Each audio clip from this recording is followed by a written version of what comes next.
more bad government in Nigeria. Nigeria what? The only media that have been consistent speaking against the bad government and for the purpose for reformers. Nigeria what? Yo!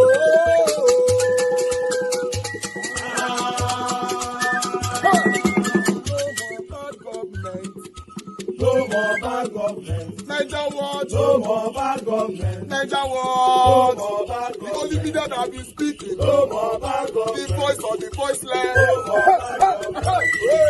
No more bad government.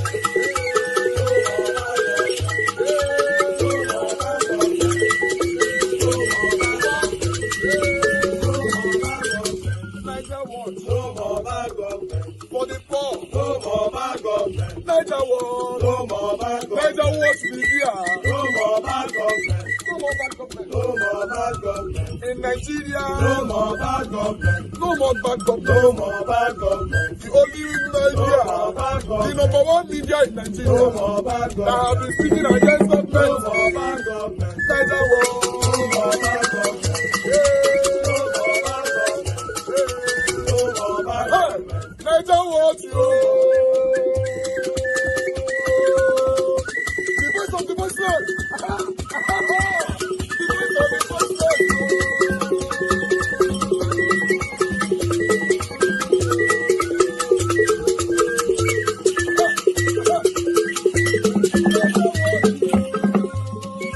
Voice for the voiceless. Voice for the voiceless. Niger what media? Voice for the voiceless. Niger watch media. The only media that have been speaking against bad government. Being consistency since 1944. Voice for the voiceless. Voice for the voiceless. Umuwame. Voice for the voiceless. Umuwame. Voice for the voiceless. Voice for the voiceless. Voice for the voiceless. Voice for the voiceless. Voice for the voiceless. Voice for the voiceless. Niger watch you. We have been seeing all you guys have been doing. And he recommending to everyone in Nigeria, saying that you guys are the number one. Niger watch you.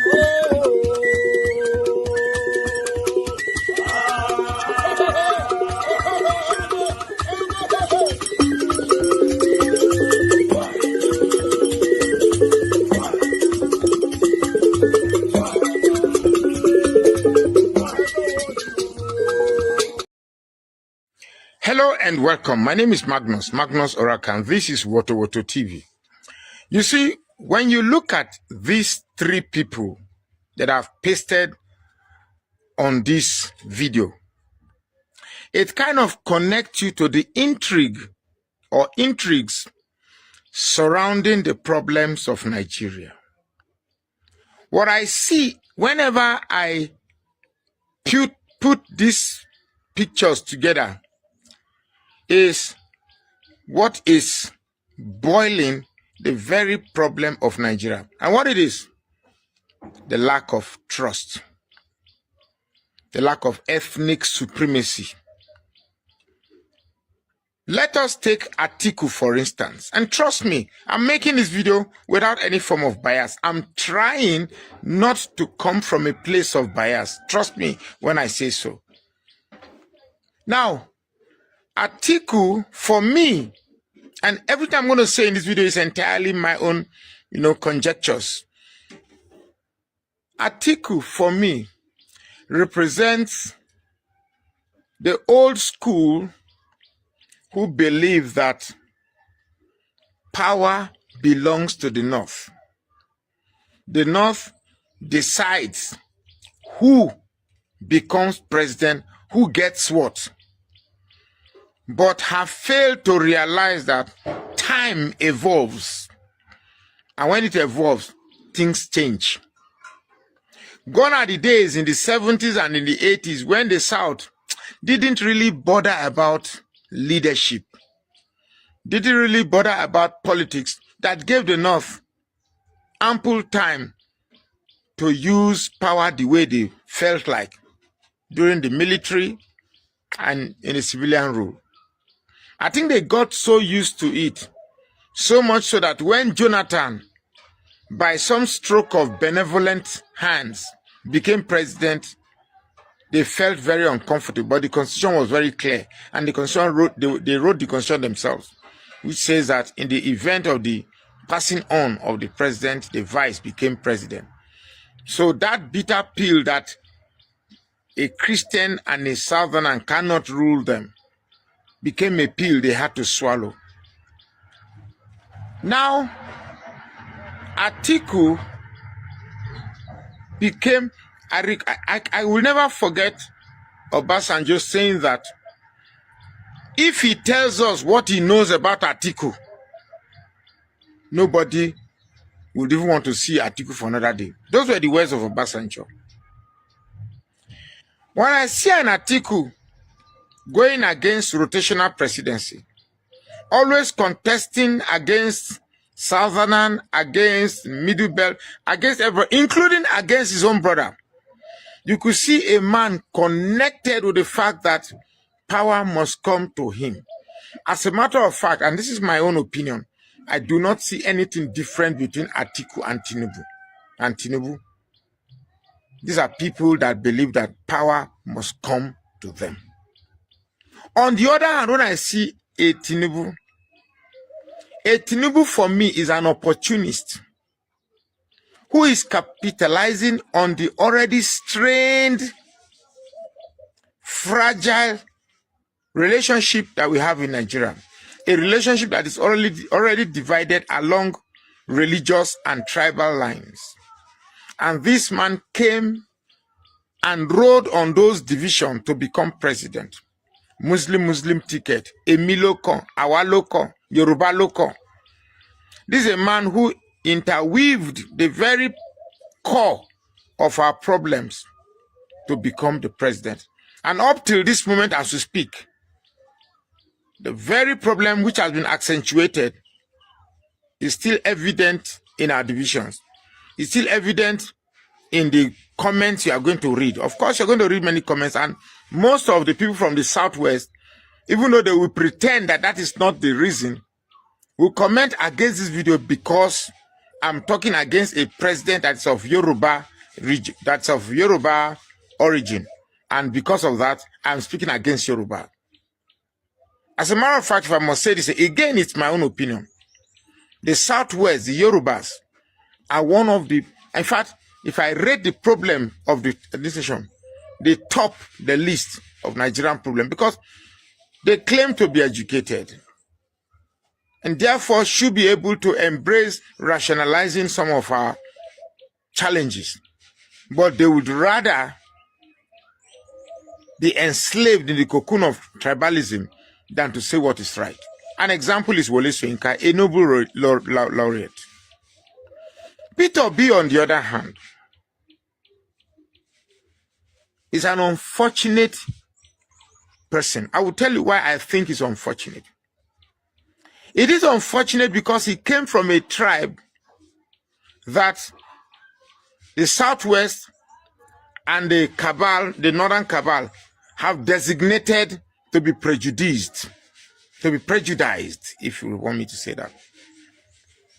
That the Igbos, Yamri, when the word Yamri was carved out, it was carved out from a place of disdain, contempt. Peter Obi, for me, represents a group of people who would rather want to bring themselves down, fight themselves, in the face of the rest of the country who also want to fight them down. So we have a people that the Hausas want to bring them down, the Yorubas want to bring them down, or some Yorubas or some Hausa, whichever way you want me to put it. I'm trying to be neutral here, but I'm trying as well again to say the way it is in my mind. Then the Igbos are the only tribe that I see this tribe, ethnic tripod, is trying to bring them down. That means the Hausas are trying to limit them, the Yorubas are trying to limit them, and then the Igbos themselves want to limit themselves. Peter Obi also tells me that no matter what good comes from the Southeast, the rest of the country will fight against it. Because I have tried to run out of the smoke of this bias and try to see even more clearly. And what I see is somehow an unscheduled agreement that, look, we must hate the Igbos. Whatever they bring, we must disagree with it. And steer Nigeria into a place of chaos, a place of confusion, a place of corruption, where we must maintain this corruption that the poor will get poorer and the rich will get richer.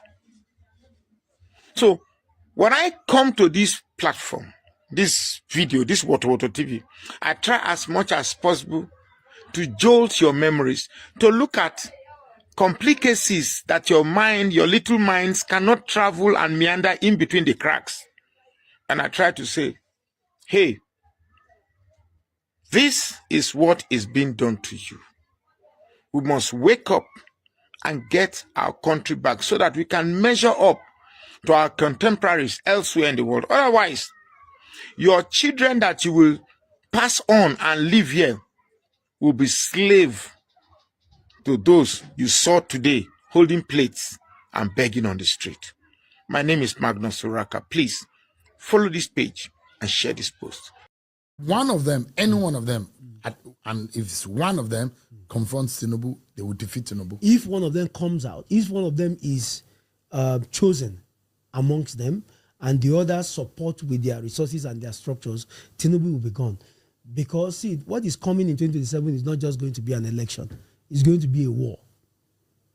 Do you understand what I'm saying? War of what? It's going to be a war of everything. Every single thing. If they say people should come out on election day and thumbprint and go home and we will count and announce results as should be done, fine.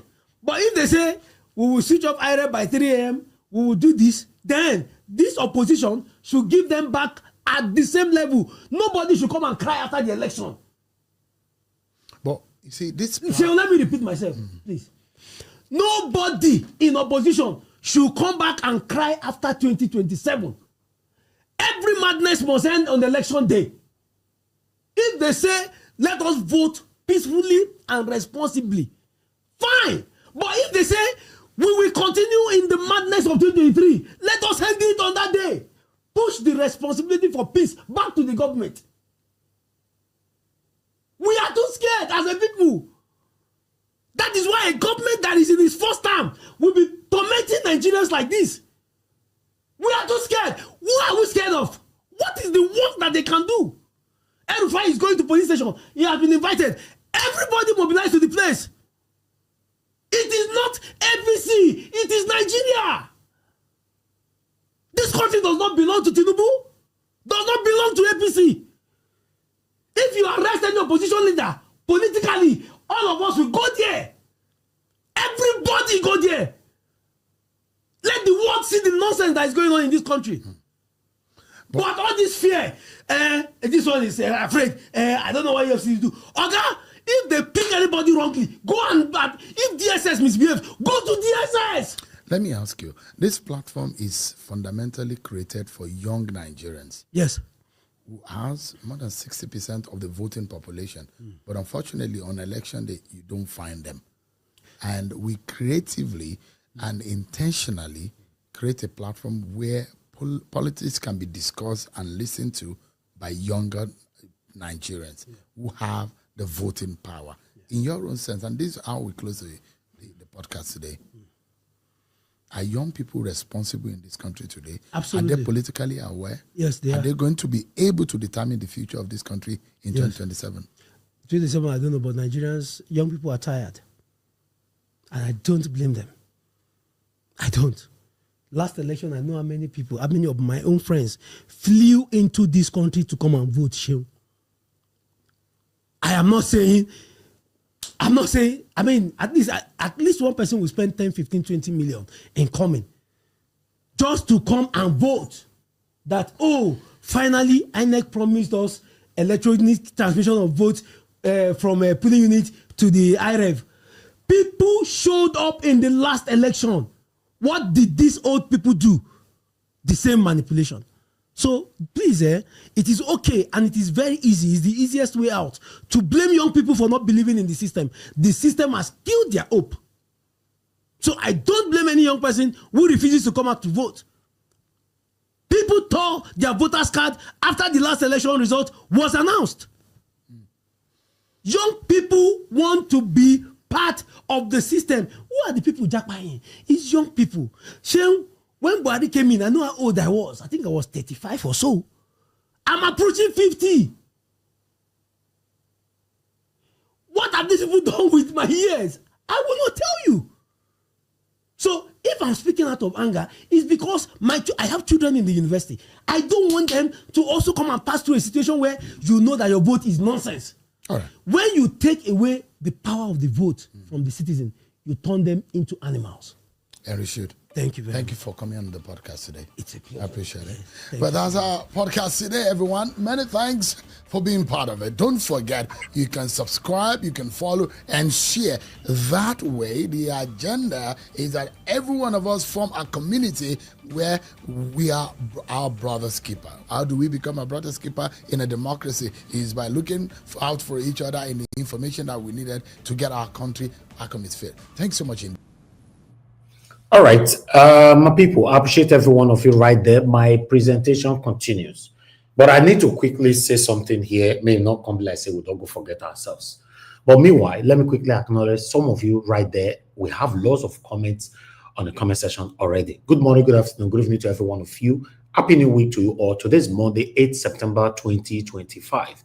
Mother of all Mommy Diaspora, good evening to you, Mommy. Thank you very much, Mommy, for all that you do for us here. I appreciate every one of you right there, but I'd like to quickly appreciate my brother and I wish him happy birthday. Abu Azi, one of my consecrated supporter, helper on this platform, Abu Azi, today is his birthday. I want everybody on the comment section, my listener, if you are not close to the comment section, please, because a lot of you watch from the smart TV and all that, go to your phone, help me to just go on the comment section and wish Abu Azi happy birthday. This guy have done marvelously well here, selflessly. I want you guys to join me celebrating him today and just say happy birthday to him. As we have a lot to talk about today, I have a lot to present as well. You know, I wish you happy birthday, my brother. As you all know, this guy, now God now keep him for life. You know, what he passed through this year, maybe by today now, he for that be history. But God not let it happen. You know, he spends months in the hospital. You know, he passed through a major, when I mean major, a major operation in the hospital. If I show you picture right now, you'll be shocked, which I'm not allowed to do, and I cannot do that. But still, I want to let you guys know that life worth celebrating, you know, for keeping him with us, to be here today, to still continue his activities on Nigeria Watch Media. Happy birthday to you, my brother. God bless you. I appreciate every one of you right there. On this particular video where I just finished, so that man where he talk just now, when I see that last statement, everything where he talk, I'm not sure there's anything we can take out of it. But let me focus on the last statement where he talk, say, any grievances, any attempt, actions after election should be invalid. I support that. You know why? If any opposition, Nigerians, wants to react over ballot box missing or whatever that happened, election manipulation, vote buying or whatever, everything should happen on election ground on that particular day of election day. Not after election. They say, no, take your problem to court. You and I know you cannot get the actual, the factual, the real and the realism results that we will be looking for when we go court. I support him 100%. And he went on by saying that Nigerians are cowards. I have to reinterpret it that way. He said we are too scared. We are too scared. Yes. We can't continue to be complaining in our living room, complaining in our kitchen, inside our bedroom, in our car, in a secret door. On that particular day, Nigerians should react, at least for once. You know what die? You know what die? Just imagine how many people that have died since Tinubu came into power. Imagine how many people that have died in satanic Buhari's administration. Upon all that, people are saying, I don't want to die, I don't want to die, I don't want to die. I'm not a coward. I've never been. In case you don't know. NSAS, I was on ground. Now our president, now they off lights. Now our president, they can't remove a CCTV camera. We thought they were repairing it. Later, they off lights. Now our president, they started to shoot. I know the UK, they from that side, they say, oh, make una do and where, make una do and where. They talk to you as they talk from Nigeria. I'm not a coward. I have never been all my life. Outside of this broadcast, outside of talking or discussing politics, I'm not a coward. I'm a very, very outspoken person. I'm very, very, very brave. Small. Una here, una can go offer. If I don't talk now, say something good, they'll say I not talk. I talk, una offer. Twice they don't do this thing for men from doing now. Twice. I want to explain to Mr. Jonathan or Black Panther now. How? Because they want me. They want me to be quiet. You know, very useless country. Useless. Anybody who can complain after the election, that 2027. In fact, I will see different me after 2027, sha. Except, I repeat, except things work how I've been be hoping, or rather, how I'll be putting my effort to be. Except that. If not, now me want to come follow now. They say, judiciary, all eyes on you. Judiciary, all eyes on you. Judiciary, have conscience. You have children. You have, because they speak all those useless parable. Judiciary, now God go punish you now. They tell you say God they punish them before. You don't ever see any politician where God they punish. That they owe before they die. That they enjoy their money wella. They go pass the money, give their children. Their children go pass and wella. Some of their children not come on air. Oh, Baba is not a bad person, you know. If you don't understand Baba, you know Baba is a very good person. Baba, oh, what were you expecting them to say? May you can't tell you say Papa now useless father. This country is totally useless. Useless! See, my wife don't they laugh at me. Don't they laugh at me? I talked to her this morning and I say, like no, they should all begin to laugh. Say, okay, wait till come funny for this one. Are we discussing comedy? She said, hey, not be you like Nigeria. My own wife. They laugh at me this morning. I talked to my son. They say, they look, oh, daddy, okay, come back home. The thing is so discouraging. Listen, guys, this is fact. It's so discouraging. I wish I can reverse so many things that person don't do for this country. Just rewind the time and carry everything. Say, give me all my thing. Let me go. So discouraging. Very, very discouraging. Extremely discouraging. Everybody is begging for money. The energy, they cannot use it to ask the government what they are doing because they don't want to die and they are dying every day. Every single day, now they buy for Nigeria. More comment, man. Let's listen to what Sowore. Let's quickly take this. Let's begin what's trending. Social media is awash with reactions over a tweet made by the Department of State Services requesting X Corporation to deactivate the account of activist and politician Omoyele Sowore over a post the agency claims is a threat to national security. The DSS made the demand in a letter posted on X, accusing Sowore of posting a tweet on August 25th which contains misleading information that disparages and ridicules President Bola Ahmed Tinubu. In the post, Sowore called the president a criminal and accused him of lying shamelessly about a lack of corruption.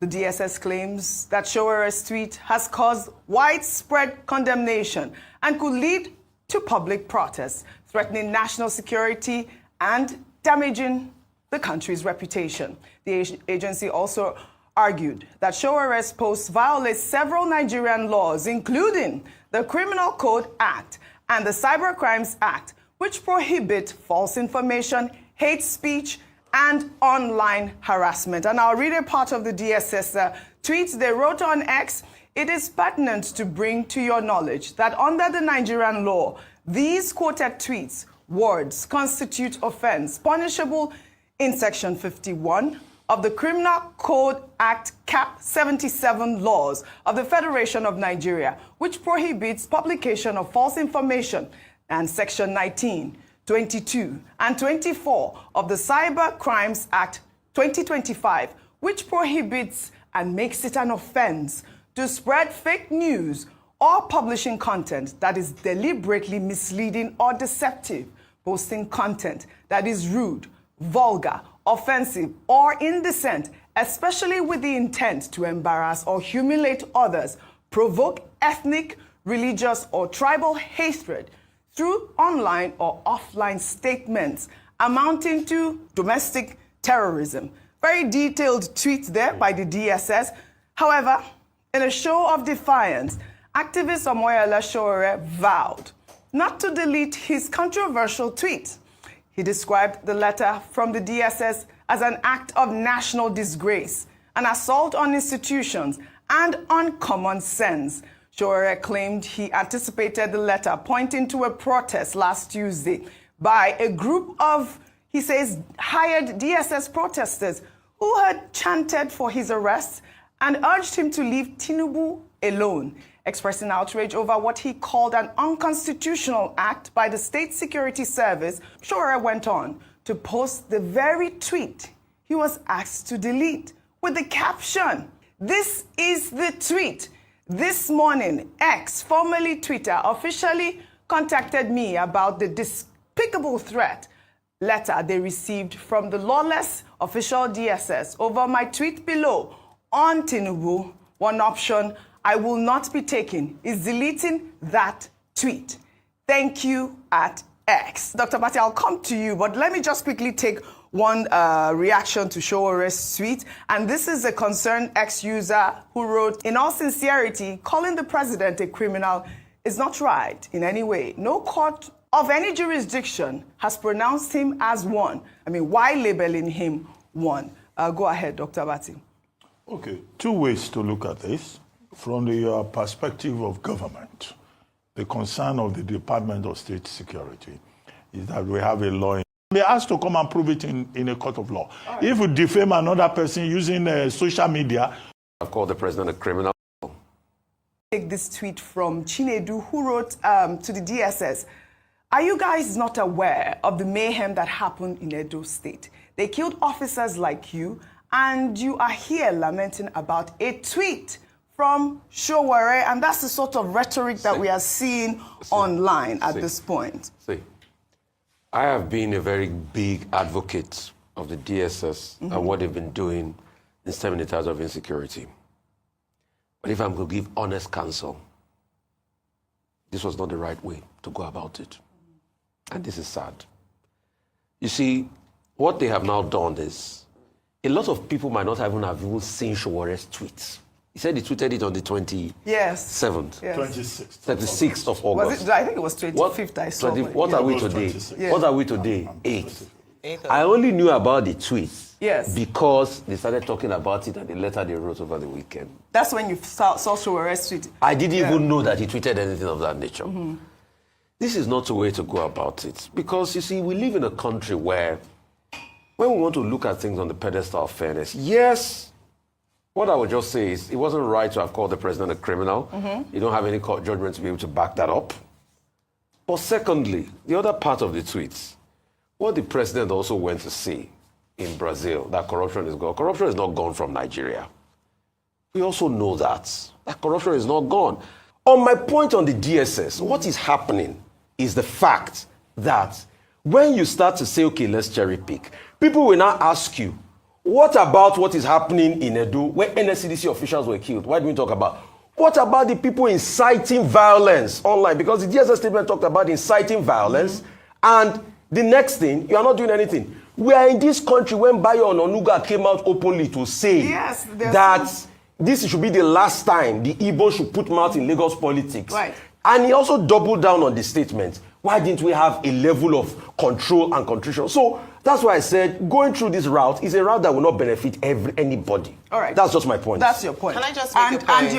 And highlighting what Rufai has said, yes, which is quite highlight. Yeah. The fact that there are so many other ex-users that have made these sort of derogatory remarks or even, statements, it's quite apt because the DSS should go after everybody and not cherry pick, which I like as well. But I would like for you to buttress the point I was making. I just wanted to say that for me, what would really matter would be when Sowore made the statement, after the clarification or before. He made it before. Before the clarification. So, okay, it was before the clarification, then I can understand why he put it. But following the clarification, I do believe that if he continues down that path, then he's just deliberately wanting to attack what has already been clarified. Yes, it's not a good look for the president's statements to be frequently clarified, but he does have the right to do so. He does. You can speak off the cuff, and then you can clarify your statement in his defense, because we've seen situations where they make a statement and they stand by that statement, irrespective. So do whatever you want to do. They stand by that statement. So following the facts, then I would say, okay, I understand where they're coming from, but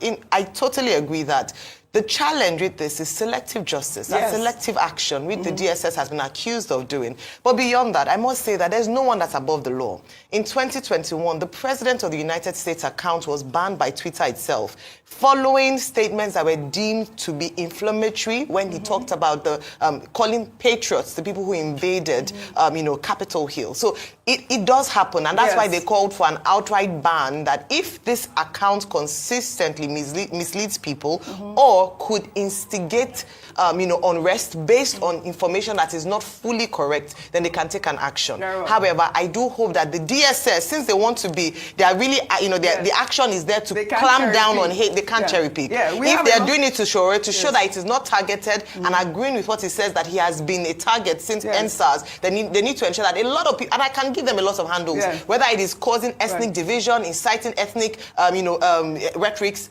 There are a lot on social media. So the Cyber Crimes Act just came into law, right? And we hope that we follow up with the DSS and they follow those, accounts that have, shared inflammatory statements, bigoted statements that we have seen so far, government officials as well. And like I said, the DSS is an institution that investigates crime. They're well within their right to investigate anything that they deem to be a crime.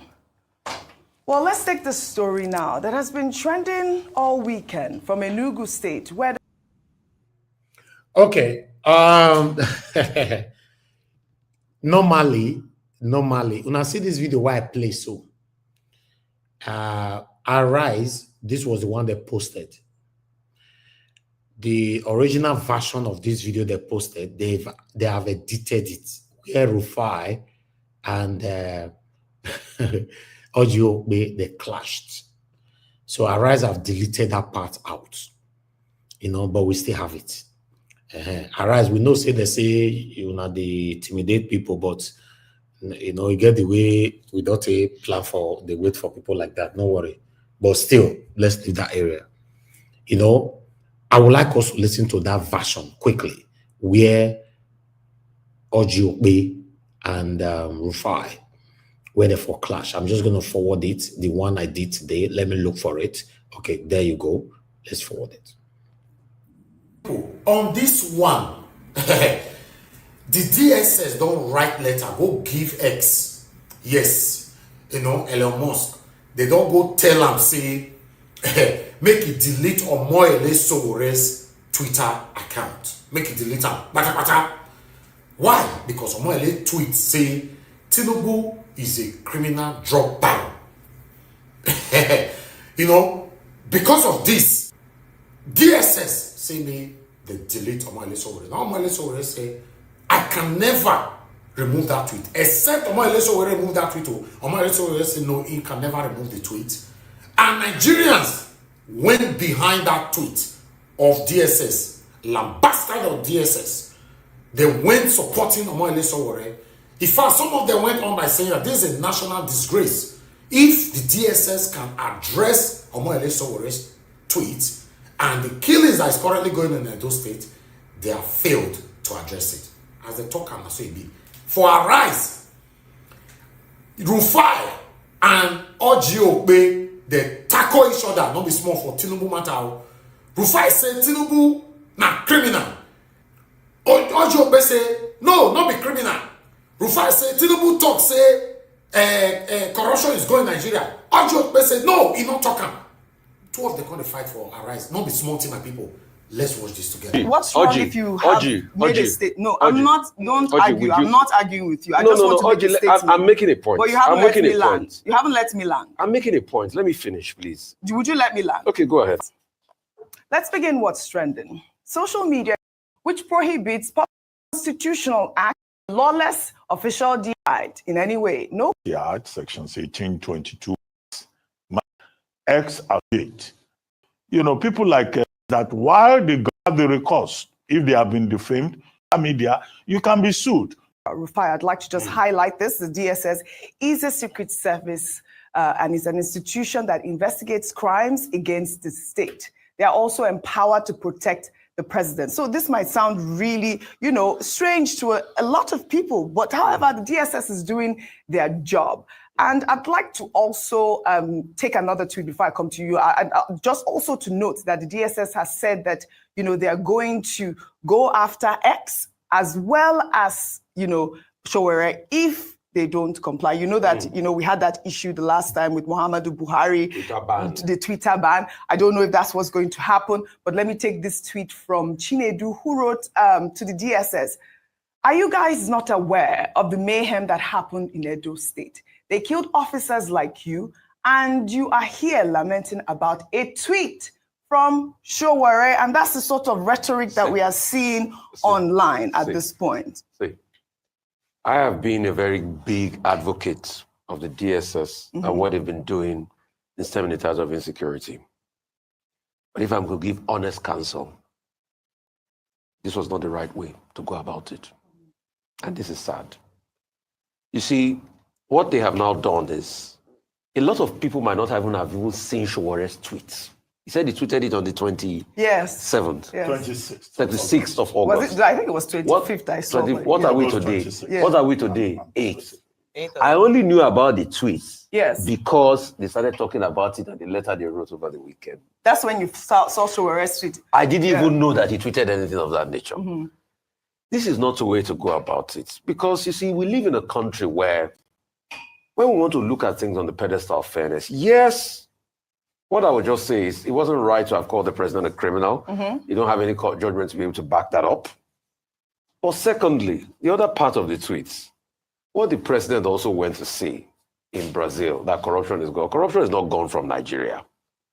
We also know that corruption is not gone. Rufai, I would like to restate that point again, because I did make it when you mentioned it, that the president was not saying corruption is gone in Nigeria. He was on this point.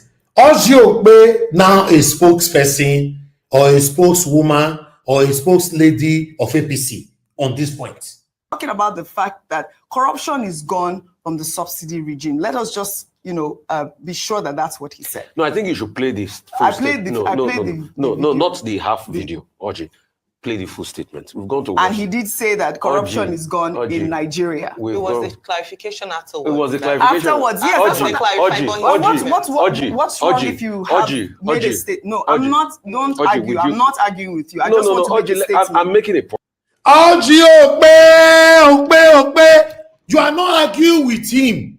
You refuse to allow him to land. You see, the rate where people take this change. The way people take the change for this, our country, Nigeria, both the elite, the common citizens, and everybody, the way people take the change, it baffles me. All just switch. Just switch just like that. In fact, listen further. But you haven't let me land. You haven't let me land. I'm making a point. Let me finish, please. Would you let me land? Okay, go. Why you want? Can you tell me where you were landing from? Somebody have given opportunity to give his submission. You said you want to land. Land from where? Where was Oji Okpe landing from? You want to land from where? Go ahead. Fantastic. There's nothing wrong with making a statement and you go back and clarify it. So on this position is what I'm saying, that the president was talking about corruption gone during the subsidy regime. Oji, that's all I'm saying. Oji, you are factually incorrect. Okay, go ahead. I put it to you, you are factually very Go incorrect. ahead. Go ahead. Because the point is, in the video, it stated it clearly that corruption was gone. That means you didn't hear what I just said. Wait, whatever that they sent to be the clarification was not what the president said initially in the video. But he clarified. So in the clarifying is an afterthought. The question is, no, wait a minute, let me finish. The question is, the president said corruption is gone. No, can somebody beg Oji Okpe to let Rufai talk? Eh? Oji Okpe was carrying a very high esteem. Eh? Say our mama with everybody the hail lamb. Oji Okpe automatically just put car for reverse. Voila. No, not in the video. He said it. He did. We clarify is an attempt to spin afterwards to be able to mitigate the impact of what the president said. And why must we have a country that when the president speaks, we are clarifying every time? Exactly. It's just with that. So as regards that video, you are factually incorrect. It was a clarification that you were bringing forward. And I'm not factually incorrect. You factually did not hear me correctly. Oji. I stated Oji Okpe, none of us deaf. I watched you live today. As I was watching you live, all my gadgets were recording. Yes. Whenever you are talking, we will place you on record. In case you are delete. As soon as I got delete, so we have it. Oji Okpe, what happened? Overnight, what happened? Can you explain to us? Oji Okpe, what happened? I don't already message Ayo. In fact, I'll leave that. That's confidential. That's confidential. This is disgusting of Oji Okpe. Oji Okpe is now officially a spokeswoman, a spokesperson, a spokeslady, a spokesgirl, a spokeswoman for APC. Exports. Properly. No, let me speak. No, we can't argue. I stated properly. If you can calm down and listen to me. Yes. We played a video here. Yeah. And the video said corruption is gone. The next day, I came on this set to present the clarification from the federal government. And I stated to you, what is wrong with making a statement and going back to correct it? And you said that we cannot keep making statements and correcting it. Oji, I deal with facts. So what do you mean? The factual disposition of the video shows that the president said corruption is gone. Okay, I have said that That's already. just it. Okay, well, so let me proceed. I think what would matter to there are many points. No, I'm not finished speaking. You cut me in half the way. No, no, Oji Okpe do for them. He said, let us speak. How? Can you do that to someone like Black Panther, for example, for this platform? You give her 8 minutes, 4 minutes, he don't talk. You want to say, maybe my show talk. He don't go agree. Now that oppression they want to do for on top of Rufai. Rufai said, no, my time never finished. Oji Okpe was doing everything possible to shut up Rufai.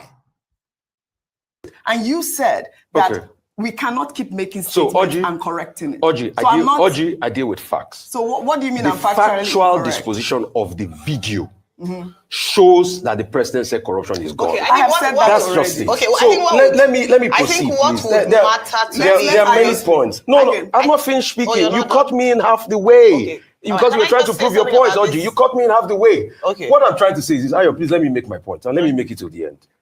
The president said corruption is gone. That's what he said. You're repeating in the video.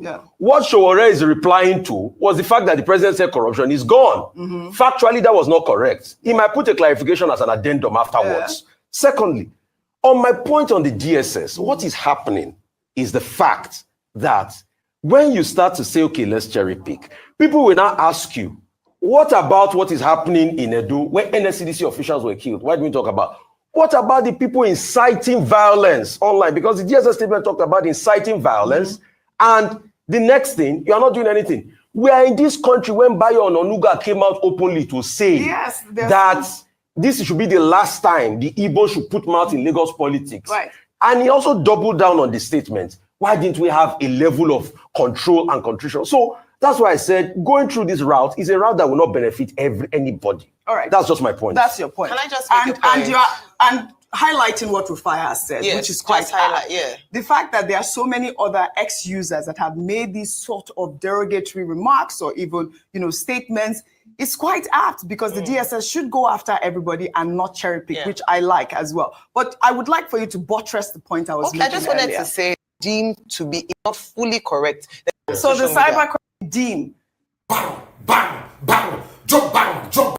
Where Rufai and Oji Ogbete tackle themselves for this particular matter, so Ibiasi gets. I'll just leave that one right there. To be honest, my people, as we see this matter, Ibiasi gets. It really Ibiasi gets.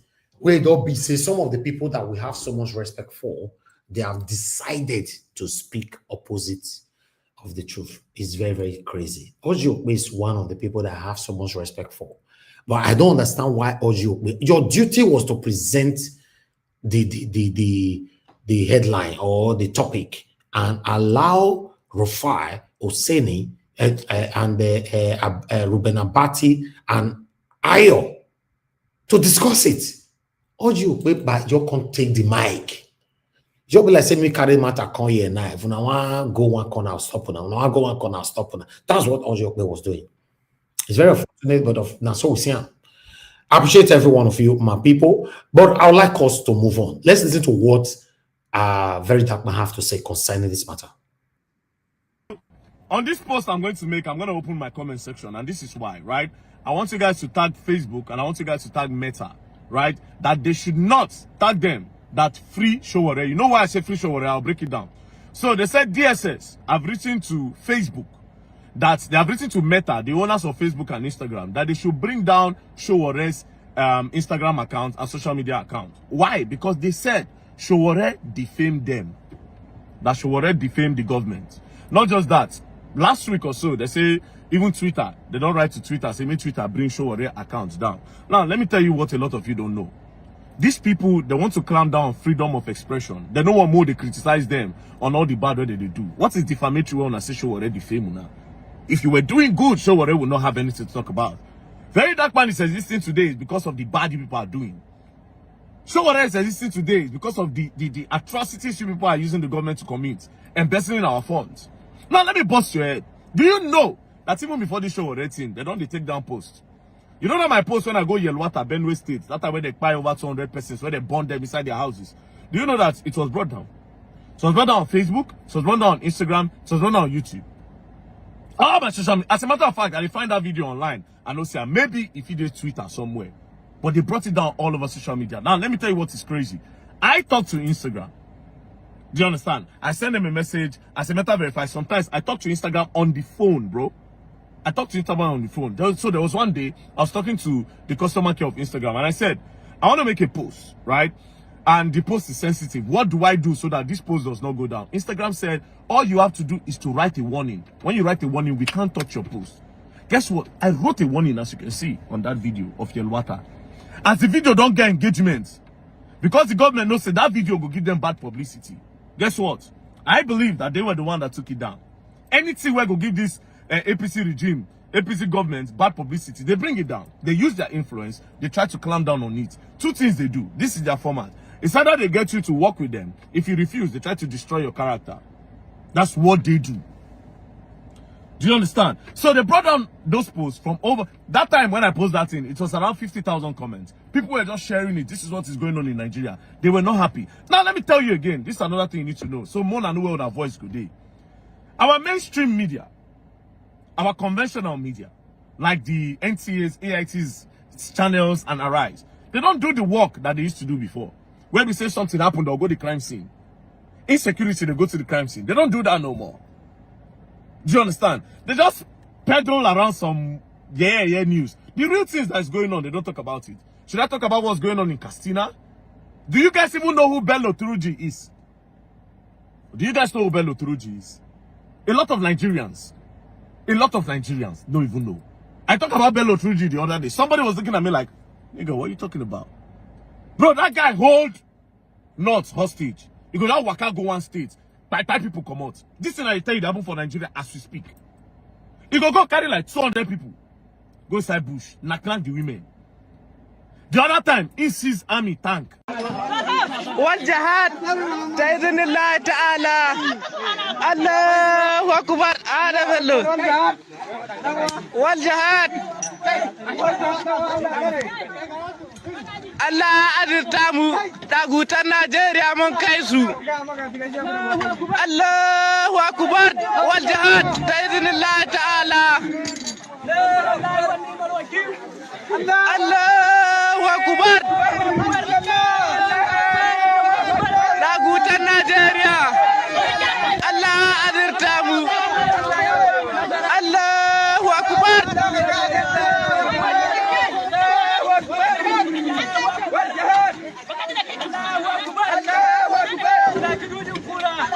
Ammo tank. I been ammo tank. I been that truck. That tank. He sees them. This guy get machineries. As we speak now, according to what I heard and my research, they get over 30,000 soldiers for inside bush. Bro, Bello Turuji is just same year, 9 they bomb me and him, 1994. But bro, they don't report all of this. They don't push it out there. They push some irrelevant nonsense online for everybody to see. Things they go on for this country where a lot of people don't know. And this is why I try as much as possible to go to the crime scene. So that I feel like, say, bro, Nigeria don't cast. And instead of these people to look for solution, they would rather look for a way to do damage control. We are fucked. We are actually in a mess right now. But a lot of you don't know it. So what they are trying to do with Sowore now is, boom, Sowore. It's not even about Sowore. That's the craziest part. It's not about Sowore. It's not about Sowore. It's not. It's not about Sowore. It's about the media. They want to control it. They don't want to talk negative about them. But at the same time, they don't want to work. May God help us. Where Nigeria they go now, may God help us. But yeah, the youth, you need to be active. You need to really be active. The country is going somewhere that I don't like. Again, see, these people, they know what they're doing. All this one, 2027, they come. They don't want a situation where we say, okay, yes, some people can't use their influence for social media to exploit their votes or communicate to cause any problem. Because they know that 2027 will be messed up. Messed up in what sense? It will not be really fair for telling ourselves the truth. So they need to calm down on the media.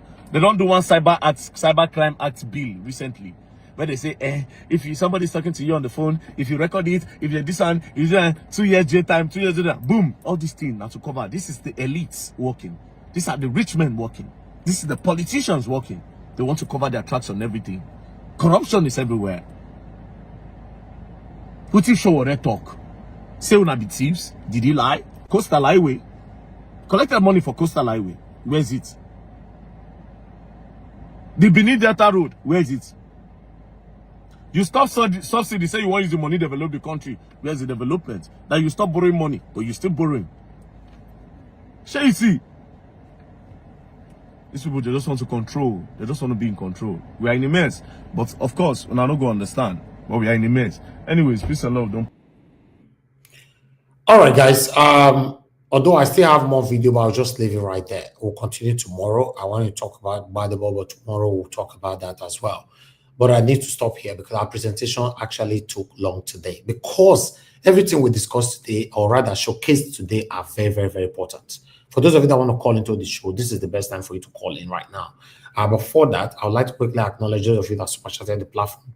Thank you, Mr. Joseph Orji. I'm very, very grateful, sir. God bless you. Party Solomon and Oga Ifai. Thank you very much, sir. God bless you. I appreciate every one of you. Press on the like, help us to share. Press on the dollar sign. Encourage what we do here if you can. Thank you, Madam Deborah, for calling. And good evening to you, man. Thank you. Talk to us. Yeah, good evening, Mr. Elvis. Thank you, good ma'am. evening to everyone. Today, as they hot, Mr. Elvis, I can see you are very hot today. I see the hot. hot. Well done. Let me start by saying the first interview, I think the interview of this Henry Shields, I agree with most of the things that the guy said on the interview, except the fact where he was saying among all the three opposition candidates, Jonathan, Peter Obi and Atiku, he's saying any one of them that come out that is going to support, the rest should support. Whoever come out, they should agree and bring one person.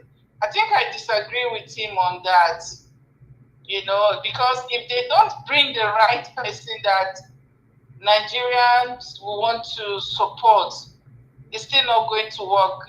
People will not be motivated to vote because what's the need for Jonathan? What is Jonathan coming to do? We've tested Jonathan. He didn't do anything when he was president. He couldn't even handle this. Then Nigeria was not even as bad as this, and he could not even do anything. Then Atiku so far, if they push Atiku, Tinubu is still going to win because there's nobody that is going to support another Fulani to come into power. So that is the aspect that I disagree with him on. If they want to bring somebody, they should bring the person that they know that is capable of that people are going to stand behind, that the people would want, not just anybody. If they bring it anybody, I think it's still going to be a walkover for Tinubu. And we all know who the people want. So it's just, he would have just said the obvious facts. But maybe he has this reason for not wanting to say the right person. Then I want to say something about Shehu. Our whole media in Nigeria, a lot of them are acting as the mouthpiece of the government. It's so unfortunate. Even anytime you listen to Shehu, he'll be asking questions as if he lives in another planet. If Shehu is listening, I want to ask him, are you living in Nigeria or you're living in another planet? Because most of the time, the way he acts and asks questions, he looks as if he doesn't know what is going on in the country. I know he wants to be fair, but even if you want to be fair, you don't need to act foolish. Because some of the way he's asking his questions, he's asking those questions as if he doesn't have a clue of what is going on in Nigeria. You'll be asking, are you sure? They said this, they said that. But you are in Nigeria, you know what is happening. So sometimes he asks questions as if he's living in another planet. And that he acts as if he's the mouthpiece of the government. And it's just a shame. I mean, if you're a journalist, your reporting, you should be fair. Equally speak for the people, and as well as if you're defending the government, you should defend them for what is right. Not acting as if you don't know what is going on, or you have no idea what the person is saying. It's the same thing Audio Bay is doing now. They are all acting as the mouthpiece of the government. Is it that they are afraid, or they are being given money? The government, I don't really know which one is their problem, to be honest. It looks more as if it's fear, or is it that they are giving them money to say go there and defend the government at whatever the government does, you defend them. I think I don't know if that is the case, and it's shameful. You see what Very Dark Man is saying? The important things that are going on in Nigeria, they don't even talk about it.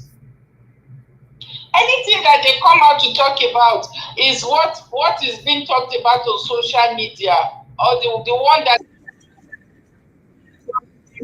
that's when you see them coming out shamefully to sit down and talk. They don't go out there to investigate what is happening in other states and bring information. For example, you see what the video that Very Dark Man showed. How come the mainstream media will not bring news like that on their studios? But they sit down there and laugh and talk about what is on social media. What is on social media is already, people have already heard about it. Why can't they do their job by getting the news that a lot of Nigerians don't know and at least bring it to the media for people to know? But it's so shameful, you know. I will really give credit to that Henry Shields. He really spoke my mind, and the area where he said that the opposition should not run separately, I don't think anybody needs to tell them. If they have good sense of judgment, I think that this is something that they should know as well. And if they don't know, then I know something is wrong. Because that's the same mistake they make in 2023. It looks as if it's the same thing that they are still going to do now. Because up till now, by now they should all put their heads together and come up with one strong candidate that will stand for the election. But if they don't do that, the same thing is going to repeat itself. Thank you so much, Mr. Elvis. Madam Deborah, thank you very much, ma'am. Yes, ma'am. Thank you, ma'am. I really like that guy. If there's a way you can bring him to Nigeria Watch, that would be interesting, though. All right. We'll find out. Thank you, ma'am. Yeah, thank you so much. Yes, ma'am. Yeah, for the good work. Bye. All right, Madam Deborah, that was a wonderful submission. We appreciate you always for all that you do. Okay, guys, I think we should start hearing from our panelists right now. So we'll take it from here. The first person on the panel today is give us a mandate, but if you are there. Thank you very much. I want to greet you. Thank you, my brother. Good evening to you. Good evening to you. Happy Sunday. Hopefully, happy Monday. Hopefully, you had a good weekend. Even though we're here together, I think yesterday we're still here. So everybody had a bite of the share of the weekend here. Either way, greetings to you, to the panelists. I greet you all. Comment section, I greet everyone. Mr. Boise, Mr. Johnson, I greet everybody. And the Mommy Diaspora, I greet you. Thank you very much, ma, for all that you do. I think on the issue of the light, right? Maybe we'll just probably quickly speak on that. I think I like the question that gentleman asked you that day that we were talking here on that issue of light. That how long, when did you leave Nigeria? That they tell you that now they now have light for 3 months without taking the light. But now we'll be able to see that everything they are doing is just charade. Now, on the issue of them talking about whichever candidate they bring out, they will support. It is glaring and so clear that these guys, they know the most viable candidates, and that person is Mr. Peter Gregory Obi. But why would they be saying what they are saying? Some of them, even though they believe that they need a change, that corruption mindset has not left them, and this is why we have to pay attention. In as much as you see them talking about, oh, Nigeria must be rescued, Nigeria must be rescued, some of them are still corrupt. They are not in its entirety wanting Nigeria to be free from corruption, because you see them, they are just anywhere but left face, and that's why they know that Peter Gregory Obi is the right person, is the viable candidate. So why will you be talking with two sides of your mouth and say whichever person they bring, they should support? No, Atiku is not viable. Good Lord, Jonathan is a failure. As a matter of fact, Tinubu say, let me borrow the word of the criminal, Olule. Jonathan is Olule, because look at what he did when he was the president. So for me, these guys, they know that Peter Gregory Obi is a viable person. They know he's the main man. They know he's a sellable market. But because they still have that element of corruption in them, thinking that when it gets there, what can they benefit? So whoever will benefit their agenda is one they will support. For example, let's say, do you think that in the last election, Dino did not know that Peter Obi is a viral person. He knows. But because he knows that under Peter Gregory Obi, his hand will be shamed. He won't be able to steal or to bring corruption. He went to line up behind Atiku. So some of them, they know the most viable candidates. But the reason why they will not line behind Peter Gregory Obi is because they know that if he gets there, there are things that he will not allow them to do. One of them is that Peter will not allow you to steal Nigerian money. Peter will not allow you to inflate projects. Peter will not allow you to be a sycophant. Peter will not allow you to just be a yes man person. No, he will challenge you, and you have to be on your toes, making sure that you are doing the work.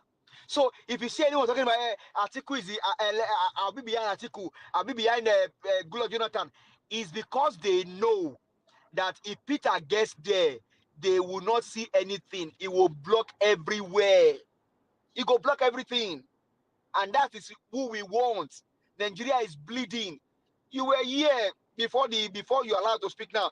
The way you were vibrating. You have to take your laptop down to the generator and then we can hear the noise. That is the frustration that has set in for Nigerians.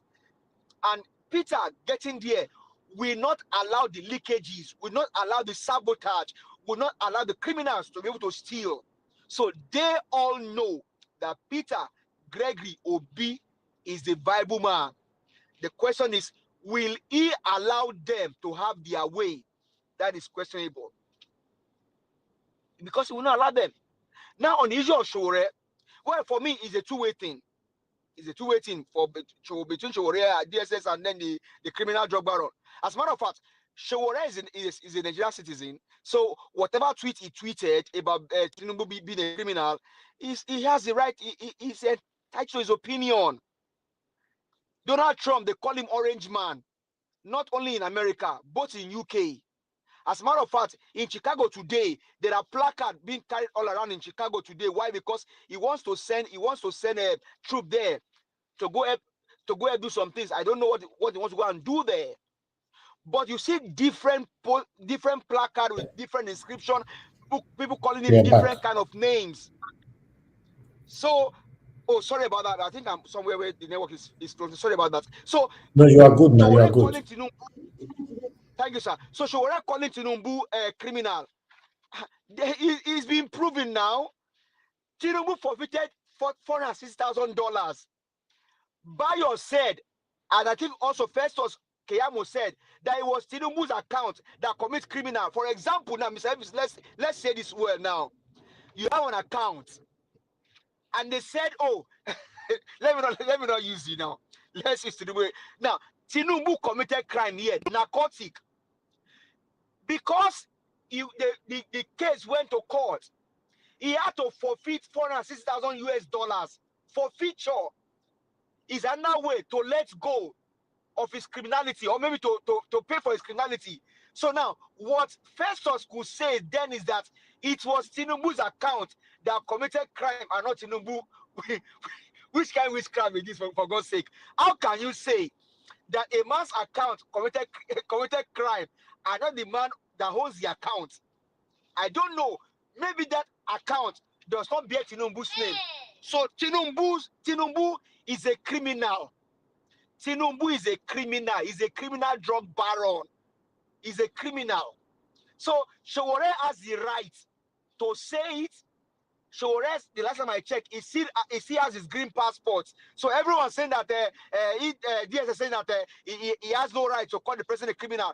Tinubu is a criminal. Tinubu is a criminal. Then another proving fact. Atiku went all the way to Chicago. Tinubu presented to Nigerians a result from Chicago State University. Atiku, in order to disgrace Tinubu and show Nigerians that Tinubu did not go to Chicago State University, Atiku went all the way to Chicago State University. At the end of it all, Chicago State University said, even though this result look like our own, it did not emanate from us. Where did Tinubu get that certificate from? He forged it. What is that in essence? That is criminality. Tinubu is a criminal. Tinubu told the world in Brazil that corruption is no more in Nigeria.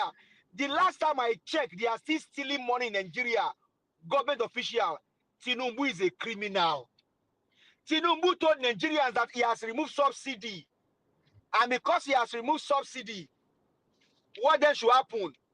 They are still paying subsidy. The last time I checked, Tinubu is a criminal. Tinubu or Hando could not buy a Jeep before he became president. As soon as he became president, Ohando bought a Jeep. Tinubu is a criminal. Tinubu's wife told Nigerians that they are not poor. They have their own money. They are not living on Nigerian money. As part of her, she said she borrowed money from the wife of the vice president. Now I check. Tinubu's wife is giving money in billions.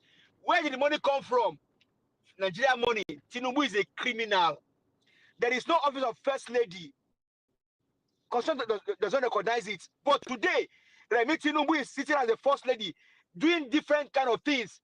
Tinubu, as a matter of fact, Tinubu and Remi, they are criminals. So Sowore is, to me, Sowore did not miss Yan. Sowore is a Nigerian, and so whatever he wants to call his president, he chooses to call him. It is now the duty of the president to say, okay, I am not a criminal. The president in court now, the president in court, because we know I tell, okay, now for example, Tinubu told Nigerians in Chatham House and the world that power is not served a la carte. You snatch it, you grab it, and you run with it. Tinubu is still running. Tinubu is a criminal. Because he had to be president, over 88 people died. 88 people died. As a matter of fact, in Lagos, they told the Southeasterners they should not come and vote. A 19-year-old boy killed himself because Tinubu had to be a president. Tinubu is a criminal. Tinubu, everything shows that Tinubu is a criminal. What has he done for Nigerians? So, Sowore is right. But one thing is, for me, these guys are all in code together. I dare Sowore, if you truly love Nigerians, stand behind Nigerians. For me, this tweet is a way to distract Nigerians. Where's your president in court today? He's in Nigeria for 2 days. He has checked out to different countries. He spent about 10 days in Brazil. He landed out again. He's now in France. Number of days he will spend, you don't know. Tinubu is a criminal. He's an ex-governor of Lagos State. As part of that, today, Tinubu still has the hand in Lagos. Who does that? Peter Gregory Obi left Anambra so many years ago. His hand is in Anambra. Tinubu is a criminal. Nigerians, like Musabi said earlier, the election coming next in 2 years. Let's do it with everything that we have. They bring it out, you also come out. This one, all pie na pie. This will decide if we either save our country or we let our country sink. Tinubu is a criminal. They are killing them in Edo State and every state of Nigeria. Tinubu will not see anything. He's a criminal. So no other word to categorize him or to describe him other than the word Tinubu is a criminal. So Nigerians, everything now lies in our hand. How do we save our country? Let's arise. Let's arise and deliver our country. These guys don't care. If you like make you buy, they don't care. The video you showed us now, you hear those guys, those terrorists, they were shouting Allahu Akbar, Allahu Akbar. That's a Muslim language, oh. That's an Arabic language, oh. Allahu Akbar, Allahu Akbar. And they are committing evil. They are doing evil. And you have Nigerian soldiers under Tinubu's watch. They cannot do anything. Tinubu, as a matter of fact, DSS, all of them join body. They are all criminals. Evil people. So Nigerians, arise. Take your country back. Fight and take your country. These guys don't care. They don't care about us. They don't care. They only care for themselves and their families. So Sowore did not miss Yan. He did not. All right. Your time don't finish, Oga. Thank you. It is now left for Bayo and others to go and prove it in court that Tinubu is not a criminal. But as of today, Tinubu is a criminal. Thank you, sir. Thank you. Thank you, my brother. Thank you. Remember, say, what did they do so? They will come delete your account. No worry. I want you today to the broadcast what I do this morning. I want you. They go look for you. Not be Texas today. You know where I did now. Now, as a matter of fact, I did drive around Texas like this, so I know they're not that far. I did Texas. I full grounds. Okay, oh, if DSS they don't finish with Sowore. Anyway, thank you, my brother. God bless you. Like I see already. All right, guys, help us to press on the like, help us to share. Let's move on to the next person, which is Mr. Jonathan. Mr. Jonathan, thank you very much. Good evening to you. Please talk to us. Thank you, Mr. Elvis. I greet you. Good evening. We can't hear you. Yeah. Can you hear me, Mr. Elvis? Mr. Jonathan, yeah. Yes, we can hear you. Yes, now, yeah. Good evening. Okay. Good evening. Good evening, Mr. Elvis. I greet you. God bless you. Good work you are doing. I greet you. I'm a fellow panelist. I greet you all. God bless you all greatly. And, or you want me to come back to you? No. Let me do this. Mommy Diaspora, I greet you once again. God bless you greatly, man. And the commenters and all the callers, I greet you all. God bless you all abundantly. You're welcome. And let me quickly start from where Give Us Our Mandate ended the line. He said, Bayo Onanuga will have to go to court to prove that Mr. Tinubu is not. They know that they can't go to any court. They know that they can't prove anything. Even the Nigerian courts, the Nigerian judiciary, as crooked as they are, I guarantee you, they will not even take it up because they will only be dancing naked in the market to prove further that indeed is a judiciary of injustice. So they will not even dare. So they won't even attempt that. That will not even happen. So everything they are doing now is all just to, it's just part of the oppression system that we have in Nigeria. So that will not even happen. And when you talk of someone being a criminal, because I use my common sense in the case of Mr. Tinubu,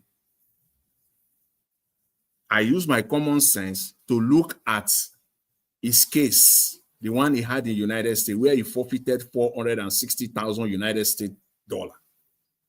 And I look at the United States law as I'm not a lawyer. So, but my brain is intact. Forfeiture. What is the purpose of forfeiture? Under the United States law, is simply to ensure that you do not benefit from the proceeds of crime. Simple. Just go and go under the United States law. Is to ensure, to deprive, that is the word that they use, to deprive an offender from benefiting from the proceeds of crime. Then my common sense now can't tell me, say, what do you call someone who participated in a crime?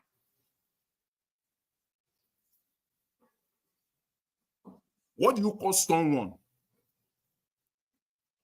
who participated in a crime? Because forfeiture is to ensure that you do not enjoy, they deprive you as much as possible through the law, that you should not, you won't enjoy the proceeds of a crime. So what do you call someone? Please, what do you call someone who participated in a crime? My dictionary tells me that the person is a criminal, that the person is an offender.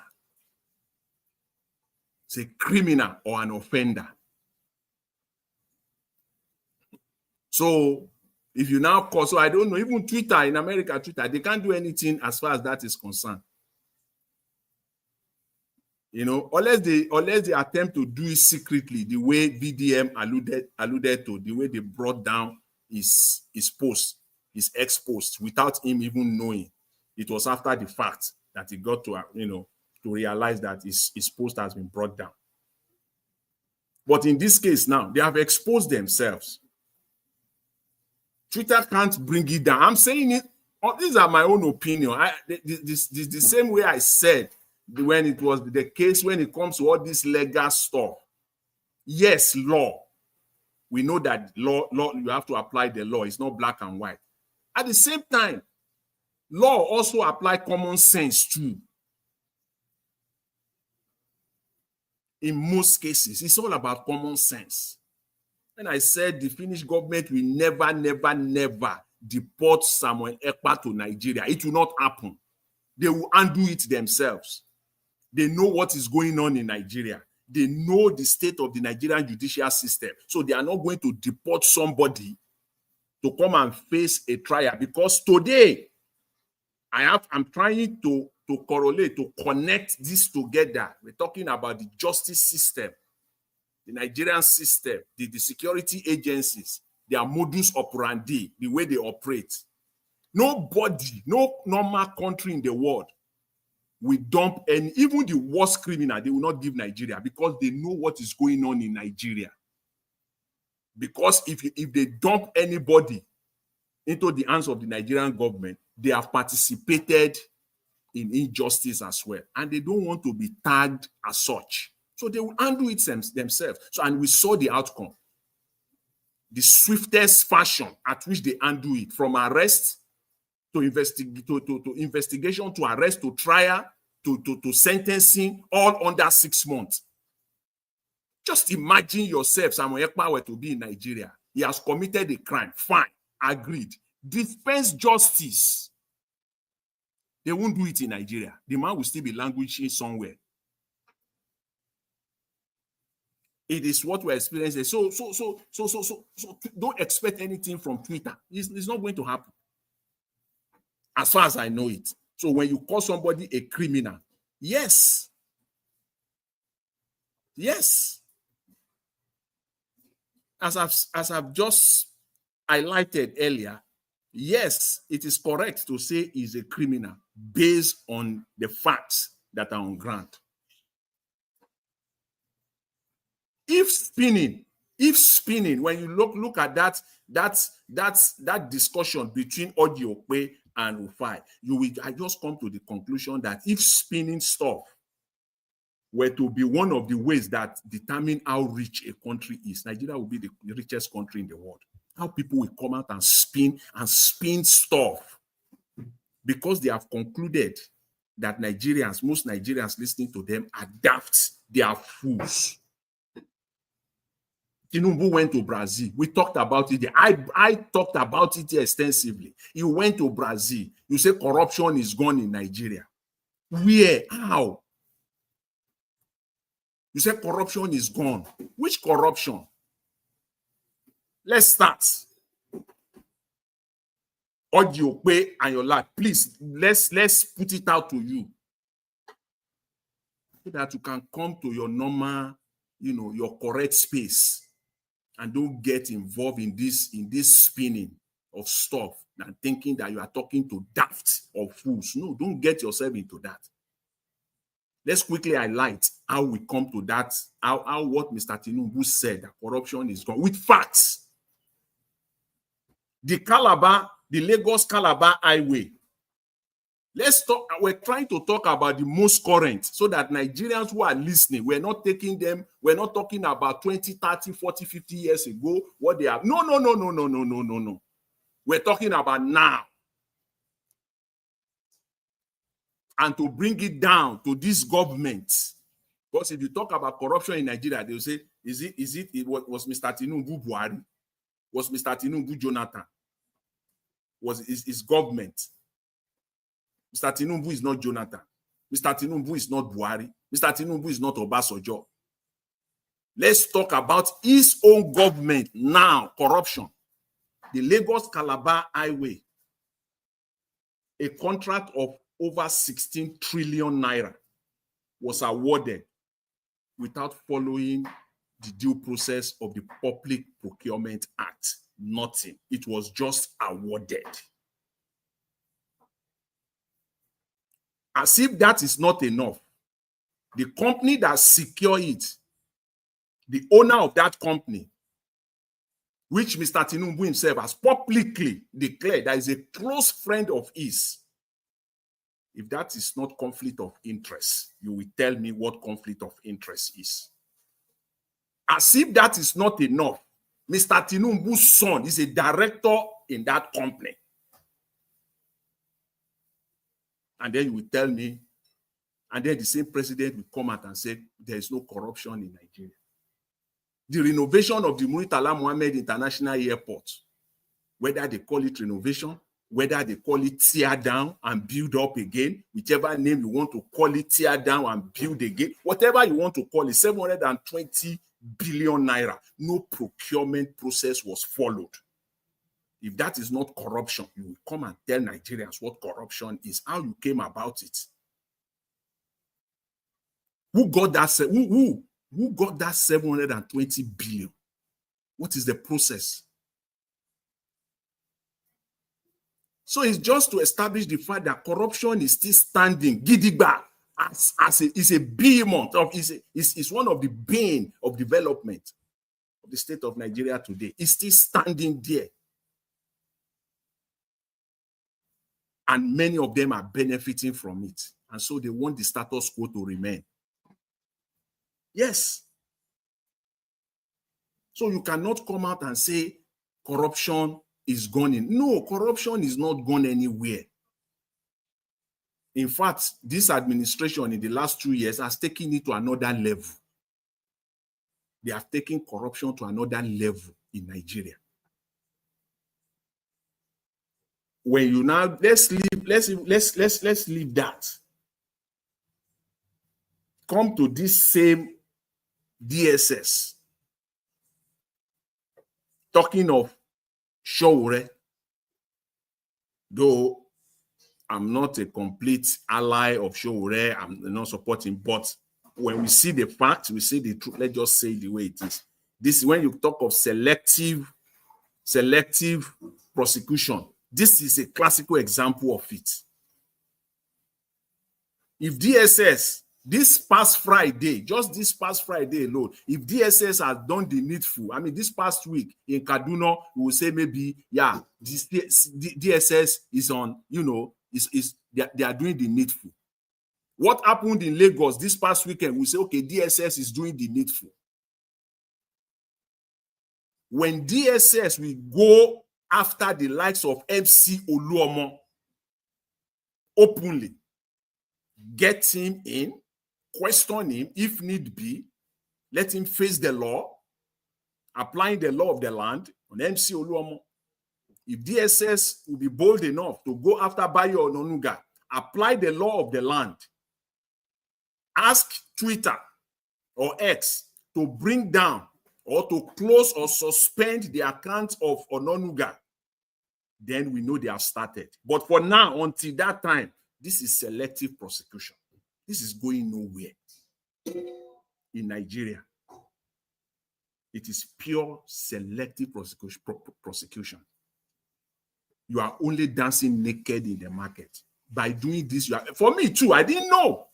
Rufai alluded to that fact that he didn't even know. I didn't know about this until yesterday. I didn't know anything about this. I knew about it yesterday. And he said that means about more than a week ago. I didn't know. But you brought it out now in the open. Simply means you are just dancing naked in the market. You are shaming yourself. They have no shame of any kind.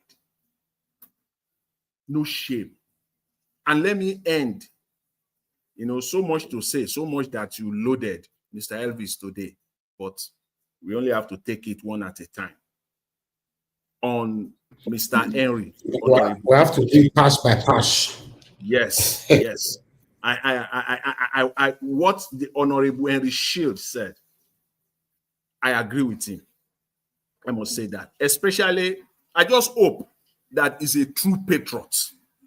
I hope he's a true fighter, because we have seen enough. We've seen so much. People that will come out like this, they will vibrate like this. So we must always be very, very careful. That is the only thing. I hope that he's a true patriot, he's a true fighter. We're still dealing with one, the baby lawyer. How we spoke of him in the last 1-2 years, how everybody spoke well of baby lawyer Deji. We know his position today. I hope that this guy is a true fighter, he's a true patriot. But having said that, I agree with him. Every madness must end on election day in Nigeria. Every madness. That was what he said. That's his quote. I quote him there. Every madness. And to this very point, it has been said over and over again. I know on this platform, I've alluded to that fact as well in the past 1-2 years. In fact, I went further. I said any politician that participated in election he himself is a criminal. That was why I supported the likes of this guy who ran for the governor of Kogi State. What's his name now? Melai, Dino. I said, don't go to court. If you want to fight. Everything must end on election day. If anybody comes out on election day in Nigeria again, and I'm hearing things like, there was rigging here, there was rigging there, there people are, please, the way we'll come after you. Remember, God will give us all, God will keep us all alive. If God tarries, we'll all be alive on that day, that very 2027. We'll all be alive here. No sleep. We want to see which politician will come out and tell Nigerians that they, and then the one that will now open his mouth and say, we are going to court. We're waiting. Every madness must end on that day. Yes. Mr. Elvis, let me leave it there. But I would like to talk on this same guy, everything he talked about, Wike, the PDP, everything he said there, we really need to touch it. Yes, you'll be given enough time already. Thank you, Mr. Evans. I really appreciate it. Thanks, everyone. Thank you, Mr. Jonathan. Thank you, sir. All right, let's hear from Mama Esho. Mama Esho, good evening to you, ma'am. Thanks for joining us today. Good evening to you. Talk to us. Greeting, beloved Elvis. Greeting my mommy that's carrying me and my children on her back. She's not falling, and me and my children will not fall. Greeting to all the panelists, greeting to all the listeners, greeting to all the commenters and those who will listen later. Ojope, hey, you form my hand today well. Today, you took over from Abati. You took over from Reuben Abati. You now become the spokesman of your president, Tinubu, Bola Ahmed. Now your own, no, not be my own. Ojope, even the pikin when they carry for belle for Nigeria today, when he hear what Tiff Tinubu talk for Brazil, say corruption is gone. He sabi say, na lie be that. He sabi. You of all people. So you can't even allow Tinubu to want to your credibility. You just put her for table for Tinubu. For what reason, Ojope? For what reason? I be they look up to you before. Say, Bila say you go be better journalist when you go teach my children how to do journalism, but you don't allow Reuben Abati rub on you today. What a shame. It to say what you not talk. Ojope. It to say what happened between you and Rufai was right. Why did you people quickly go and edit it? What a shame. But anyway, I am not surprised. Now where una daily bread they come from be that. But does that mean you people should continue to tell us lies? Really? What a shame. DSS. Una say Tinubu is not a criminal. It is easy. You don't need to go far. Since he's not a criminal, DSS, can you please tell Tinubu to tell his lawyer when he pay millions of dollars to make sure say they not release the record when they here? Can you please tell Tinubu to tell his lawyer say may they release all the record when they get for US? If una fit do that one, then una fit arrest Sowore. You hear me? If una fit do that, if you people can do that, DSS, you people are shameless. Shebi na the same work. Now, FBI they do. Abi, DSS. Not be the same work one that they're supposed to do for that country called Nigeria. Not be FBI they do. So that the same work, Okay. DSS. Since not the same work now they do. I beg. For US, here one that they quick they reach out to when he favor una. I beg. Wait till the red blood when they flow for Nigeria like water every day. DSS. Who are those responsible? DSS. They buy una men recently, few days ago, when they escort Chinese nationalists. DSS. Who did that? Una never feel talk about that. Ojope. Why Channel TV? Arise. Why they never tell us what happened to those people? Oh, Sowore matter na be na problem. Tinubu Ahmed Bola, you are a criminal. Tinubu Ahmed Bola, you are the head of APC. And APC has been declared as terrorist organization. So therefore, you are a leader of terrorist group. Tinubu Ahmed, since you enter into office, many territory in Nigeria has been captured by your terrorist group members. They are ruling there as president. They are collecting taxes from Nigerians. Why have you not been able to take over? Tinubu, DSS, I beg. How come for National Assembly, person when spy was discovered after many days in the assembly right now? That place where it's supposed to be secure. Information landing at my table today. How can somebody buy? He can't decay for that place inside whether that motor. Margarita. I beg. DSS. One make una go find out who be that person. And how come a secure place like that? But he did there. When dog buy, they not discover her. Abba, DSS. Elion Musk, you do well. Shame to all of you. Una they write Elion Musk. Una they write Facebook. Una they write. DSS of Nigeria.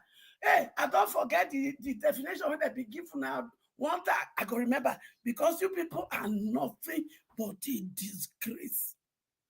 And Tinubu, corruption is gone. Really? The 6-point-something trillion that was pardoned by Akpabiole in the 2025 this thing. What did they call that one? Is that not stealing? Is that not criminal? Is that not fraud? So what are you talking about? Who signed that into law? Tinubu? Oji, did you not read it in your channel? Who signed that into law? Is that not criminal work, Oji? When I don't want to talk through, let me tell you people, one thing that is certain, Jungle don't mature. My children and I will not give you people peace anymore because you have destroyed us. Bible says, children, obey your parents so that you may live long. And the same Bible says, parents, do not provoke your children to anger. Oji, you, Chief Tinubu, the drug baron, Chief Tinubu, the criminal, Chief Tinubu, the leader of the terrorist organization terrorizing Nigeria. You have provoked me and my children to anger. There shall be no peace for you. Make una touch Sowore. Make una touch Sowore. Since una want make the country burn fire, we don't reach the limit. Make una go carry am. Make una go carry am. Oji, Zamfara state governor, he say they were close to go after the terrorizing them. But there was order from presidency. Oji, who is bringing the order from presidency that is making them not to stop terrorism? And Oji, you say it's not a criminal. It is only a criminal president like him that will allow Nigeria red oil to be spilled every day, and he will jet out of the country to Paris to go treat himself. Oji, tell me where in Constitution of Nigeria that gave his wife Remi Tinubu an office, that he has to go with over 100 convoy of car bought by taxpayers' money, and you say they are not criminal? Oji, you don't cross boundary. You don't cross boundary. No worry. Shebi I hear say that even na secure estates, they don't they come inside to come they kidnap una. No problem. All of una go taste of this bitter water. Some of una, that una secure estate, una see say it is secure, they go call kidnap una. And so shall it be. Useless people that will see the truth and continue to lie. All right, Mama Isho, thank you very much. I'm surprised with your submission to your senior boyfriend. Wow, I didn't say this. I didn't say that your senior boyfriend before, but the way you did deal with her today. You know, say the name senior boyfriend. You know, say you want key goats. You go give a sweet name. Mama Isho, this is very unfair. You all raise person go up. You don't go to where from skyscraper goes up. As if they make my children, they suffer anyhow. You think say it good? You think say it good? Okay. I'm not joking, they cover nonsense for her. As for us, you, I beg, I never declare her a bad person. I beg. Why they go edit the truth? Why did they edit the truth? The truth, maybe, I don't know, maybe it might be from the body of her rights. They asked them to delete that part of it. We don't know. Since he take over from Abbott into go get them. Anyway, you know, say we when these guys they did live, we have our software we place on all of them. So at the end of the day, we now filter the one we need from it, and the one we don't need, we throw them out. So that's what we do. So in case things like this happen, they delete them, we will get them. So yeah.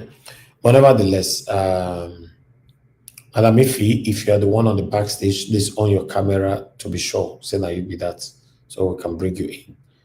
But nevertheless, I would like us to move on right now to the next person, which is okay, it's Madam Ifi. Hey, this woman, during 78 years, Madam Ifi never joined us for a year. Yeah, 78 years in your day, so Madam Ifi, you don't leave us for streets. Anyway, let me come back to you. Let me quickly go to other people here, except, okay, who is next? I think, okay, the way it is on the table is Tiobala. I got Tiobala. Please talk to us. Good evening to you, my brother. Good evening, Mr. Elvis. Can you hear me? Yes, very clear. Okay, thank you so much. Thank you for the great job. Thank you, my brother. Good evening, good morning, good afternoon, everyone on the panel and those on the comment section. Yeah, it really showed a lot today regarding what is really happening in Nigeria. So there are so many things that we discuss or to talk about.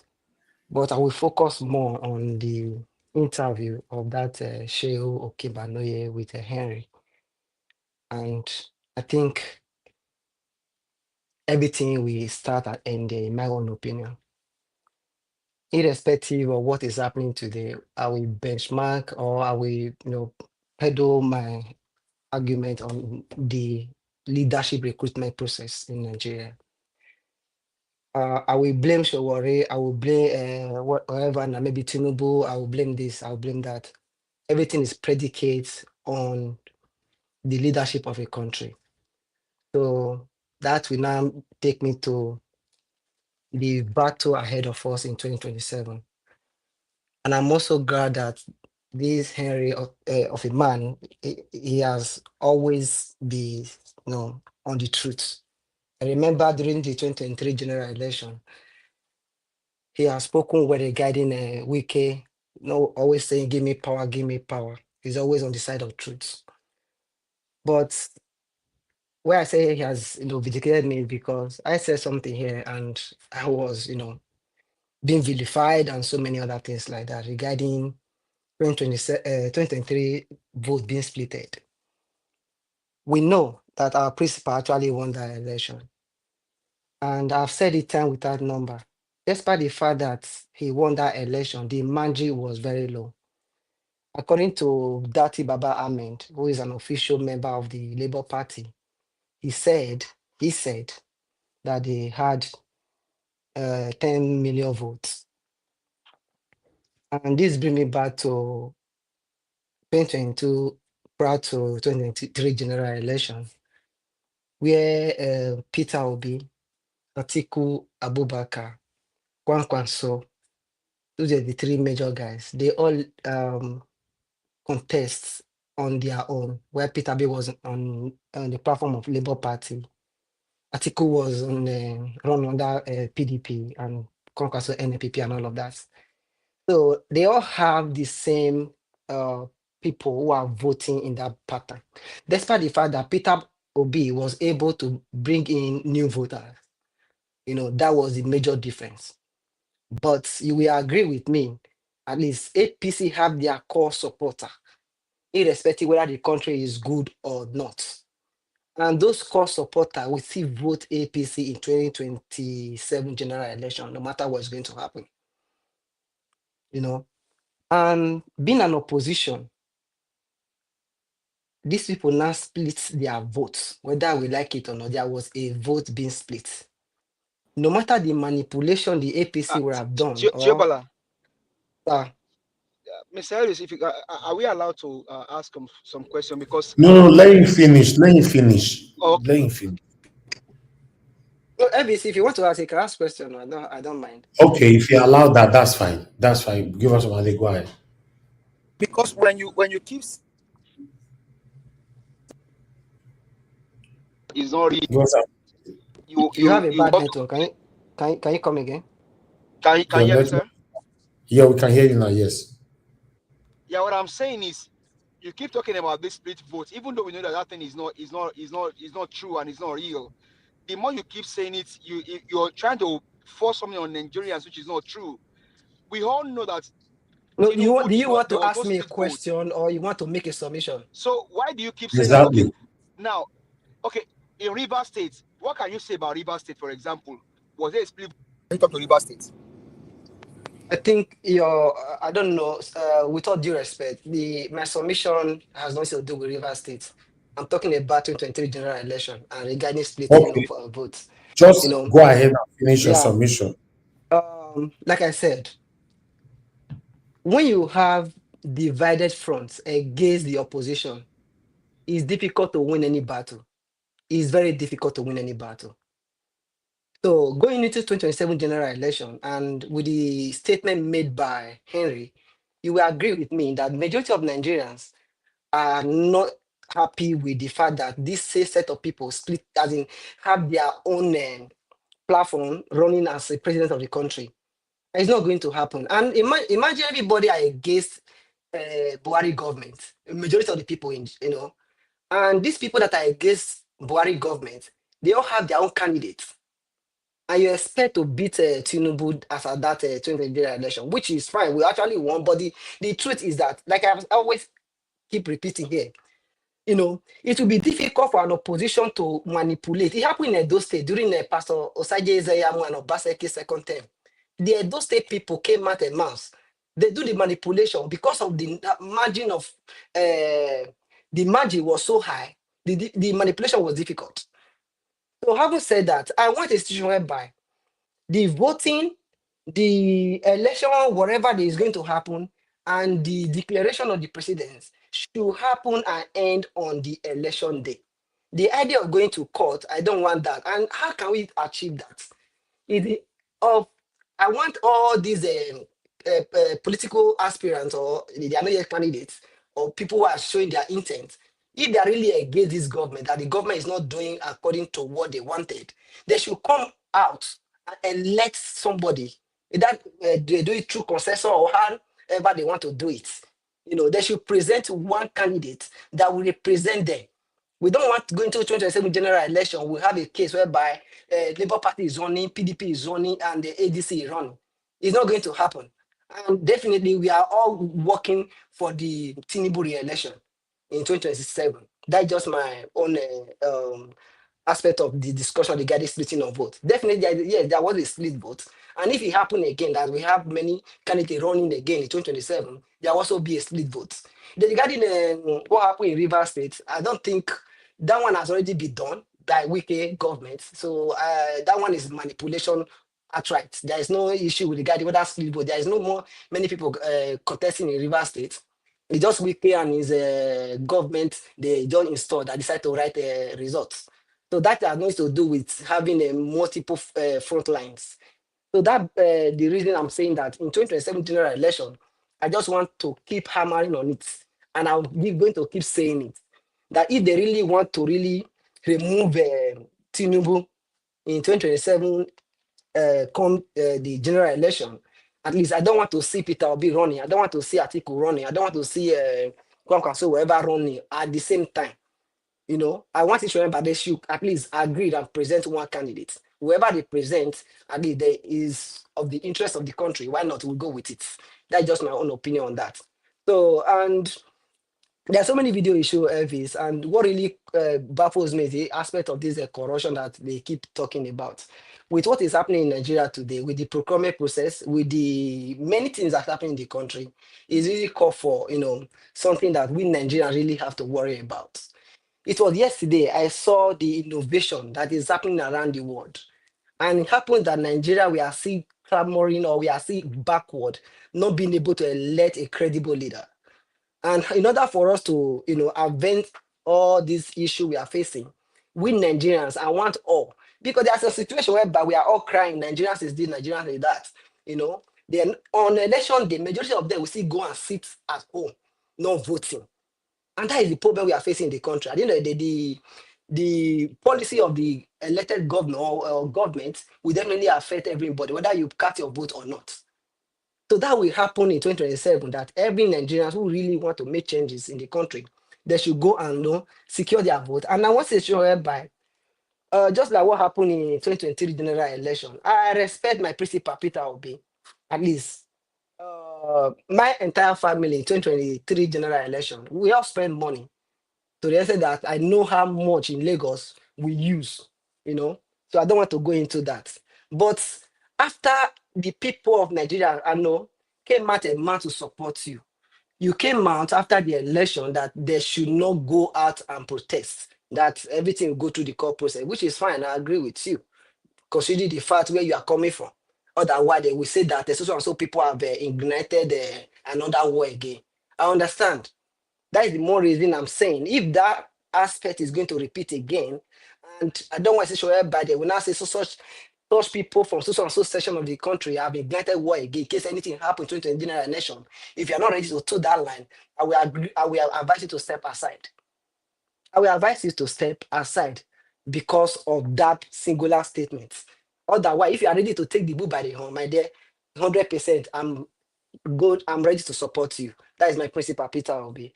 Otherwise, you allow those who want to take whatever action they want to take to go forward. I know you have you have the crowd, you have the masses, and you have the experience and whatever it takes to make that nation great.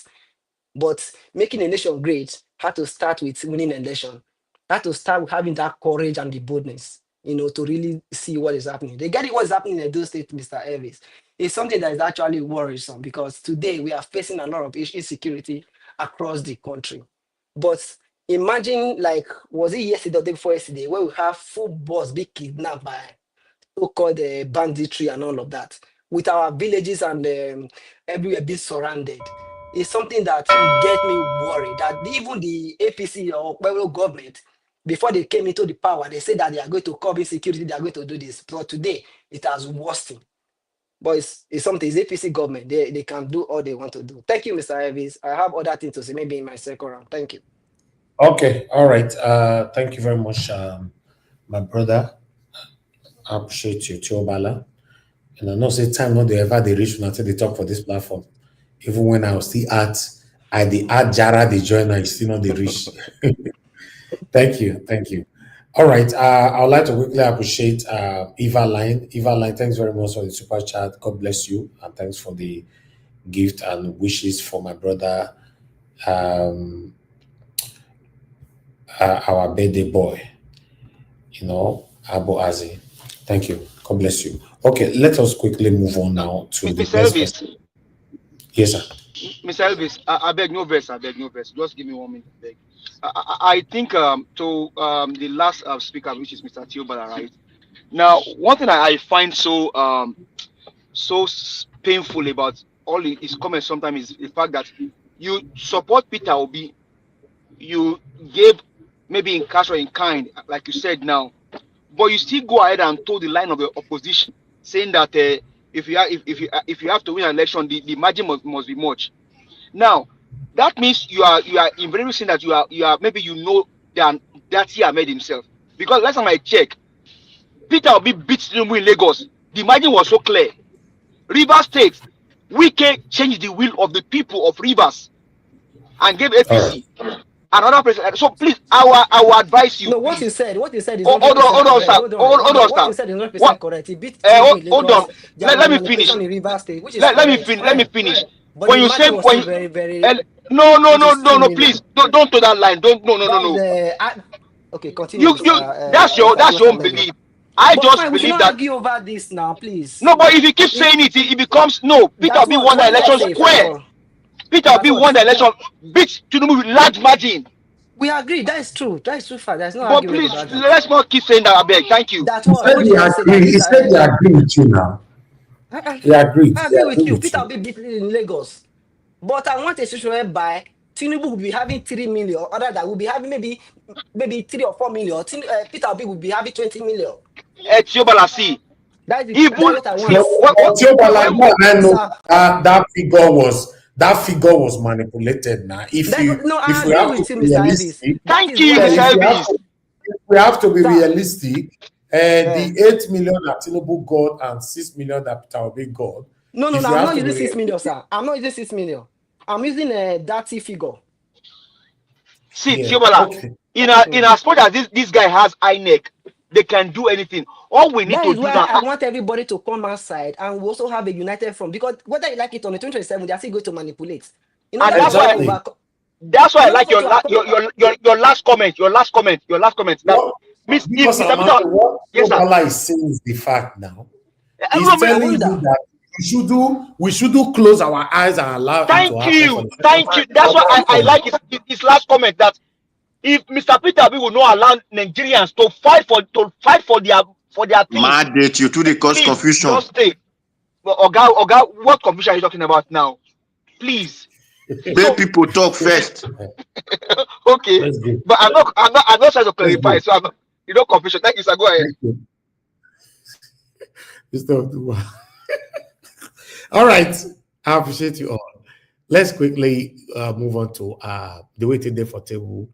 Abdul Malik, then we'll come to Madam Rita before Madam Ife. Abdul Malik, talk to us. Good evening to you. Yeah, good evening, Mr. Nigeria Watch. Yes, sir. Good evening, everybody in the panel. Good evening, Nigeria. Mr. Sowore called our president criminal. There is nothing new.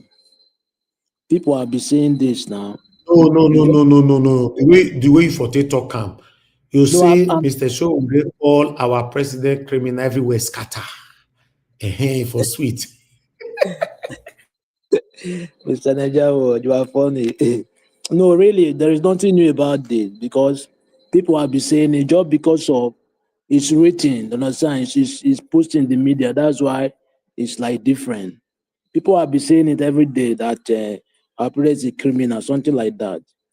I dare DSS to go to Zambisa forest to go and tackle bandits. Not Sowore comment, because we have judiciary, right? We have court. Let them sue Sowore to court. Yes, it's not to tackle somebody that make comment. We know, it's not a criminal. Let it go and prove it in the court. We have court in Nigeria. There is something they need to do in that country, not all those kind minor issue. What is not necessary? Look at the rampage killing. What bandits are doing in the country. There is no security agency talk about it. We have DSS, we have police, we have army, we have air force, we have every navy. They are looking every day. People are dying, but they don't care. When somebody just make comment on online, they come after the person. How? This time government, I don't really understand the type of government that they are operating. It's not new what Sowore said. People have been saying this for a long time.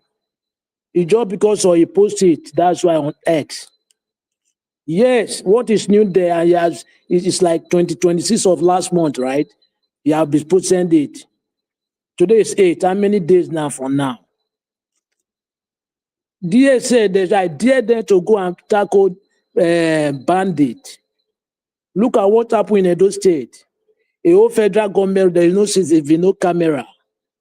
Even to put camera on that road, all the federal government road to create more job for opportunity, to create job for the citizen.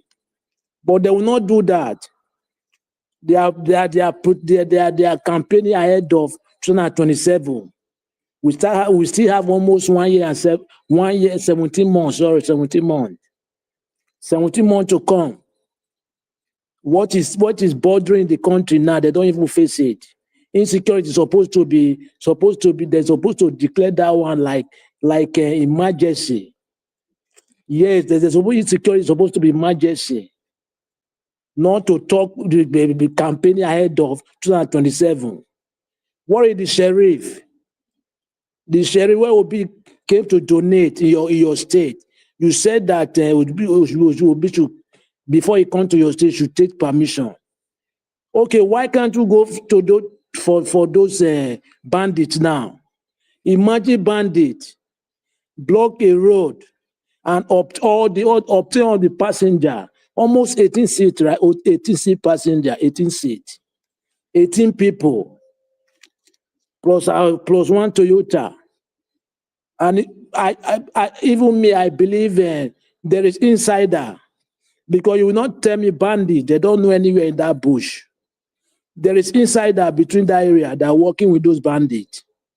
Yes, because somebody will not just come from somewhere, know your ground.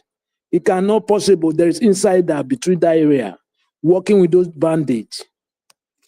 Yes, but this government we have, they cannot investigate. That is the major problem. They cannot investigate. They cannot do anything. Rather to go after people that say the truth, how the country will be better. What Sowore says is not new. It's real. People have been saying it. What is a criminal? Why can you define a criminal?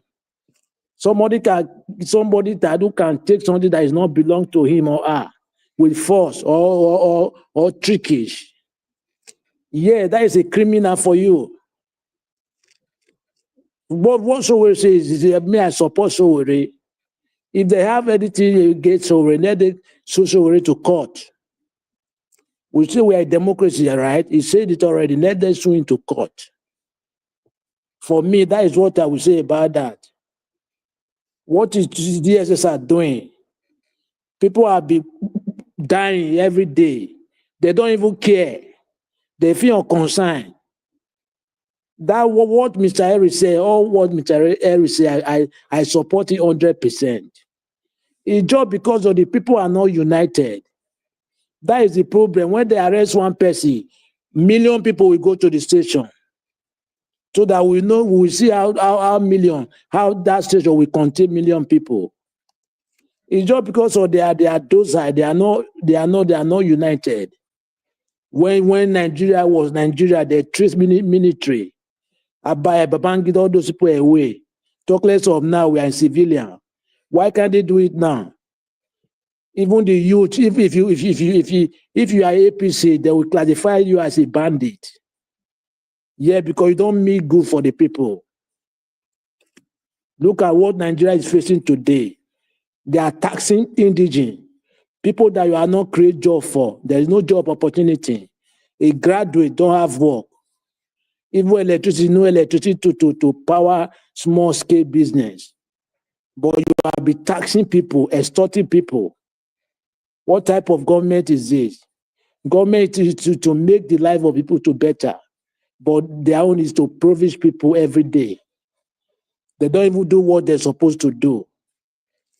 Now you say you are not going to borrow again, but I read an article today. It's like they seek for another billions of dollars. What type of country? Where are we going to? The country is just mess. It's because it's just the citizen we decide 2027, because it's not the people. All those people, they don't mean well. They don't mean well for the people, because it's only the citizen will decide what will happen, either the future of the future, or they remain where they are. Thank you very much, Mr. Nigeria Ward.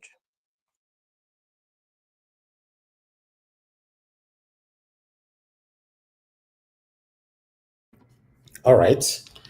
My brother, thank you very much. Abdul Malik, thanks for that submission. Okay, let me hear from Moderator. Moderator, it's good to have you on the show. Good evening to you, man. Talk to us. Yes, thank you, Mr. Elvis. Good afternoon. My lovely mommy, Lami, and then greetings to Mr. Jonathan, Mr. Teobala. Yeah, it's been a while, Mr. Teobala. My brother Abdul Malik. Thank you so much, man. And Mr. Odua and Mama Hecho, give us our mandate, Mr. Interrupter. And my big sis, Ify, you're welcome. And I want to say happy birthday to Abuazi. I just thank God for your life. Happy birthday. And I think, yes, our Dream Nation just came. Prince Alaba, good evening, sir. Thank you very much, Mr. Elvis. I don't know, I think I've been off and on, but I'm just going to say what I need to say. The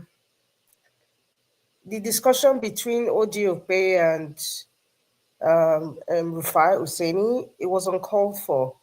There was no need for that kind of argument or trying to show that, they understood, the difference between making a statement and then explaining yourself after the statement. It was totally unprofessional. It was totally uncalled for. There was no need for Oji to keep saying, let's not argue, but you were arguing. It wasn't very, very professional at all. And I didn't see the need for her, to kind of passionately defend the indefensible. There was no need for that. She looked very awkward. I'm trying to use a very nice word. She looked very, very awkward. And the fact that Rufai Hussaini made a statement like, it is not right that Sowore said that he's a drug baron. Even Rufai himself does not believe what he's saying. It sounded like he needed just to say that for TV's sake. You see, that is why, we talked about this. I think Mr. Jonathan, we're talking some few days ago or last week, about the role of the media. Investigative journalism is not what it used to be before. The media right now is just playing to the gallery of the man from Bodilon. And I was telling you, I said, really and truly, they really do not have any power. What I saw Oji doing was ass kissing. She was just doing it. I don't know if she was going to get a raise, or she's just trying to play the devil's advocate, or she was just trying to feel like, oh, Arise TV is neutral. It just didn't work. She sounded and looked ridiculous with that little spat they were having. There was no need for that. Nigeria heard what they heard. Sowore wrote what he wrote. There was no need for that bickering. It was totally uncalled for, very, very unprofessional. But however, the star of the moment, of Omoyele Sowore, what he wrote is what he wrote. I still have my own, I have my own perception of how I see Sowore anyway, and it still hasn't changed.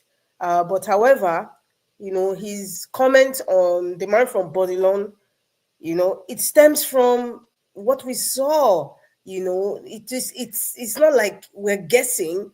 The United States government has said that when he was in Chicago, he had proceeds from the sale of narcotics. He forfeited, was it $250,000? If you convert that money now, we're talking in millions of dollars now in present day. So anything that somebody acquired from the proceeds of narcotics, I'm not just saying he acquired it. It was investigated. He ran away. He forfeited some money. Period. What does that tell you? We can't sugarcoat it. So that's why there was no need for OJP to just that spat was just unnecessary. And Sowore is right, in that statement, because the United States of America has given us a little snippet of what happened in Chicago, and still we are yet to finish that case. That case is going to be like a cold case file, but we all know, as a matter of fact, the midget from Kaduna, what's his name, Nasir El-Rufai, has said that, somebody, who had a drug case in the U.S., so everybody knows. So I don't understand. Anyway, let's move along. Going by Mr. Henry Shield. Okay. Thank God for social media. Thank God for social media, because what Mr. Henry Shield was talking about, there is no way in present day Nigeria that he will have come to Channels TV, Arise, Sunrise, or whatever rise that exists in Nigeria, or NTA, to say the things that he's saying. There's no way. So that's why I say thank God for social media. And that is why you see, if you remember, Mr. Elvis, last week I said, they have rules. People like Unduka Obiagbena of Arise TV and the rest of the MDs and the directors and the owners of these media houses, they are all under the umbrella of the man from Bodilon. They have given them a mandate. Do not show what is happening in the north. Do not show kidnapping. Do not show this. So if you listen, they're not what they do on TV now is bickering, or what we talk about in Nigeria Watch here. They now regurgitate everything on the so-called media that they have in Nigeria. So therefore, thank God for social media and the internet. The likes of Shane Okibaloye and Rufai Husseini, they now have their own podcast. You know, they have their own YouTube channel where they can invite people to speak about things that the mainstream media will never allow them to talk about. And that's why we have the opportunity now to hear stories like what Mr. Henry Sheed is saying, just like many other people who have come over. So I can say, thank God for social media. Thank God for the people like Elon Musk or Mark Zuckerberg that owns all this media that the Nigerian government can never bribe. Thank God for that. If not, a lot of us will have been oblivious to what is really going on. And I can tell you at the fact in Nigeria, many Nigerians, 90% of Nigerians now, they are oblivious to what is really going on. What they just depend on is what Arise TV says, or channels, or NTA, or Vanguard newspaper, or one newspaper says. It ends there. In fact, they just read it for the sake of, okay, we've read it. Whether the information is right or wrong, that is what they digest. And it ends there because they're dealing with so many other problems, personal problems. But you see, back to what Mr. Henry Sheed was saying. Well, because he's part of the PDP, he's in the inner caucus. He was presently there with so many decisions that were made. And that's why he sounds believable. Yes, it sounds believable. But however, I think a majority of us, we've been talking in this channel for a very long time. Many of our permutations about the politics, about the decisions, it's that, that has been going on in Nigeria, politics-wise. He said what most of us have been saying. So what's new? I would agree on one thing that he said. If Mikano, Peter Obi, I don't want to even include Jonathan because I really don't think Jonathan has any political relevance per se. That is my own opinion. But I will just add him for the sake of he was former president. Jonathan and the rest, if they come together, including the people from the caliphate, including non-state actors that we do not know, if they can come together unselfishly, genuinely, not for tribe or religion, to say, you know what, this madness has to end. And then they present somebody that Nigerians don't, because we are, within the past 20 years or more, or even 30 years, many people who have been in government were still hearing their names. There's nobody really new like that. If they can come together and bring somebody, a neutral person, a young person, even in their 40s, and say, this is the person. In fact, I don't want to use the word person. I am, as a Christian, I would say the Moses. If you can bring a Moses, a man who has been on the two sides of the coin and knows what to do. I kid you not, Nigerians would, in fact, the ones who are closeted supporters of Peter Obi would support it. That's all I have to say for now. Thank you. Madam Rita, before you go, Madam Rita, who is that man? I have no idea. We'll find out. You know, if you go to Yokoriomo, Boriaki, they are there. Yo. All right. You could be that Moses, you know. You could be that Moses, you don't know. God can use anybody. Anybody can be.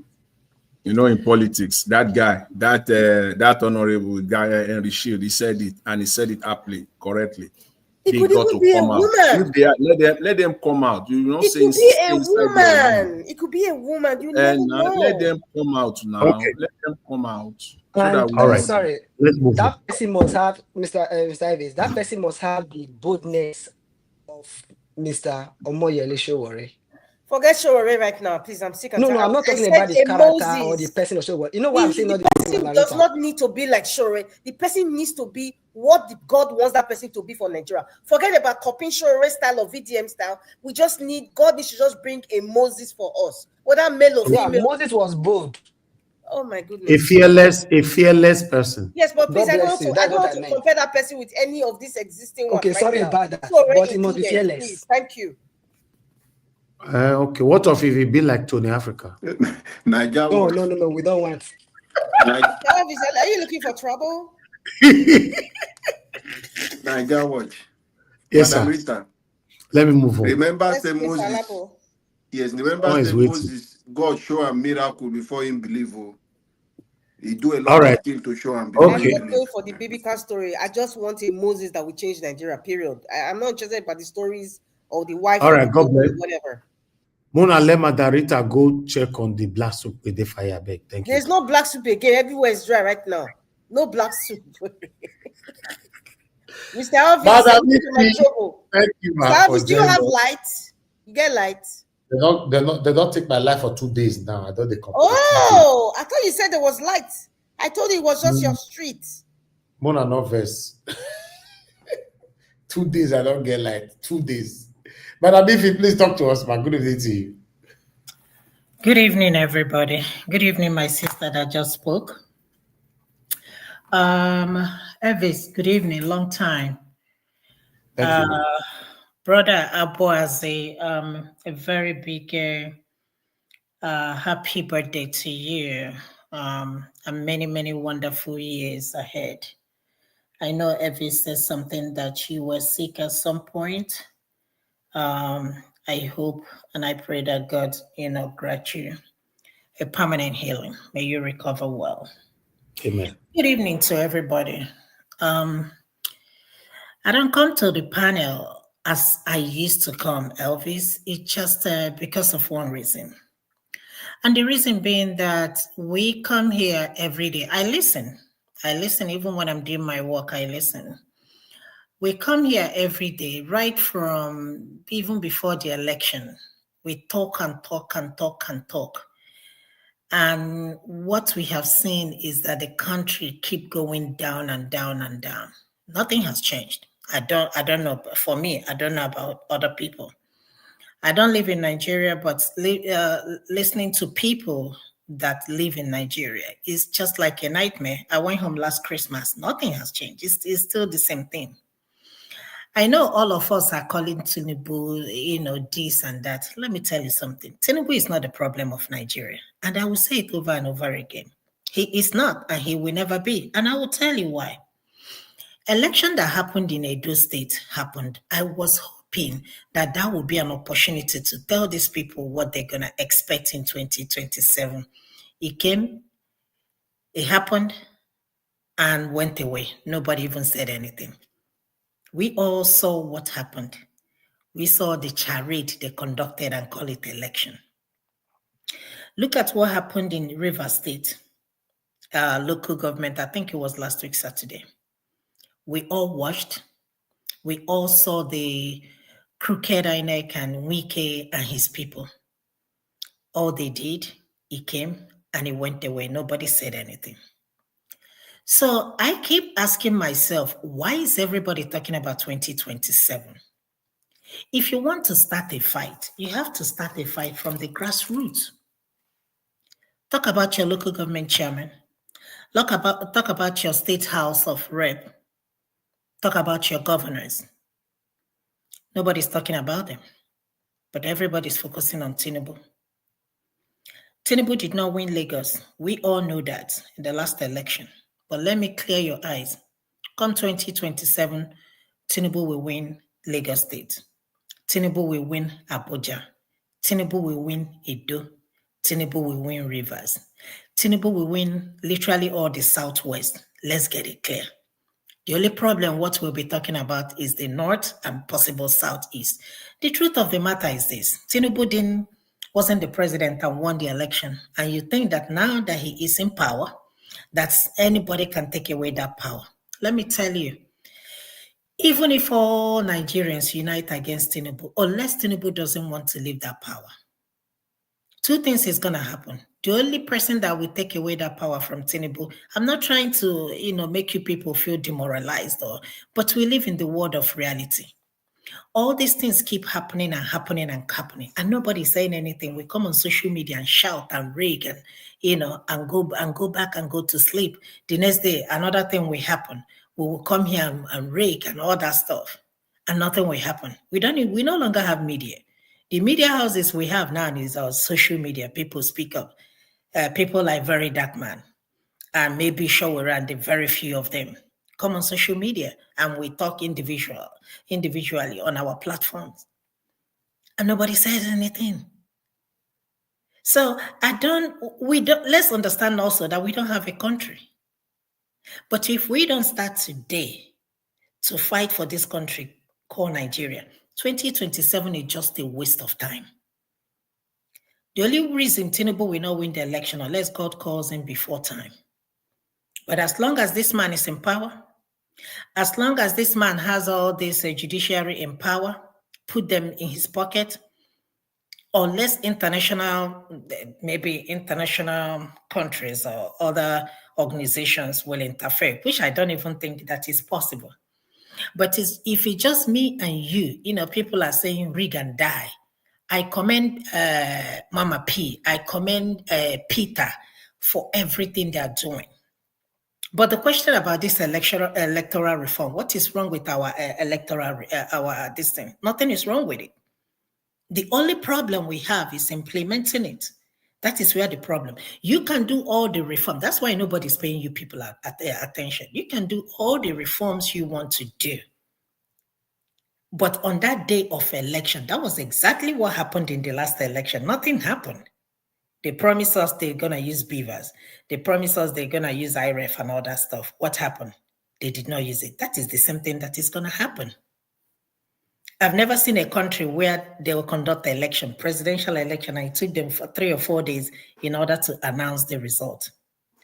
Had even they used the IREF or the beavers, as you are voting, you are seeing the result just like the South African people did. In fact, I heard, I don't know how true this is that our machine is somewhere in South Africa. I don't know, our voting machine. I don't know if that's true. Somebody correct me or somebody, tell me otherwise. I don't know. But that's what I heard. I heard it on social media that we keep our machine somewhere in South Africa. I say, this country is a joke. We are not yet serious. All these things you people are talking about, DSS and all that, this is just to confuse us, to distract us from the main issue that is going on in Nigeria. Even if all of us rally around P2B, there was let me shift a little bit. There was an interview. I don't know if anybody saw that. I spoke to Omoye about it. Omoye said that she didn't see it. I saw that on social media, where IBB was saying, the person that's supposed to be the president of this country, he described the person going from one place to another. Everybody knew that he is talking about P2B. But the problem is that we did not rally around P2B. You know how many times they have betrayed us? So all these things we are fighting, yes, I want us, one Nigeria. Abike Dabiri will open his mouth and say something and nobody, not even one person came out, not even a senator, not even the presidential office. Nobody said anything about it. We kept quiet. You people are waiting for 2027. On that day, you will carry your ammunition or what? I don't even understand what is so special on that day. Again, nothing is going to happen because a lot of people are not going to come out to vote. They're going to put fear in people not to come out. It will be easier for them to rig an election. So whatever we are planning or whatever you people, I keep saying you people because I see you people are not serious. I don't mean the people in the panel, but you all know what I'm talking about. I don't mean to disrespect anybody, but you guys know where I'm coming from. Nigerians, we are not yet serious. Now they're telling you that the people in the prison will vote. but the people in diaspora will not vote. What does that tell you? And nobody's saying anything. All these things keep going on and going on and going on. Can somebody tell me, other than social media, what other avenue do we have? We don't have no justice. The worst they can do is to tell you to go to court. Just like somebody said, if anything doesn't happen on that day, no need of going to court. Going to court to do what? If we rely on court all the time to decide our election, we don't need to be holding election no more. If we're gonna rely, because most of the elections in the last maybe 5 electoral or 6 electoral cycle we've had in Nigeria, they ended up in a Supreme Court. What for? What for? Then why do we have elections? Then we don't need to have elections. This issue of North and South and the Northern South turn and the Northerners turn. Let me tell you something. We are not yet serious of being one country. I don't think we are even telling ourselves the truth. And I've said it over and over again. If we want to have if we want to live as one country, we will forget about this issue of this is the turn of the Northerners and this is the turn of the Southerners. It is only in Africa, it's only in Nigeria that I've seen this happen. I haven't seen it anywhere where we'll be talking about it is these people's turn.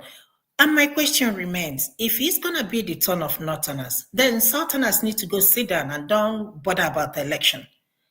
Give the Northerners the money to conduct the election and then bring up the president for us. When it is the time of the turn of the Southerner, you give them the money to conduct the elections. Who says that anybody that holds power must stay in power for 8 years? It's only in Nigeria that you hear all these things. They will have to do their 8 years. Said by who? So, my dear people, we live in the world of reality. It is high time we begin to tell ourselves the truth. That if this is not dictatorship, that we are not even gradually slipping into. We are already a dictator. Our country is already in the hands of a dictator. It's no longer we are sleeping. We are not sleeping.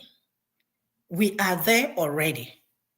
If you are being threatened, if DSS that's supposed to even protect the country, when your defense minister tell you that, oh, you have to protect yourself, what does that tell you, people? People are busy on social media, exchanging words, focusing on, what's his name? This guy's wedding, Davido's wedding, and Odetola's wedding. That is what we are talking about. And the country is sinking down. Thank you. I don't have much to say, but let us have what we call reflection.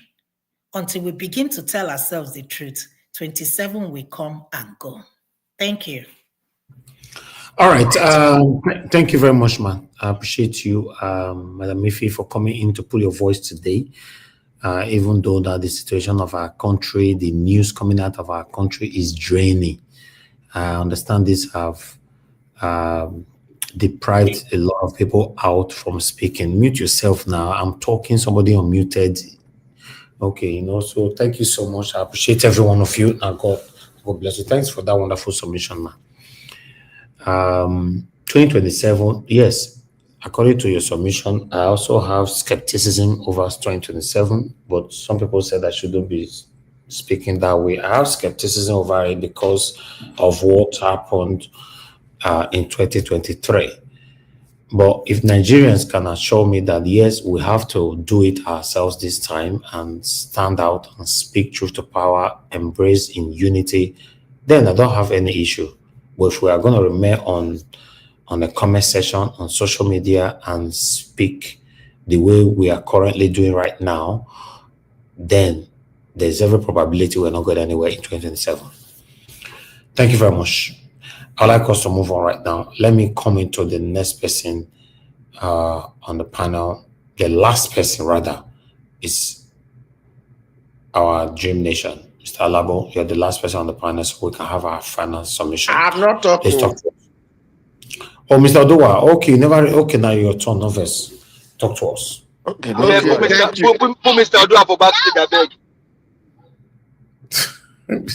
Mr. Oduwa, go ahead, talk to us. Come to Mr. Thank you. I don't come from backstage. Now carry me come here. I suppose to talk before other people. Anyway, Good evening, Mr. Najawash. Good evening, everyone in the panel. Happy New Year to many people here today. Good evening, Mom in Diaspora. Thank you. God bless you, ma, for your good work and your time. Safian boy, he said. Good evening, commenters, listeners, and viewers. And God and the pastor by God bless all of us. Anyway, me, I don't understand English. It is only Bulaba. I can talk that. Yes. Well, I'm hearing that just because of calling Tinubu a criminal or whatever, and the X, they call it X. But there was no why.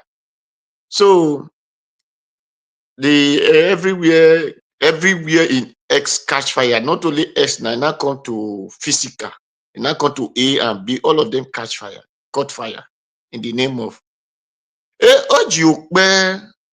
I really see her today that she have graduated in this her job of defending the criminal government. Well, I would like to ask the DSS, because Ojuokpe told us that they are DSS, I mean dead security service. Because if they are the one to investigate, Ojuokpe should have explained more what is known as investigation. Did you need to arrest before investigating, or you need to investigate and confirm before you arrest? Because this DSS were the one who arrested the same Omoyele Sowore and said he has people that that lay money for him in the Arab Emirates or something like that in Dubai, which after said and done, found out that Sowore have never gone to Dubai or have anything to do with people there.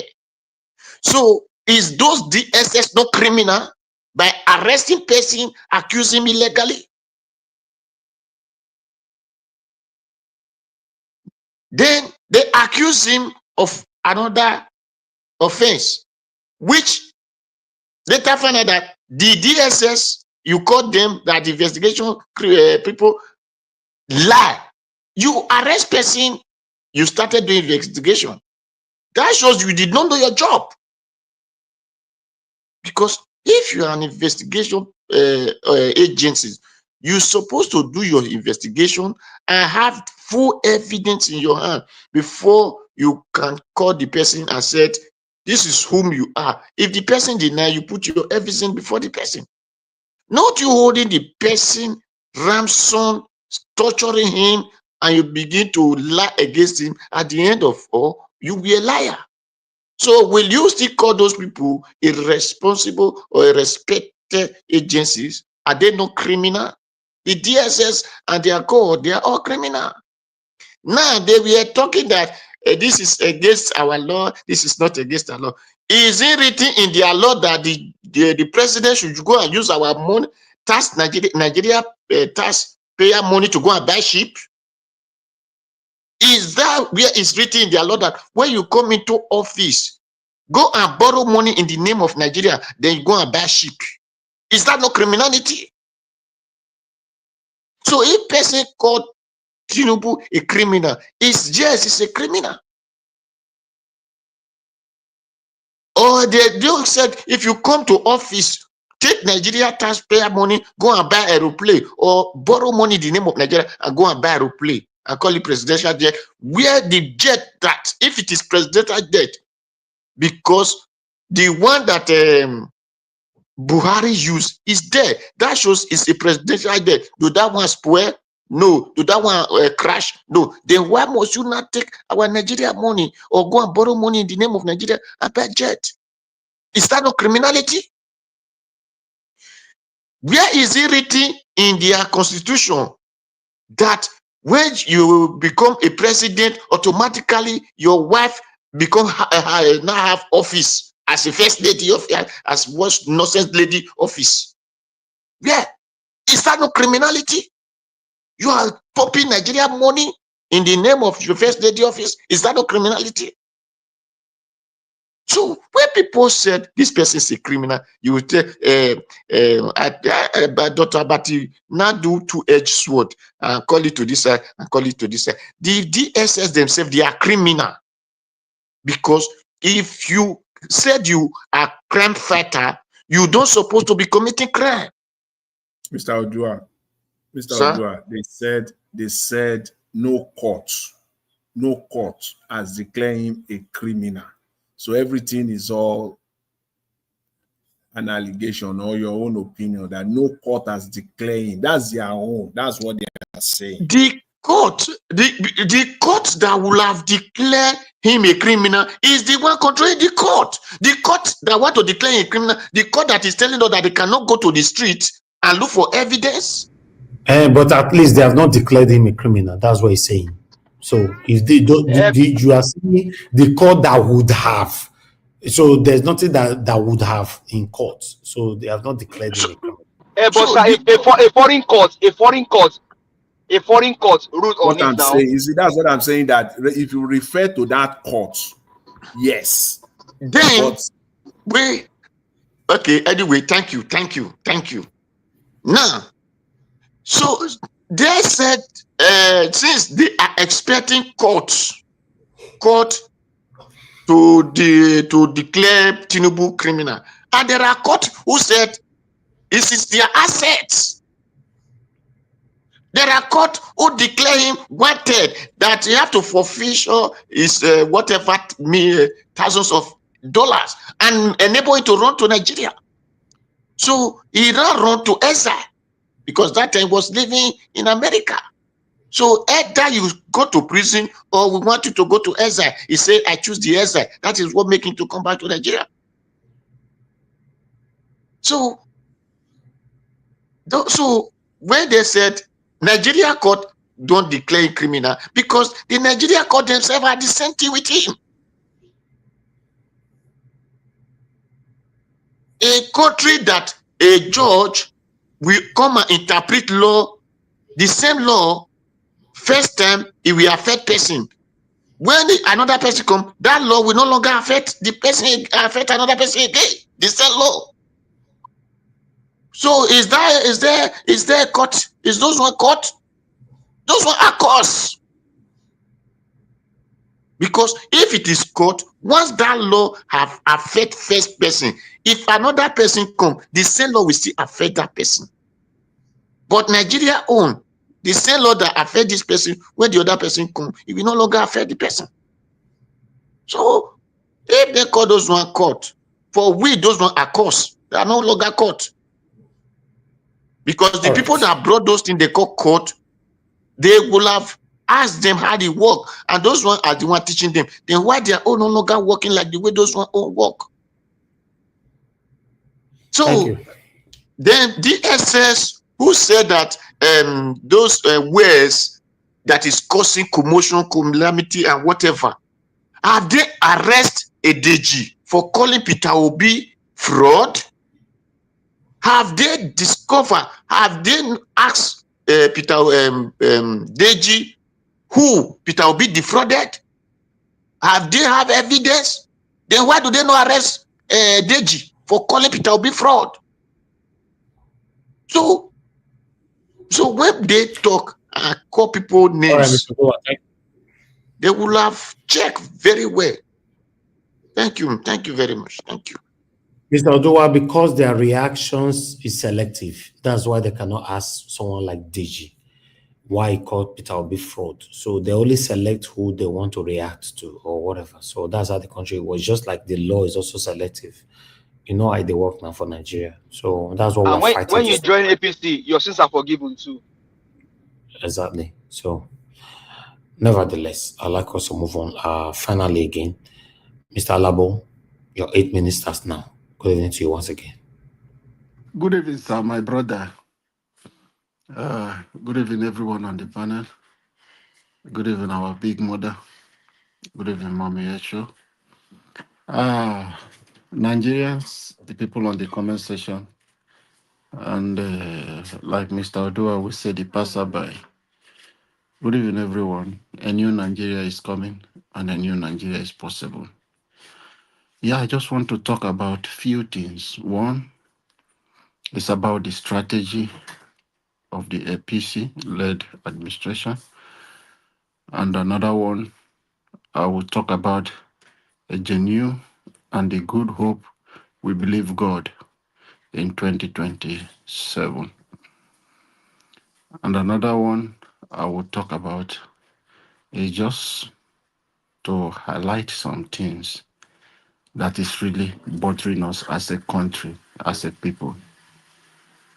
Let me leave Tinubu is this and that. I just want to let you Nigerians, everyone, to know that the issue of Sowore and DSS was a distraction.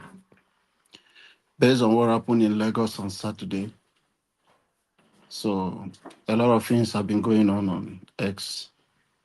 So it's just a distraction they brought to Nigeria. So people just jump into it.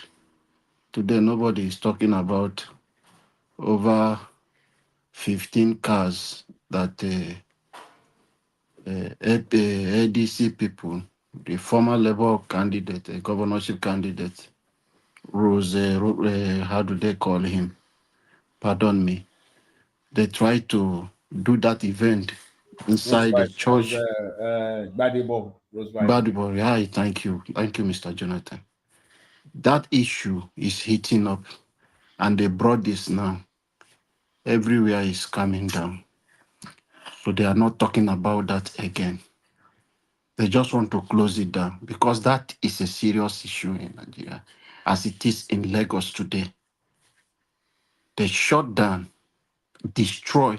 People are in the hospital. The sister head. Do you know that kind of thing? They had to do surgery. Things are going on. So when my brother, the PDP guy, who was speaking with Cheung, it's not a joke. That is the only way out for every one of us in Nigeria. So now DSS just brought this one to distract Nigerians. So I don't see that one. The fact about our president is there on social media. Is there anything for us to argue? Is there in 2023? They admitted it, but they said it happened in abroad, not in Nigeria. So they cannot say that, discuss that in the court. So it's not something for us to begin to. We have serious issue to talk in Nigeria. It's not these distractions of Sowore and DSS. It's just a distraction. So let us just ignore them. Nothing is going to come out of it. They know what they are doing. So I want to talk about those strategy that is making a lot of people giving up. This thing making Tinubu look as if he's God. He's not God. He's human being like you. Forget about the power he owns. There are people who are stronger than him. When the real power will come, we are more than him. Let me just remind Nigerians, these politicians are few people. They are just few set of people. We are more than them. That is why every day I talk about our unity. It's very important. And they will never allow you to unite, but we have to decide and fix our country. We must unite against these few individuals. They are everywhere in our institutions. They have planted their evil seed in all the institutions in Nigeria. That is why we don't have any strong institution. When the politicians will put his brother, his cousin in INEC, in judiciary, their wives. So how do you think those institutions will function? When the politicians will put somebody who will be an AIG, who has been his motorboy, and this, how do you think institutions will work? When for you to be army chief of staff, you have to be my boy, you have served me in so place, then I will come and nominate you, or I sponsor you. I was the one that brought the form, sponsor you from your NDA till you become this, and you become that, and they make you. So how do you think institutions will begin to work? So these are bigger problem we have, but we are more than these few individuals. When we unite and rise in one voice, we will take them away. So all these things are their strategy to make Nigeria be scared of Tinubu and doing this. That is one thing. Mr. Evis, sorry for saying this. Your pastor have told us that he is a soil, and we know what happened to soil. I'm not just trying to go to Bible. We know how soil ended up. So why are we thinking that this person is something Nigeria cannot push away? Which power does he have that citizens will not have more than him? How many prisons does Nigeria have? How many black Maria do they have to pack the list? Every state in Nigeria has over 2 million people. Every state in Nigeria. So if only 1 million go, how many police van and army van that would take us away? Let us throw away the politicians. You as a citizen who are not politicians, they can't defeat us. Let us unite and push these people to where they will go. Another thing I want to talk about, which is very important thing today, let us not depend on politicians. Politicians, Nigeria politicians, we know typical Nigeria politicians, what drives them is not ideology, is the public asset, how much power they want to get and acquire our public asset, turn them into their own, get much power. That is what drives Nigeria politicians, not how to better the country. So if you are giving an opinion, that is the only place I want, that I would have loved that my brother to talk about. That is where I'm coming on to put my voice. It's for us not to depend on Goodluck, Jonathan, Atiku. Those Amieci, them coming together, not dropping their ambition. They will never, because what is driving them there is how they will buy the refinery, how much they will make. It's not about how to better the life of Nigerians.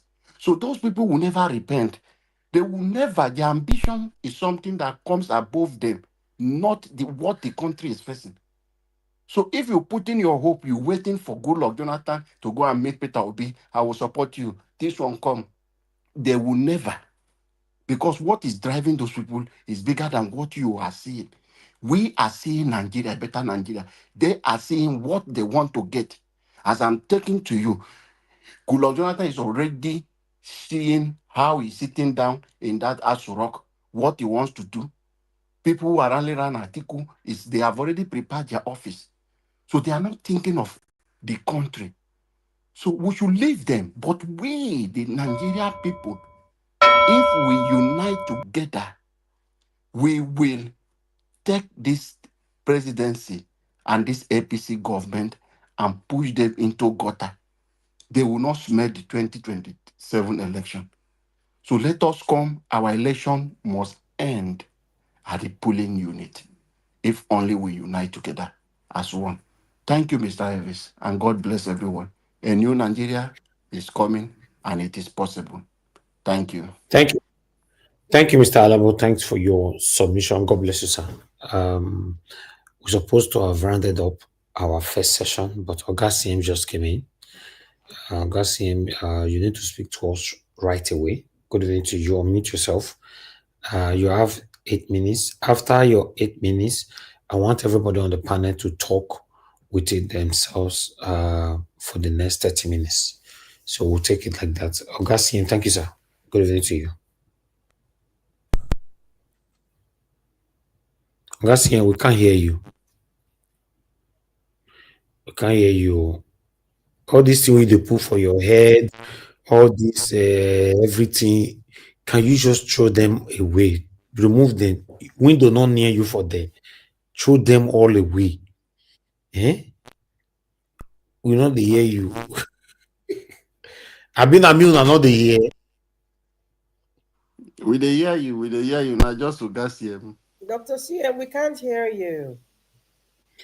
Oga, go and come back. You still have your slot. Go and come back. Let me just let our people start their final submission. Madarita, I beg you help me on the final submission. Thank you very much, ma. Before Oga will come back. Thank you. Okay, thank you very much. Dr. Sian, we can't hear you, so maybe you should log out and log in again, and probably restart your system. Okay, 2 minutes. Mr. Jonathan, what do you have to say? Final submission, 2 minutes. Okay, Mr. Jonathan is not there. So Theobala. Okay, Theobala is not there either. Abdul Malik, go ahead, your 2 minutes.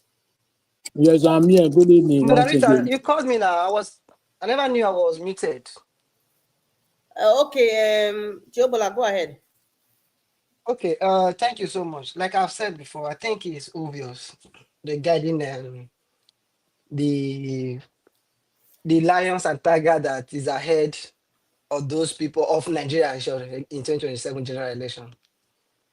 I still remember regarding what I've said, I still remain on that point. And our dream nation, you said something, let us unite. But the question I wanted to ask you is that how do we unite?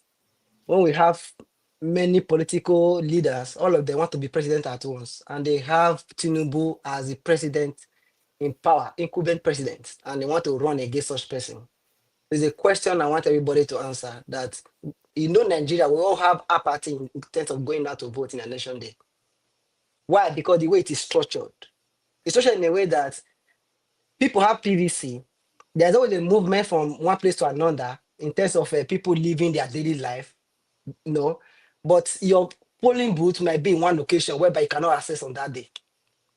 But many Nigerians are not ready to pay that sacrifice. So it's unfortunate.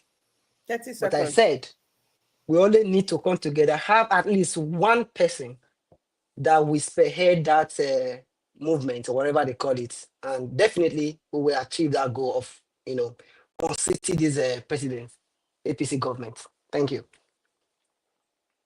Thank you very much, Theobala. Mr. Jonathan, if you are there, you can go ahead. If not, the next person is Abdul Malik. Abdul Malik, 2 minutes, sir. Yeah, good evening, Margarita. At this stage, after 60 years, we are still talking about, we still have fear in mind. If a long election will be ring, it's very big shame. Our country, our leader, they don't see how other countries conduct their election, but they are just to manipulate to ring the election. It's a big shame.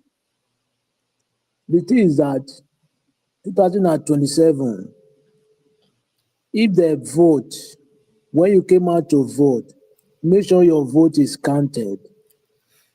Don't allow them to ring the vote.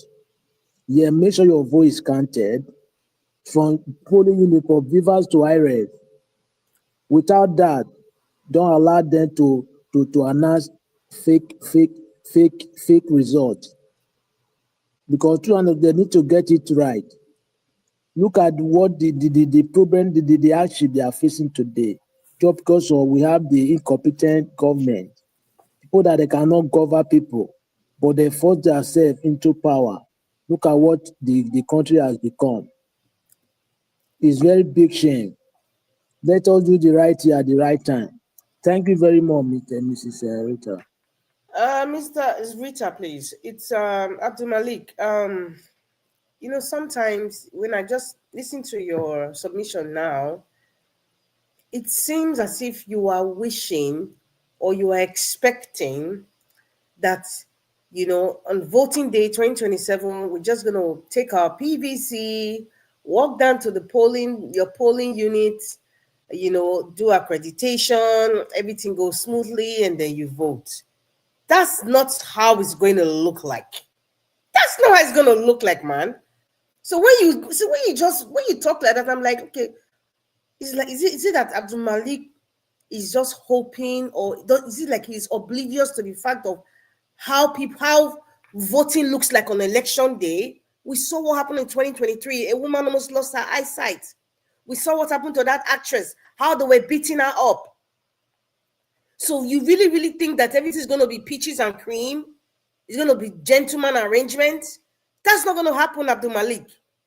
when you say we should stand there, vote, and we should count the vote, man, are you even going to be able to vote as a matter of fact? When a recalcitrant Agbero is saying, Mama Chukudi, if you know say no one wahala not come to vote. On that day of election, Abdul Malik, let me give you a picture. On the day of election, there will be thugs there looking, they will know there are people that's for them. The ones that are not, they are not sure is for them. They will make either they force them to say, if you know you're not voting for APC, step out of the line. Or they will look at the person they voted for, they will go and beat that person. That's what's going to happen. Don't you know? That's exactly what's going to happen. Can I answer you? Yes, go ahead. You know what? I agree with you, but let me tell you something. Power is belong to the people. Those people that let me finish. Let me finish. Power is belong to the people. Those people, they are human beings like you. It's just because of those, they are even minority, they are not even majority, they are minority. It's just because of those people, they are scared, they are not united. When they are united, even those people that those talks, they will run with their head. Mr. Abdul Malik, thank you very much. Well, I'm sorry, the next person to speak is very soon, but I just need to put this out there so you can get it. Narita, I want to ask you one question. No, please, I'm trying to make a submission, please, sir. No, I want to ask you a question. Is it wrong? No, just hold on. I'm saying hold on because you lose my train of thoughts.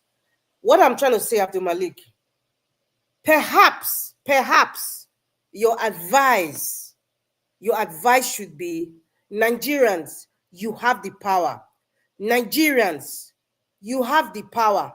Do not allow these people intimidate you.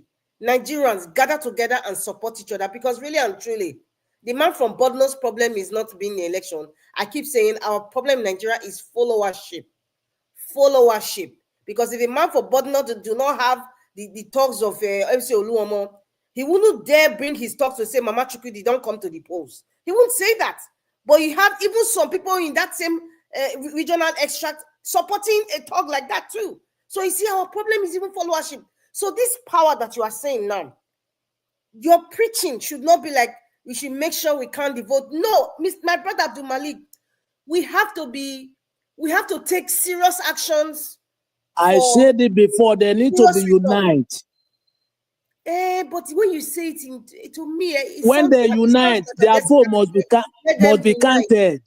We need to give them a scenario, not just saying the words. That's my point. Anyway, I don't want to argue with you. Your opinion's your opinion. That's the way you want to submit. That's okay. The next person. I just came in. Can I have my time? Mr. Tiobola had a question. Mr. Tiobola, quick. Black Panther, please just wait, please.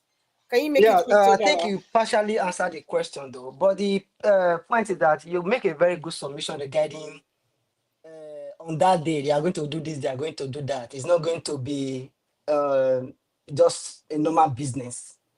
So I wanted to ask you, like, what measure or what do you think would be the best approach?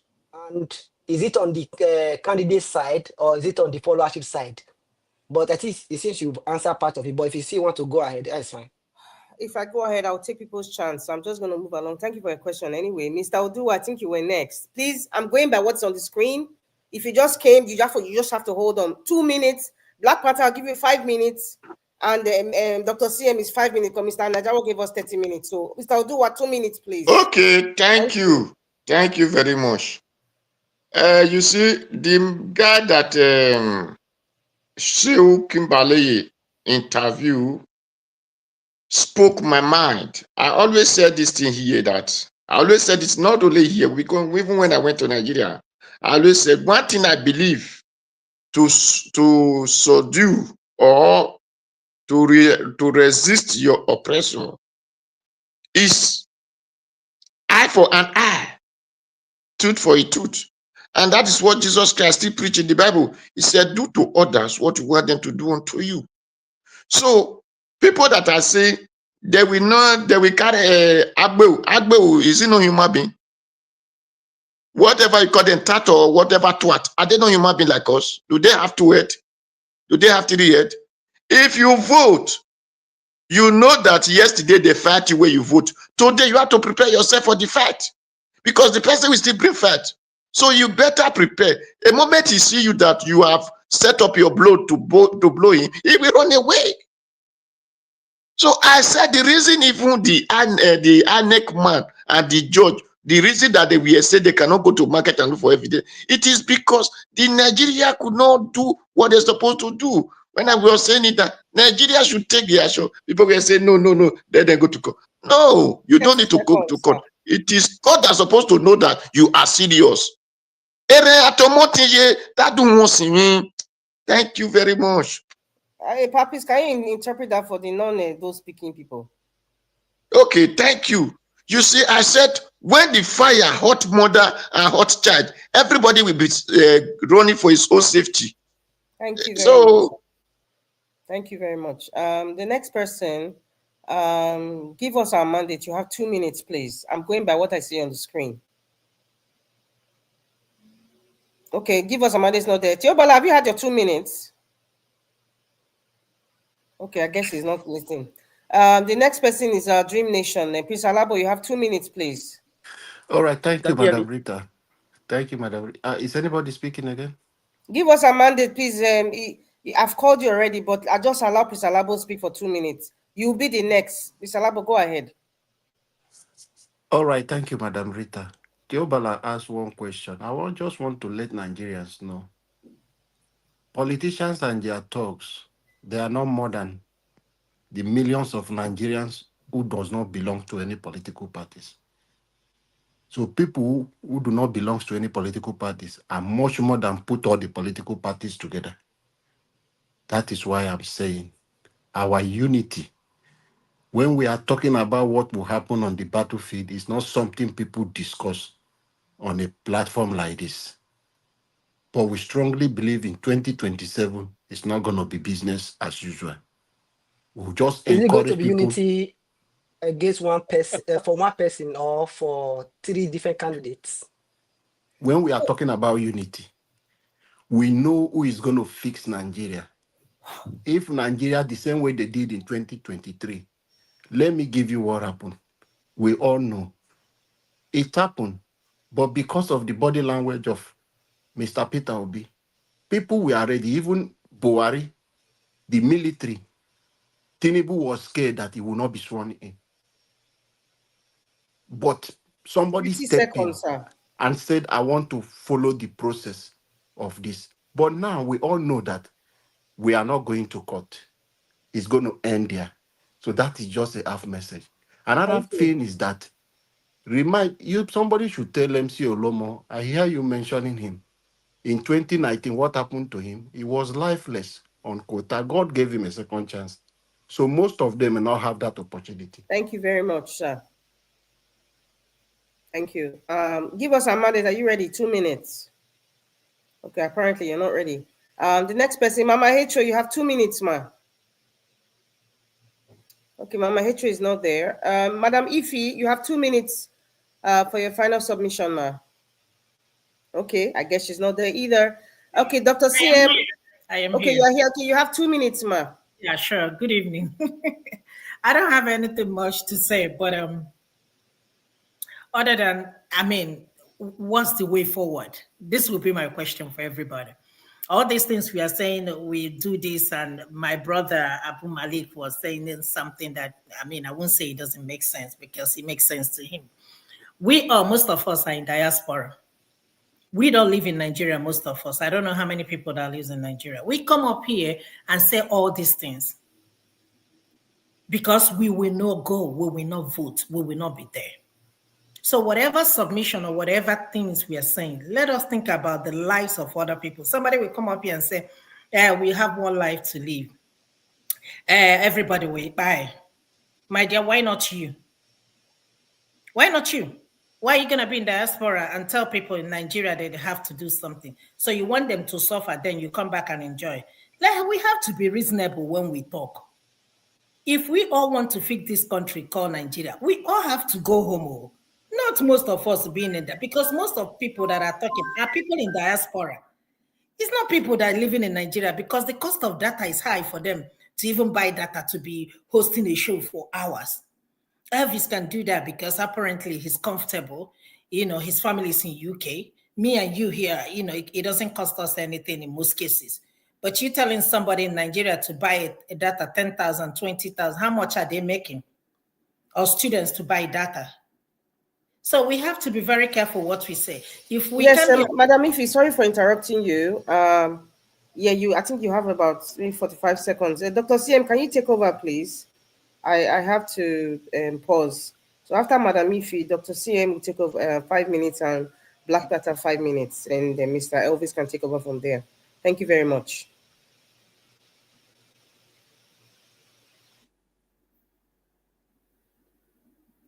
Dr. CM, if is there anybody there? You take over. Dr. CM, your mic is still not working. So you guys just 1 second. Is my life still on? Yeah, I'm here. Continue. Yeah, okay. So, that's much I can say, but whatever we are planning, we have to start today. You don't have to wait on that day before you finally unveil, what you're going to do. And also, lastly, if we don't do something this upcoming election, trust me, after Tinubu, whoever that is going to take over will be worse than Tinubu, because he is already setting a precedent that this is how it will go. If you look back 5, 10, 20 years backward, we always say that the previous leader is better than the current one, and it keeps getting worse and worse. Did we ever talk and imagine that today we'll be comparing Buhari and Tinubu? Do we ever believe that we say that Tinubu is the best, talk about Tinubu in a very good way? So when this man leaves office tomorrow, we will say that Tinubu is the best president that has ever happened. Can you just imagine? So we have to be very realistic, my people. I think it's only talk, that we are doing. There is no work to show for it. This is what's going to happen. 27 will come and go. Thank you. The next person that will speak now, Mr. Dr. CM. Are you on? Or Dr. CM, since you are frozen, what's up? Okay, it's frozen. Let me, Madam Mom and Dad, okay, Madam yes. Black Panther, Mama H is not available. You are the one, I think you are the last person now. Then we'll round up. Okay. Never speak. They don't call. Those are people with they call when they don't answer. Please don't speak for anybody. Speak for yourself. I was listening and I really called them, but they did not answer. Go ahead. After Black Panther, we round up. Thank you. Go ahead. My brother. In the hot fele. Ogbono fele. I want to thank everybody that has spoken, despite some issues that is going on here. I want to thank Mom in Diaspora and all other protocols observed. I want to speak directly. But Ifi, you see, it is disheartening when you come into a forum and you say they are just speaking. Nothing is being done. It was on this forum we spoke, and we elected a leader in Edo State forcefully, directly. It was from this forum that plan was done, and we saw the results. There is nobody to insult. I'm not insulting you. I'm telling you what is going on. If I say disheartening, I'm telling you my feeling. Bye. And you don't need to interrupt me for that. No, you don't need to accuse me of something. I have rights. I'm not accusing you. You have your right. Don't tell me about right. You have your right. I know. I respect your right. But I said it is disheartening. Whether you like it or not, we live in the world. Madam Ifi, please don't let me go to another area. Like what? Because I'm very sensitive.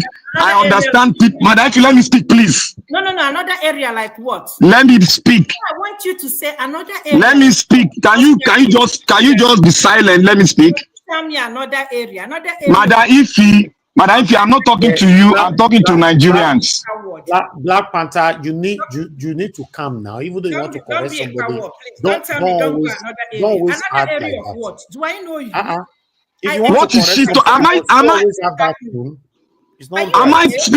I speaking bad of her? Why is she taking it offensive? Okay. No. The way are you even listening to your own self? The way you are talking about that. What did I say? What did I say that is wrong? What do you mean another If you area? think that, Area of Madam what? Ifi, please hold on, ma. Disrespect anybody. Thank you, Madam Ifi. What did I say that is wrong? Tell me, I'll retrieve it back. Don't be a coward. And you Threaten are me and tell me not. you go to another area. And who the F do you think you are? No, Madam Ifi, it's okay. It's okay. You people It's should listen okay, to Niger Watch now, please. All right. Niger Watch. Excuse me. Talk. The word you use is what triggered this whole thing, Black Panther. You want to go which area? Which word did I use? Tell me the word that I use. You don't want to go to another area. No, which area? One less to that. What I mean by another area, I don't want to go to another area. What I mean, she would have asked me. Still doing press up. See. Why is she not calm? She's talking now. Why is she not calm now? Can't you just wait? Won't your body be like this all the time? I don't mean to disrespect she's talking, you just wait. Why I've waited now. Am I not waiting? Because of you. Mr. Elvis, I apologize. This is your platform and I leave quietly. It's okay. Thank you, man. Thank you very much. Thank you. Black Panther, let me address this. When people address it, let me see where I'm wrong. Tell me where I'm wrong. Don't address. Tell me where I'm wrong. Hold on. When people are giving submission on this platform, they are not talking to you. They are giving their submission. When you come and you are not satisfied with their submission, just say I oppose or I disagree. Simple. Don't say let me educate you. You don't have right to educate anybody here. You are saying the wrong thing, moderator. You are saying the wrong thing too. Don't be biased. What I said was like this. Let me say what I say. Let me say what I say. Let me say what I say. Let me say what I say. Let me say what I say. You want to go to the other side. No, I was saying that let us not talk on the other side where she was talking on. That is what I meant now. Go ahead with your submission. Why is she being offensive? Do I know her? What will I say about her? That she's being offensive. I said it is disheartening what she said. Because everybody have feelings. Those out there, they have feelings. We have feelings. And we're in a public forum. If you are talking to them, you are talking to us. I cannot be here telling me that I'm wasting my time. How many of us around here have gone into the press today, if not for Nigeria bringing information? How many of us have sat down, even in our being busy, sat down and go through everything that is happening online and put it together and come here and speak on it? Is it not time that we put together? And do anybody don't know that this is the season of is the era of information? Information wins a battle. You need a soothsayer to tell you, are we fighting a guerrilla war? I can't stand that kind of thing that someone will come every day and tell you that you are wasting your time. Is it not here that Nigeria was set the pace for a state election and a lot of people followed it up and the result came to limelight? Is it not here obedience was set up? Everybody went, everybody contributed, people went in, and what happened? Something happened. They rigged the election, and will you say we're working for nothing? Those are the questions we should ask ourselves, and those are the questions we should ask her. Why she saying that our talk is fruitless? Because that is discouraging. We cannot just comment. If I want to talk like that, if I talk like that, I'll take a lot of people out of the forum of even getting their country. But if I want to talk like that, I can talk like that and talk to the hearts of people to forget about this struggle. And many people are winning people over. Despite we quarrel here every day.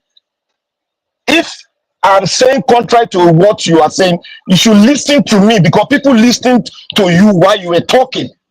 and I pinpoint the area where you were wrong, and I politely set up my pace, and I was not abusive. That is how life goes on. And everybody comes to talk about right. I'm not trampling on your right. Did I say you should stop talking that way? I didn't say that. So there was no issue about you have right. 1 minute. You have 1 minute left, Black Panther. 1 minute. Now See, the issue is give me 5 now 8 minutes you won't give us. No, now 5 minutes she talked. Now she obstructs me. She don't let me talk. She obstruct me. He took more than 1 minute from my time. Now, the issue on ground, a man came out to speak. The gentleman that knows everything about Nigerian politics. And he said, if 3 people combine together, the 3 participants combine together and pick one consensus candidate, without not going into all this nonsense people are saying they should go and do one election somewhere. They should pick a consensus candidate. They are going to beat this man. What do you people talk about that? What do you people, how many of you speak anything about it? None. Everybody was saying Nigerians are this, Nigerians are that. There's no way where you have a population massively like Nigeria that you expect things like this not to happen. A YouTuber came to Nigeria from Gabon. He came to Nigeria and he assessed Nigeria. He said one thing. Please, I don't want any interruption. Black Panther, the same thing you decorate this woman. You just come now, they insult us. Who told you? I know insult you now.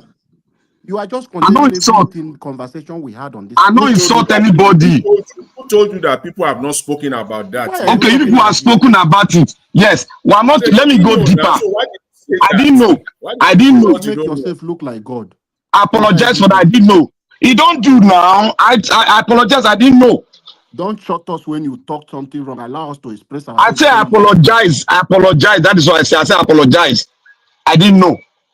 Because the focus of our discussion should be based on that guy. That guy brought out a lot of information, and we refuse to dig in. And my brother, but you are just saying it again. You refuse to dig in. No, we didn't go too far. No, what I'm trying to say is that I listen to some people. I listen to 4 people talking. Let's make it easy. Let's make it easy. Let me make it easy for you. That guy spoke a lot. If myself, if I have to deal on every of the subjects, I will spend 1 hour here. So you yourself cannot even dig on one of those items that the guy spoke on. So just take one, deal with it. The fundamental thing, thank you very much. Thank you. About what other people have said. You have 1 minute left. 1 minute left. Deal with your own. The fundamental things that you see when people are cutting off, madam, like that was you don't even watch it. I want to go. I will just stop here, then we close it. You don't even know they're interjecting. You don't even look at the time. No. You used 10 minutes to talk about Madam Ife. You don't have that minute. I was not even here to talk about her. It was just one point I want to make and forge ahead. When you finish, go and listen to yourself as how many minutes you'll be talking about people. I know because of the argument, time don't go now. You don't blame me now. You are talking about people. Time don't go, don't blame me. Okay. Let me use the 1 minute you gave me judiciously. You see, the PDP are doing things, and we doing things that is very fundamental. They are all under the payroll of a government. They are all under the payroll. And we said one thing here, we argued it here, that this man is coming with trillions of naira to blow this whole thing up. And many things are happening that we need to really dig in, because all this shari, we should focus on the ADP, what they call this party, ADC.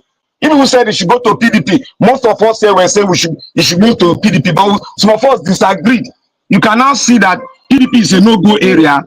We should focus on ADC, and we should pray that they choose one consensus candidate so that we all can be focused and not discouraging ourselves. Because if we discourage ourselves, we are discouraging the Nigerian people.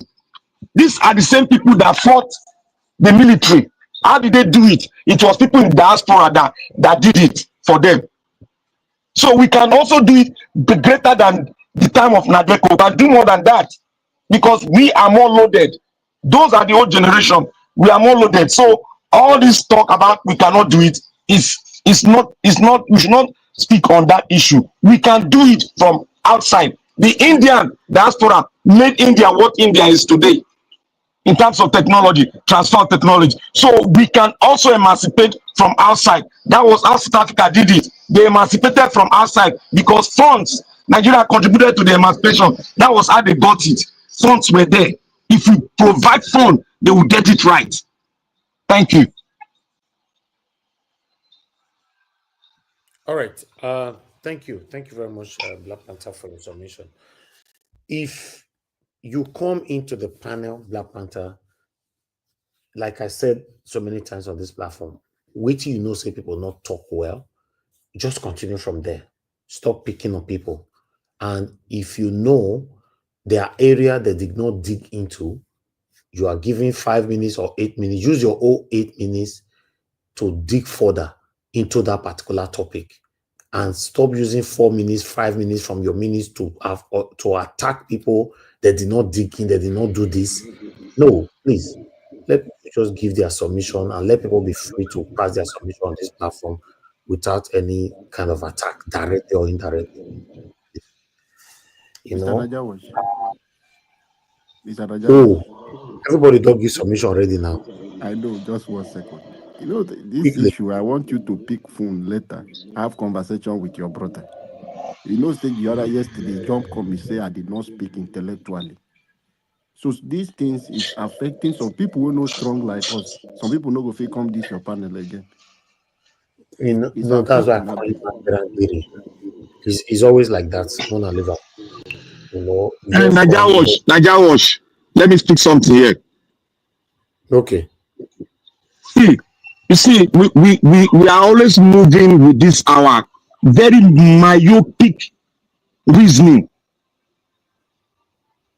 If I come into your house now, I just look, I say, how are you doing? Nigeria will say it's insulting. That is one thing we are, and we don't want to throw that thing away. But what makes you think you are right over? Did I insult anybody here? No, I just ask you a question now. What make you as a single person, you are right over other people? No, I'm not right. But it's wrong. You are right. No. Najawa, don't take it that way. You are trying to box me.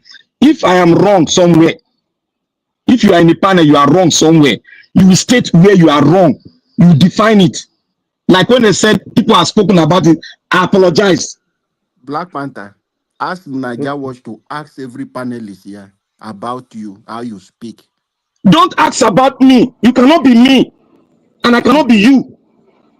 You are always right. That is the problem. I am not always right. I'm not always right. Everybody. We are not. Don't box me. When you tell somebody that somebody is always right, you are trying to box the person. See, let me tell you something. This is a panel. I just finished boxing you. Mr. Alabo is also boxing you. Hello, sir. I apologize to Alabo.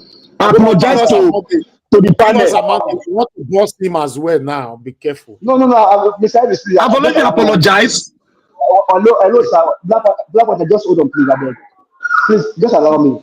The last time I checked, this platform we have panels here, and everybody's there. That's their opinion. It is so disrespectful and disheartening when you come in and you are saying that what people speak on is not making sense. Always you have to stop it. You have to stop it. It's an opinion. If I speak, what did I say? What did I say? What did you say? I say? Just hold on. You do this consistently. What did you say? I say? Just hold on, please. Hold on. Listen. Just hold on. Listen. You come here and say, Mr. Jonah, you speak this, you speak well. No. It's opinion. I give you 15 minutes to iron all this out. If I come in, let me need to accept it. If I come in, it's my opinion. You are not entitled to speak of opinion. It's my word. Let it just be. If I come in, I say, I love that what you just said. That is good, isn't it? Is that not good? If I say I don't like that what you said, is that bad? You answer me Black and give Panther, us a you mandate. understand? You No, understand I what? beg. Alabo, if you know you have bias mind, don't even talk because I'm sensing it. Let's give us a mandate answer this question. You just did. Give You us didn't a even mandate. understand what I want to Oga, say. see, let me, You don't Oga, sense. you will not go to Arise TV and begin to make caricature of people's opinion. This is a Which panel. one be caricature? I say I don't like your opinion. Just hold on. You ask a question. It is your opinion to either like somebody's statement or don't like it. If you like it, it's your edit. If you don't like it, it's your edit. But to be saying that somebody's free question, no, Oga, I it's didn't a say that panel. now. Oga, hold on, it's a panel. People are entitled to your opinion. Let your opinion be. Please. I didn't say I hate your what you said. I didn't say so. I didn't disrespect anybody. Yes, Black Panther. One thing I want to Did you make hear you me? understand. Did you hear what I said at the beginning? Yes, we had wait now. One thing I want you to Okay, where understand did is I that disrespect anybody there? for you Please, will let's not talk on. know. See, Please, there please, is this guys. parable that if Guys, you are Mr. dancing, you Labo, can't see your back. please, I think we should talk on issues here, and let's Yes, leave this one. exactly. And let me just use 2 minutes of my time. Let's leave this and focus on issues, if at all, so that it will not be like really we are wasting time. You know, because I heard, when you listen to panelists, areas that for me, let me speak for myself, areas that I disagree, I will bring it out. That is where the education comes in. And if the other person still disagree, that's okay. It is now left for the listeners. We've now given them the opportunity to listen to two perspectives. So listeners can now, make their own judgment as to, okay, this is what it is, this is what, or sometimes we come to a consensus and say, okay, I agree with you. So like today, based on the interview that Sheun had with Henry Shield, I know people spoke about it here today. People touch different areas. And some of the areas I already wanted to touch on them, but there was no time. And some of the areas that I heard people, talked about, which I disagree with, is what I want to highlight. Yeah. Again, it's not about denigrating any opinion or any submission. It's my own perspective. And it is now left for listeners, those who are listening, to make their own informed opinion as to what they have heard. So for me, I believe Nigeria is not a multi-party state. I'm sorry, Nigeria is not a two-party state. Nigeria is a multi-party state.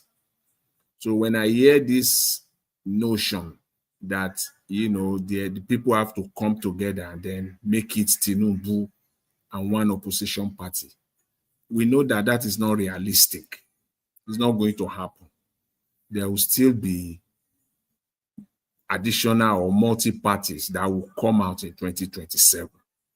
But obviously, it will be two parties that will be the major contestants in 2027. But it's not going to be this idea that all the opposition must come together in one force under one party. It's not going to happen. That's just the way I see it. And for me, and then when I hear people also saying that Nigeria is, these people must come together. Even Mr. Shield that I listened to today, there are areas that I disagree with him. I don't just listen to somebody, just like that for the sake of listening and then just rubber stamp. No, I listen intently and I try to see reason. And where I disagree, I will bring it out. There are even areas where I disagree with him. And one of that particular area is when he was talking about, we have to pick from 3 candidates that are Atiku. So you can see there, it's my own opinion now, my own postulation after listening to him. He himself, I said in my earlier submission, I want to know whether this guy is a patriot, a true fighter, or just another politician that his position today align with my position or with our position.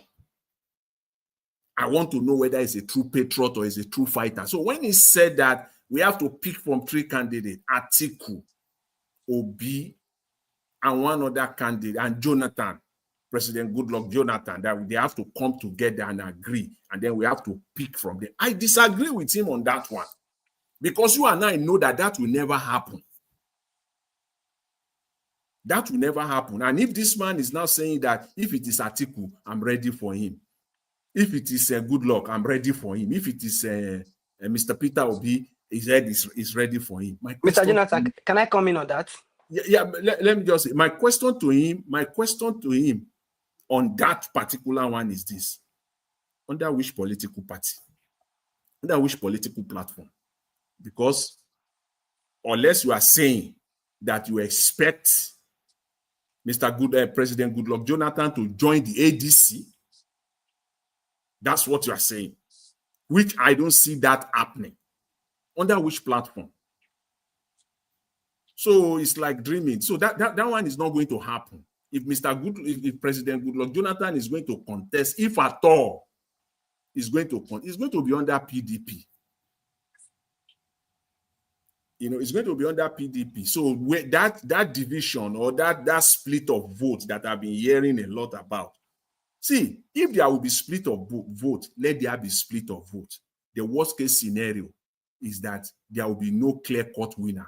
There will be there will be a runoff. Period. Thank you, Mr. Jonathan. Those are the things which Erofai also spoke about, which he mentioned that President Tinubu will come at least, let's say, 3rd place. And these are the area which I also disagree with the guy.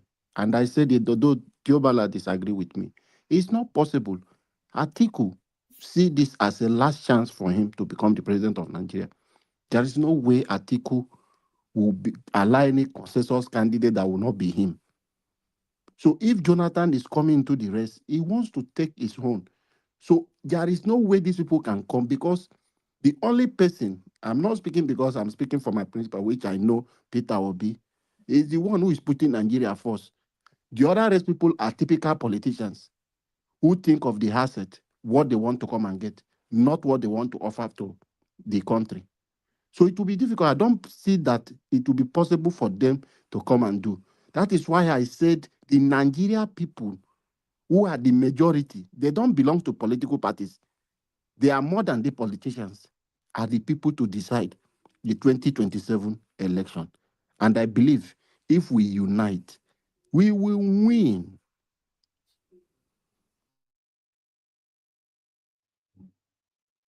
I think Theobala wanted to say something. Mr. Theobala, I think you wanted to, you interrupted me. Yeah, it's my dad. Trying to disturb me. Maybe you hear her voice sometimes. So the point I wanted to make here, Mr. Jonathan, is that fine. You said so many things regarding Nigeria is not a two-party state, which is totally correct. But in 2023 general election, there was obvious 3 political parties, and it was so obvious, which is the APC, PDP, and the Labour Party. So that is where the issue came out from. So for me, in my own opinion, I'm still standing on that ground that Goodluck should not contest, Peter Obi should not contest, and Atiku should not contest differently. And if they do, they are only craving a pathway for Tinubu to be re-elected. That is to say, they are also supporting the Tinubu government as well. And it's obvious and it's clear. Because you cannot, Nigeria is the problem we are having now, I would have even loved to go with Alabo's opinion. If Nigeria are people who actually know what is, how would I put it, electoral system, or how voting is important in human's life. Nigeria does not have that knowledge. Why am I saying all of this? You'll be at home.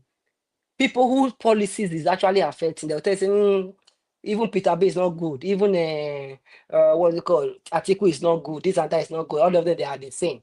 But whenever election happen, they will also complain that this person is bad, But during election, they will not come out to vote.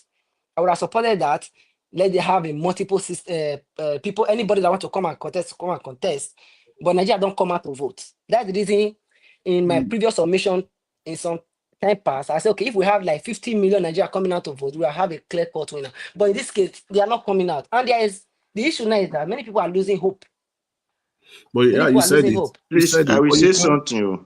You can't. Yeah, 1 second, please. You can't blame Nigerians entirely for not coming out to vote. You know, people sit at home to a very large extent. You know, somewhat to. It is very. You know, it's understandable somewhat because of the. You know, this voter apathy is very understandable. It's simply because of the.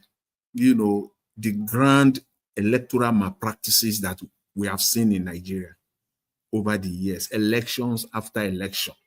So you can't really blame Nigerians, this disillusionment, this apathy of not coming out to vote. You can't really blame them. If like you see, look at 2023. Sir, why can't we blame them? Why can't we No, blame you can't blame them. See, wait, you see in 2023, look at that attempt. That attempt made by politicians, in fact, made by the electoral body, Mahmoud Yakubu, globetrotting all over the world, telling Nigerians that Nigerians should come out to vote, telling Nigerians that their vote will count, telling Nigerians that at the polling unit, what happens at the polling unit will be sacrosanct. There are footprints all over the place, and that actually helped. A lot of Nigeria believed in that. And just imagine a situation where everything went well in 2023. You can imagine how the increase, the kind of increase we'll see in even in other off-cycle election. That's how it begins. It doesn't change overnight. Your electoral, the turnout is not going to move from 25% to 80% overnight or something. No, but you will be seeing the systematic increase, the methodical increase in voters turnout, because they continue to believe the system. But look at the way it was just like 2023 was just like a scam.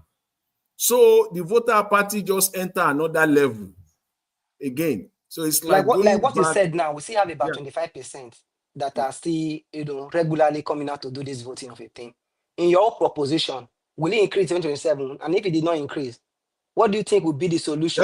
Tell me with multiple people coming out to contest? By my own estimate, I think it's going to drop or probably stay the same if we are lucky enough, but it's going to drop because from after 2023, at least we can say we've had at least minimum, at least 3, if not 4.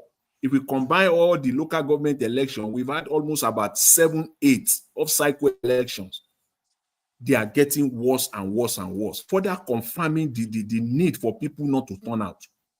So, Mr. Jonathan, Mr. Jonathan, you know the kind work our guys there for field they do, the obedient movement to convince people to even go register or come vote. See, the impact of that, what the Mahmoud did in 2023, you don't know how that thing affected Nigerians. People who travel abroad to go and vote, to go and do something. Anyway, can I say something? Go ahead, sir. So that I can leave. Thank you very much. Baba Jonathan, I did not say that thing you talk about, that Nigeria is a multi-enemy party. No, Nigeria is one party, and the voters are and the ANEC and the court. No, by law. So by law.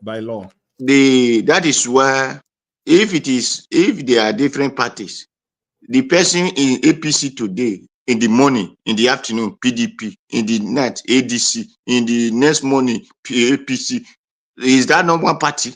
Just having different names? I'm talking by law. So, by law.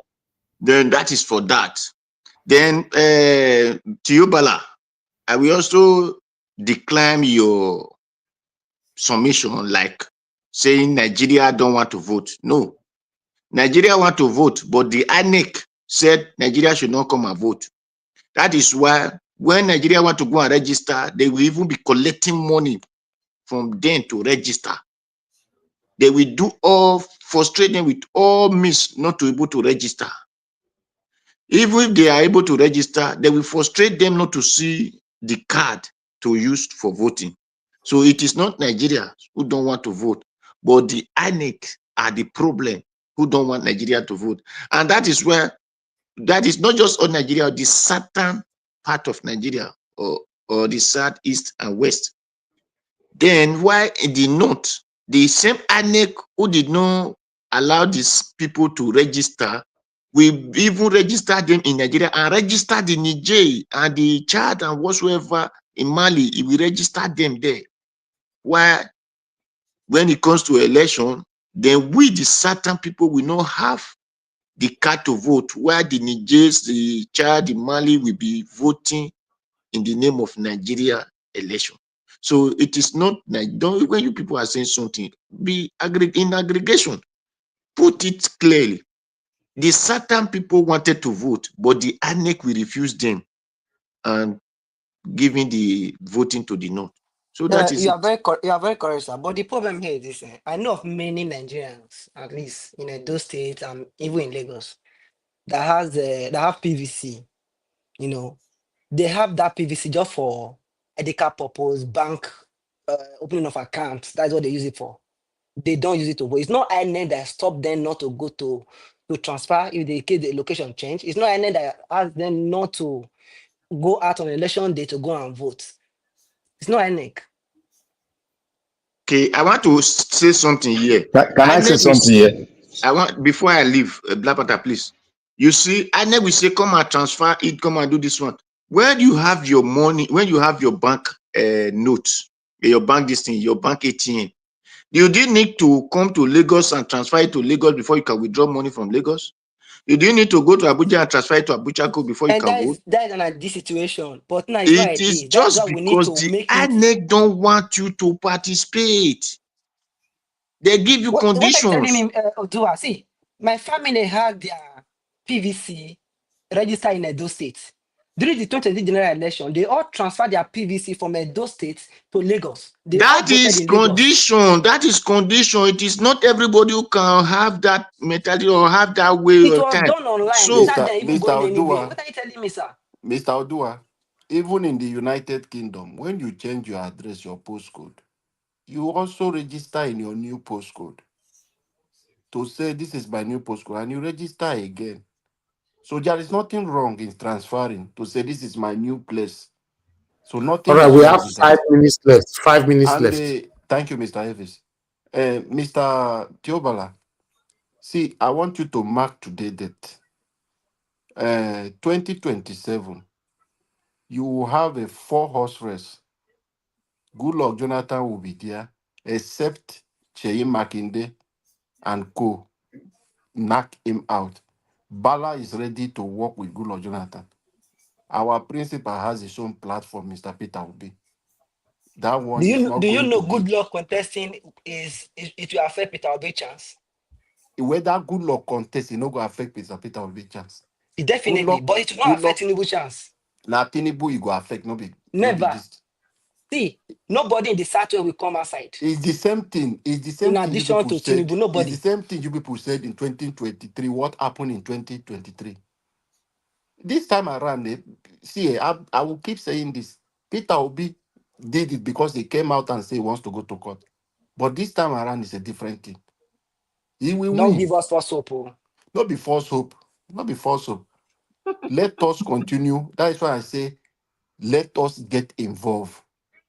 Become part of this movement. Yeah, the only one Can I point. say this quickly? One point that let quickly. me say one very strong point that I believe is Black Panther who had made that position here in the last few days or so, which the more I looked at it, I continue to agree with it. When I look at the the voting structure of Nigeria, if they like, let them be 4, 5, 6 candidates. There's only one candidate that will come with a block vote.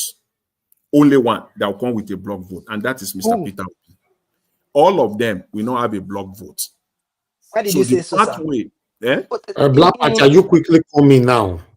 So the pathway for all these people to win is very difficult. That's why you have to agree argue with that point with you. Maybe now Go take coffee. Go take coffee. You say what, Mr. You say what, Mr. Say I would like to argue that point with you because you're talking about block votes. say block vote, meaning from the Southeast, isn't it?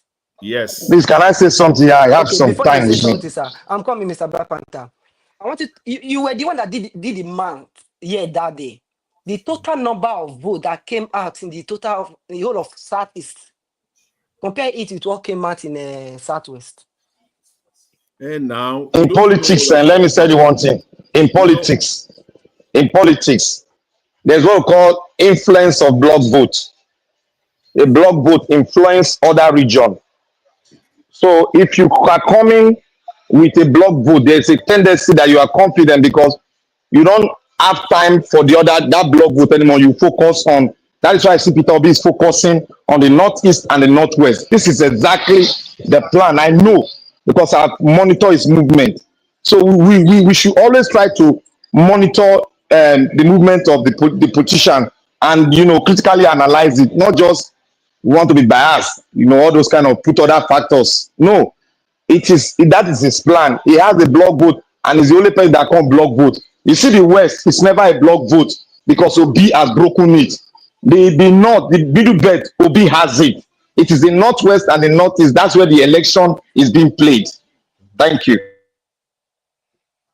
Well, I think when you say block vote, except maybe what you guys are explaining in terms of block vote, if I get you guys correctly, is that okay, nobody will win on that state in the Southeast. I agree, based on what happened in 2023 general election. But even when nobody win that state, calculate the total amount of vote we have there. Yes, now I With the understand one that point. Tinubu won in I understand that your position, but you know Okay. that other regions too, say for example now, the North Central, right? They will have split it such that no one of them will have any tangible number to compare with even that minimal one from Southeast.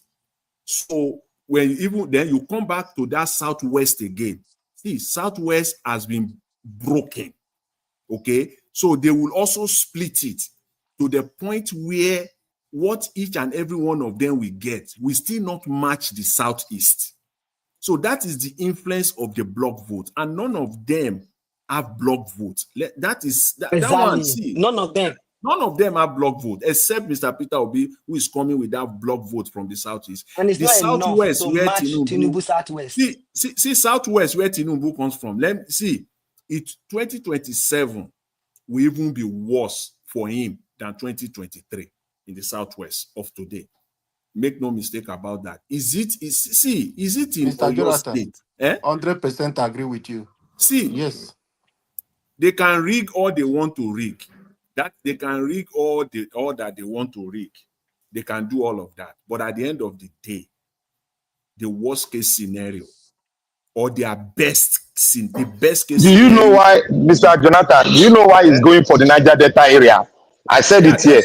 The Niger Delta region, he has already taken the governorship. Now, he wants to use the vote that is coming from that Niger Delta, which is not too large. He wants you to complement the West. Then he's now focusing on the Northwest and Northeast. That is why it's difficult for him to win now. But he has been able to do that, Black Panther.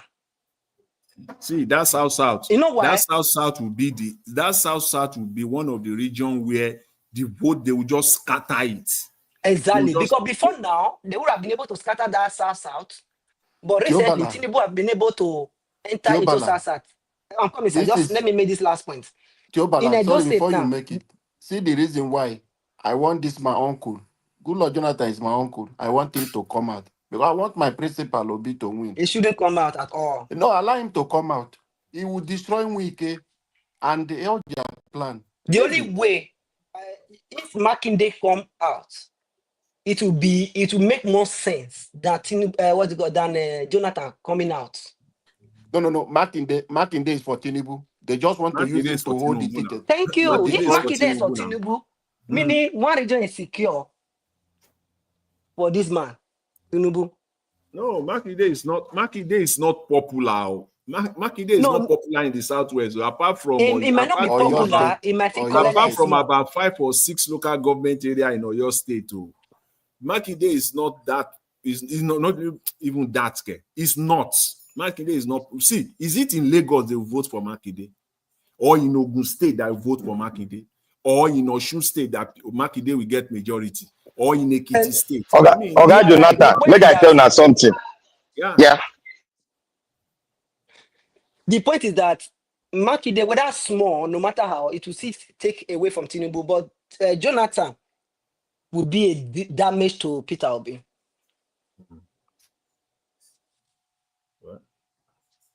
Well, that is still left to be seen, but it's a possibility though.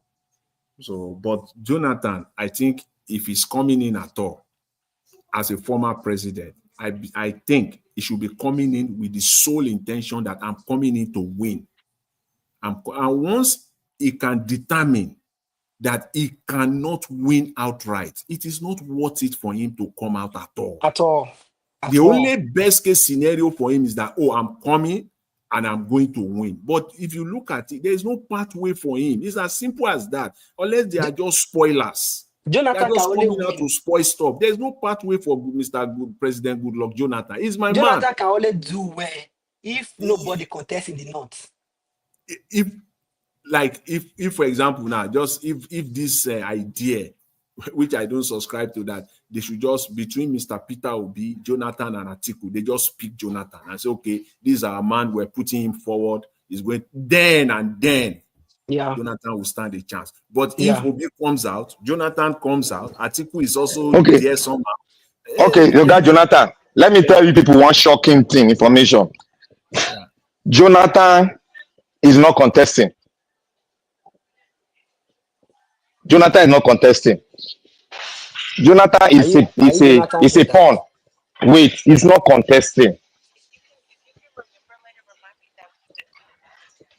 He's not contesting. What they are playing a game. That is why you see game of what, they are playing a game to distract Obi camp. No.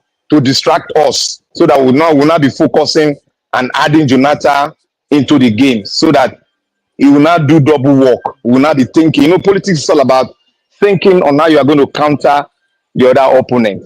So they are playing a side game. If Jonathan want to contest, Jonathan would have made his intention known for long. He would have made his intention known. Jonathan knows that this politics they are playing now is very dirty. He said it. He said if he wanted to stop the election, not to that election that he contested in, he would have stopped it. But the whole odds was against him, and he doesn't want to spill oil on the floor. That is why he didn't contest. So he knows all the game, and he will not contest again. That is one thing I know. And I tried to make call. I called. They said all this in a game. Nigerians also don't smart. 419 guys are into this game too. PDP is done because see. Somebody came here. Where just ask the question now. Somebody came here, told you this is a security information. And it's very good, very strong. We take it very strong. Somebody came here, told you that majority of PDP big guys, they are on the payroll of PDP, and these are not small guys. These are big guys, the controllers of PDP, controllers or secretary. The secretary is involved. Even the chairman that they want to bring the chairman, see, Wike is saying Wike is dictating everything. You see him saying it. He said Wike is dictating from local government to chairman. He's dictating it. So that place is a no-go area for people like Jonathan, because Jonathan is not that kind of a Nigerian style of politics. He's very gentle and he doesn't want to play too much rough because he doesn't like spilling of blood or oil. So you don't expect Jonathan to come into where all these vampires are coming together. It's not going to work. Jonathan is not contesting. They are using this as a card. The person they are using as a second card is this or your state governor. Mm-hmm. Already you know that this man is not he's for Agbado. All of you should know that. Mm-hmm. Don't even talk close to his side. Forget him. He said it. See, he said it. He said it. He said it. And let me interpret it because he said it in Yoruba, but let me interpret it the best way possible. He said it's not going to be seen. Never. He swore. He sworn an oath. He said, I'm not going to be seen ever as a Yoruba man that will stop my fellow Yoruba man from continuing. Exactly. He said it. He said so because if he comes out and truly he wants to fight against Tinubu, there are forces that will come against him there.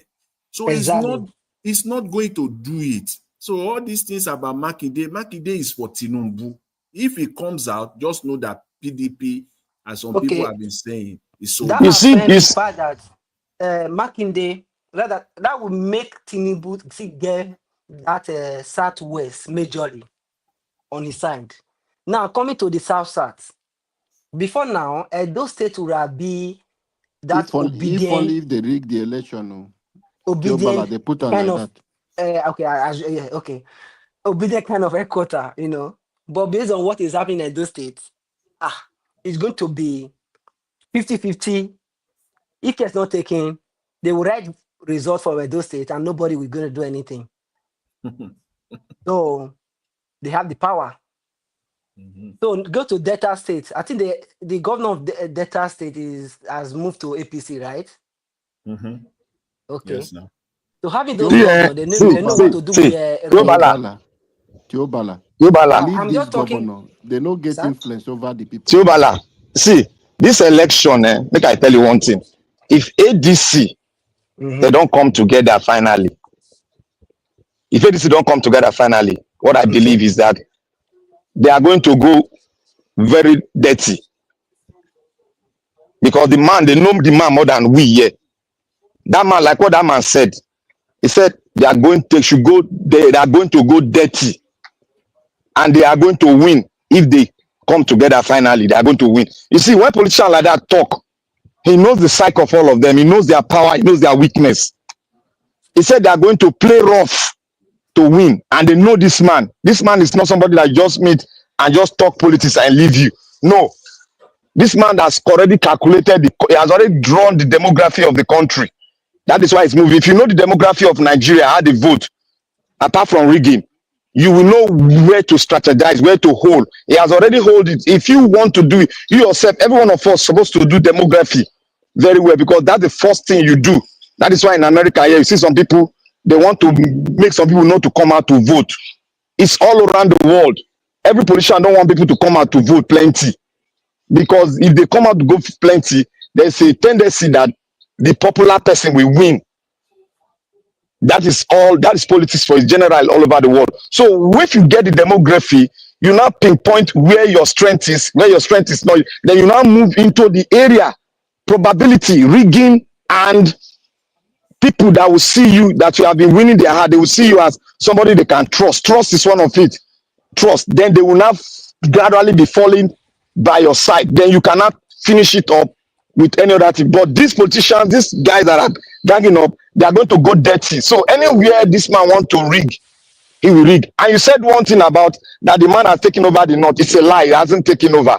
But there's one thing he wants to do. He knows it's very difficult because it's losing. Tinubu, you said one thing that Tinubu is pushing into the north. Yes, it's pushing in, but it's not making a road. The road is not very smooth for him. What he wants to do is to use money as usual. And he's coming with, like I said it that day, if we are going to see it, he's coming with the budget of 4 African states to focus on the north, west, and then the other side of the north. That's where the place they normally rig is going to use money to provide them. But there's one thing in the north, we know how they play their game. They are very deceptive. They can be very deceptive if they are against you. And when they are against you, there's no amount of money you use. You should look at the side of the north. They are not people that you can just go and buy them over like that. If they agree with you, but they are scattered now because they don't like you because of what you are doing. They are they are suffering more than even the southern people. They are suffering because they lack education. So if you look at it very well, you draw your demography. If you draw your demography, then do the permutation. You see where it falls in. Black Panther, you remember when Tinubu fight talk? Same Tinubu go ask Goodluck Jonathan when it happened 2015. Do you know how much Goodluck Jonathan spent? Even his own sitting minister could not. God bless you, sir. Yes, you remember it. God bless you. To contest, to even make the ministers who no fit travel go their own state. INEC rec, even police, they lock them for door with family, put fire. It's still there will not be enough for it happen, no, because they want to remove good luck for power. That is why Rufai is saying, go and ask good luck how he lost election.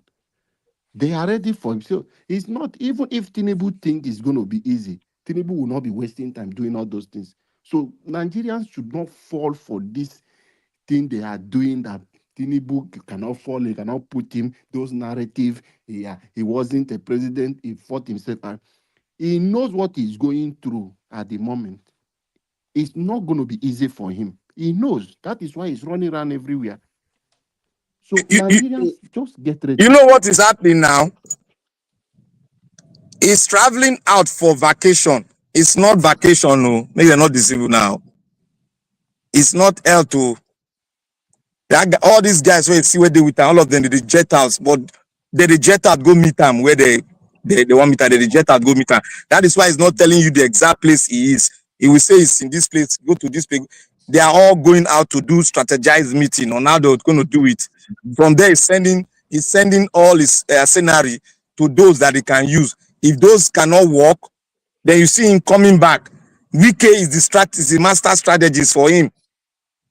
Wike is the master. That's why he's silent. And when he talk, he will go silence again. He will talk. Wike is the man handling his second coming. Go and mark it. You will see it. Where is the place of Wike? Wike is displaced now. He doesn't have any place. He's struggling to get the party chairman of PDP.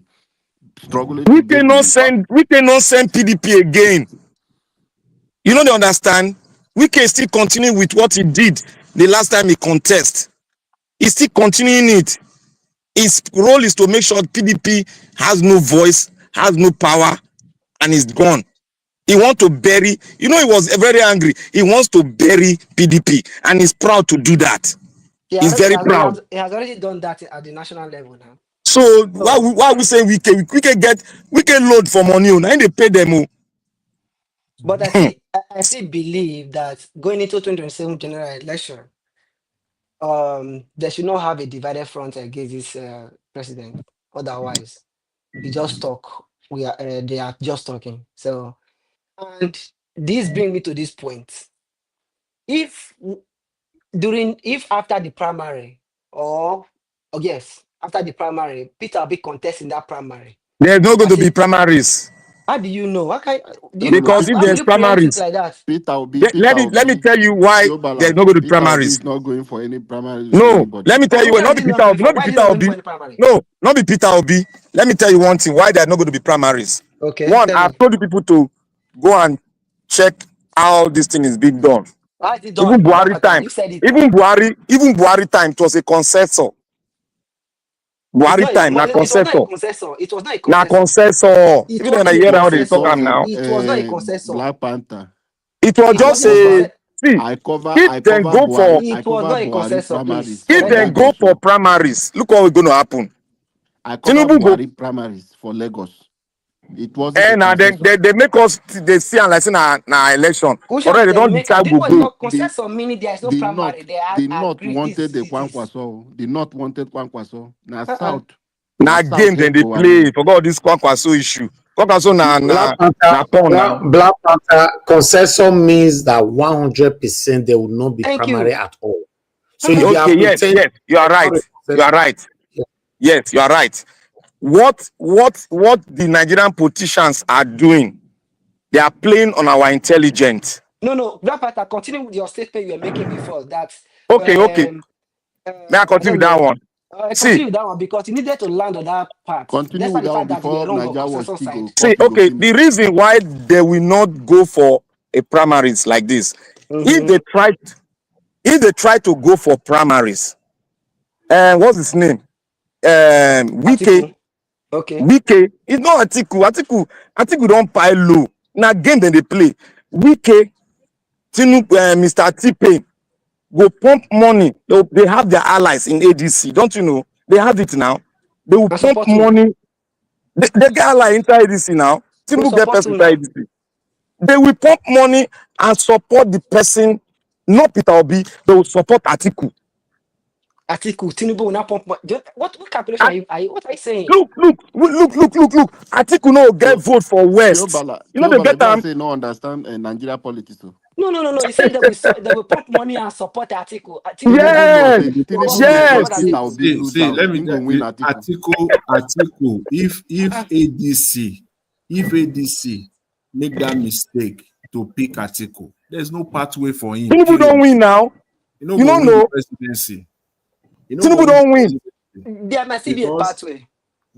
No, let there's me no tell you, pathway. There's no There pathway. is. Draw the There map. is. you There see is. those votes that we talk about in the southwest, Uh-huh. that we said Obi has, They will collapse on talented. Atiku this man now. Collapse. Exactly, that's the word. It will He collapse. collapse it now. They will spread that No. vote. Hold on now. You said it will Yeah. collapse. You know why I disagree with you?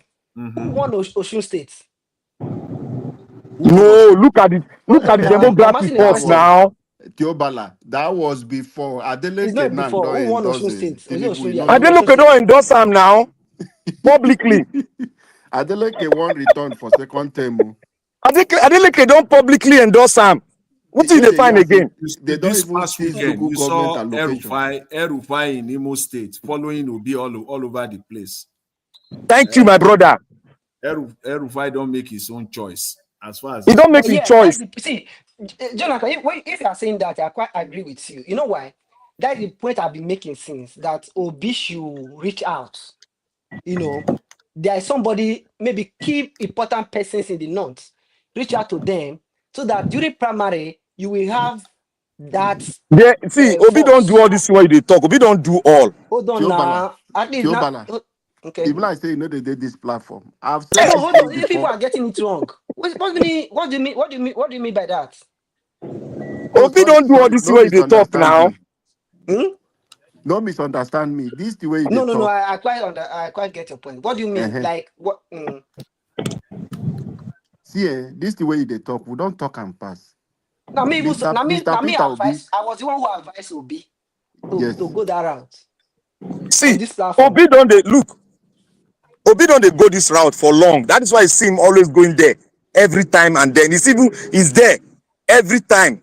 Yes. Now, when they want to do something for West, for East, Obi can introduce Rufai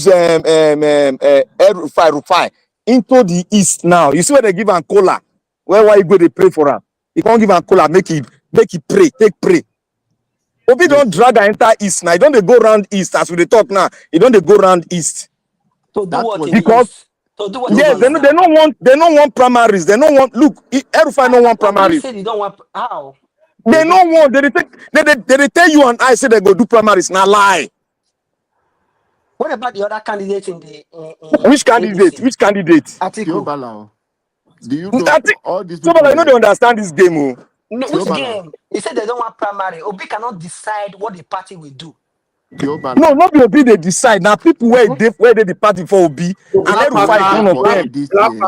are you saying that the every members of ADC have agreed already they are going to give Peter Obi the Thank No. you. Is that what you ticket? are saying? They are only No, just no. deceiving the people for now or something. What you What insinuating? I tell us? What they are doing, let me explain very well. What they are doing, they are deceiving everybody because of What can T-Pain. deceive? Okay. They need to do that because you see what's So going you on are now. T-Pain is going after all the ADC Congress. okay. Don't you see it? You are telling me that Tinubu Atiku will step down for Peter Obi, right? Atiku, everybody has spoken to Atiku. Yes, Atiku How will did step you down. know? Atiku will step down because Black all Panther. odds are Okay, against Black so him. Panther. You see, just let Black me talk Panther, to I you. disagree with you over that one. See, Okay. if I I no, disagree with you over you that know one. what? Me, I never dey sure, but now the Okay. demography I they use. I know, If I know Black this. Atiku Panther. enter, No. the West go collapse and T-Pain go come with block vote. If they Okay, let them Black collapse, I Panther, think you see, if I think there are we get something, that just a minute, Alabo. If I Theobala, think we just get 30 that seconds. ticket, I won't come out. Just 30 seconds. There are things I've said this before here. There will be Oh yeah, everything more with the random, talk. my people. Yes, Thank not be you. everything with the talk. I've told you people that young people, politicians, especially the Buhari camp, most of them who wants to be president in 2031, are queuing behind Peter Obi That is the game. because they don't want, if Atiku go, it's going to clean and close their presidential ambition. That is another point there. That's another point. So for sure, a lot of them are behind Peter Obi. They want Peter Obi to come. If Peter Obi goes, he's spending 4 years and they believe him. Erufai will just say Peter Obi to not be saying that because if he happens to be the vice, he wants to enjoy See, the thing or do anything. you know why they are saying Peter Obi should go for primaries? They are pushing that narrative because they want that primaries so that they can dislodge Peter Obi. That's why they are pushing for it. All right. Thank you, my people. God bless you all. We've come to the end of this broadcast. At least I given enough time to discuss this. Thank you, Mr. Niger Watch. Yeah, thank you, Niger Watch, for giving us time. Thank you very much. Thank you, boss. You do well. I'll do well. We all are learning here. I was listening to you all. 2027. Hey, good. And so we'll talk before we reach there. But let's see what will happen. But somebody actually mentioned something today. I believe that was that same guy that Sheon interviewed, that there will be war in 2027. And Sheon asked in what aspect? He said in every aspect. I don't understand, because when I sure say Tinubu can be unseated. Yes. Tinubu. Now, they give us message indirectly say they must come together and they will come together. Mr. Niger Watch, if these three persons come together, adopt one candidate, Tinubu will be unseated before 12 p.m. Jobala, these three people. That you mean? Hold on, Mr. Alabo. You don't finish your talking, since please. You said which three people are you talking about? Atiku, Peter Obi, and which other one again? I think Jonathan. Not really. Jonathan, no day. Jonathan is not contesting. That is all. Because I will not say Rotimi and Mechi, but let's just add Rotimi and Mechi. But Atiku and Obi, that is all. Okay. All right. Thank you very much, my people. We'll round it up here. We'll continue from where we stop tomorrow. I appreciate every one of you. Everyone that came into the panel today, because a lot of people actually came into the panel today. I want to appreciate every one of you. God bless you all. And those of you that called in, Mother Deborah, thank you very much. And many others. And those of you that supported the channel today, thank you very much, Mr. Joseph Oji. I appreciate you, sir, for all that you do. Thank you, Patty Solomon. Thank you, Ifeanyi Anako. Thank you, Eva Line. Seven Girl Mede. I appreciate you, all my people. Olumide, my brother, thank you very much. Amanda Pegmody, thank you very much, man, for all that you do. God bless you, all my people. For those of you that have liked, that have shared, I'm very, very grateful. My wonderful panelists, my analysts, all of you are doing excellently well. And for those of you listening to us for the first time, you're wondering what the platform is all about. We are just here calling on the government to do the right thing, or rather, joining our heads together to choose the right person to rule us. As you and I know that since Nigeria was created, or rather, I can't say since Nigeria was created, since I was born, I've never experienced a good governance. So hopefully, fingers crossed, we can get it right this time in 2027. Guys, press on the like button, help us to share. We're rounding up right now. Mother for Mommy Diaspora, thank you very much, Mommy. I appreciate you always. Thanks for all that you do. Abo Azi, thank you very much, my brother. Happy birthday to you once again. I appreciate you all right there. Tony Africa, Anthony Ola, thank you very much, Mother Peg Modi. I can see you as well right there. Many more on the comment section. My people, allow us to end the show right now. I'll see you guys again. Fingers crossed tomorrow, 7 p.m. And look out for our pre-recorded video during the day. If I have the time, I can do 1 or 2 for you right there. My people, I here will draw the curtain. Take care. Have a good night. And bye for now, my people.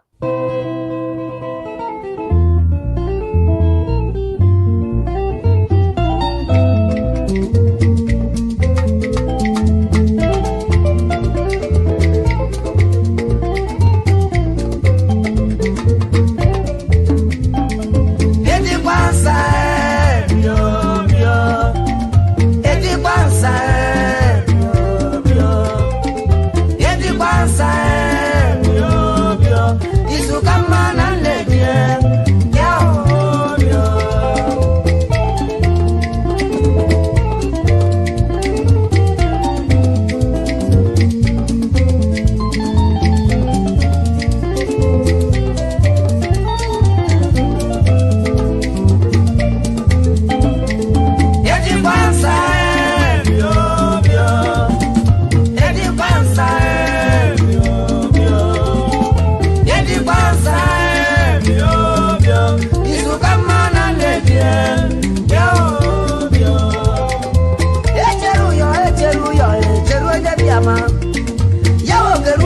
many pay ye mula meba. Atuma e pijo psycho ndabanyo. What them on them? Abama ndaba. Basolo e bob dapa ndabanyo. Baba tijo blow. Kiri biao wamase. Watch it be cross. Awosaku tela banye. That yet the bros were machante ndaba. Chicken bros of West Africa ndaba. General important. Chusokoye glass dealer ndaba. Mike merchandise electronics dealer. John Anyeye, Pia one them. Anyeye Toyota Crown.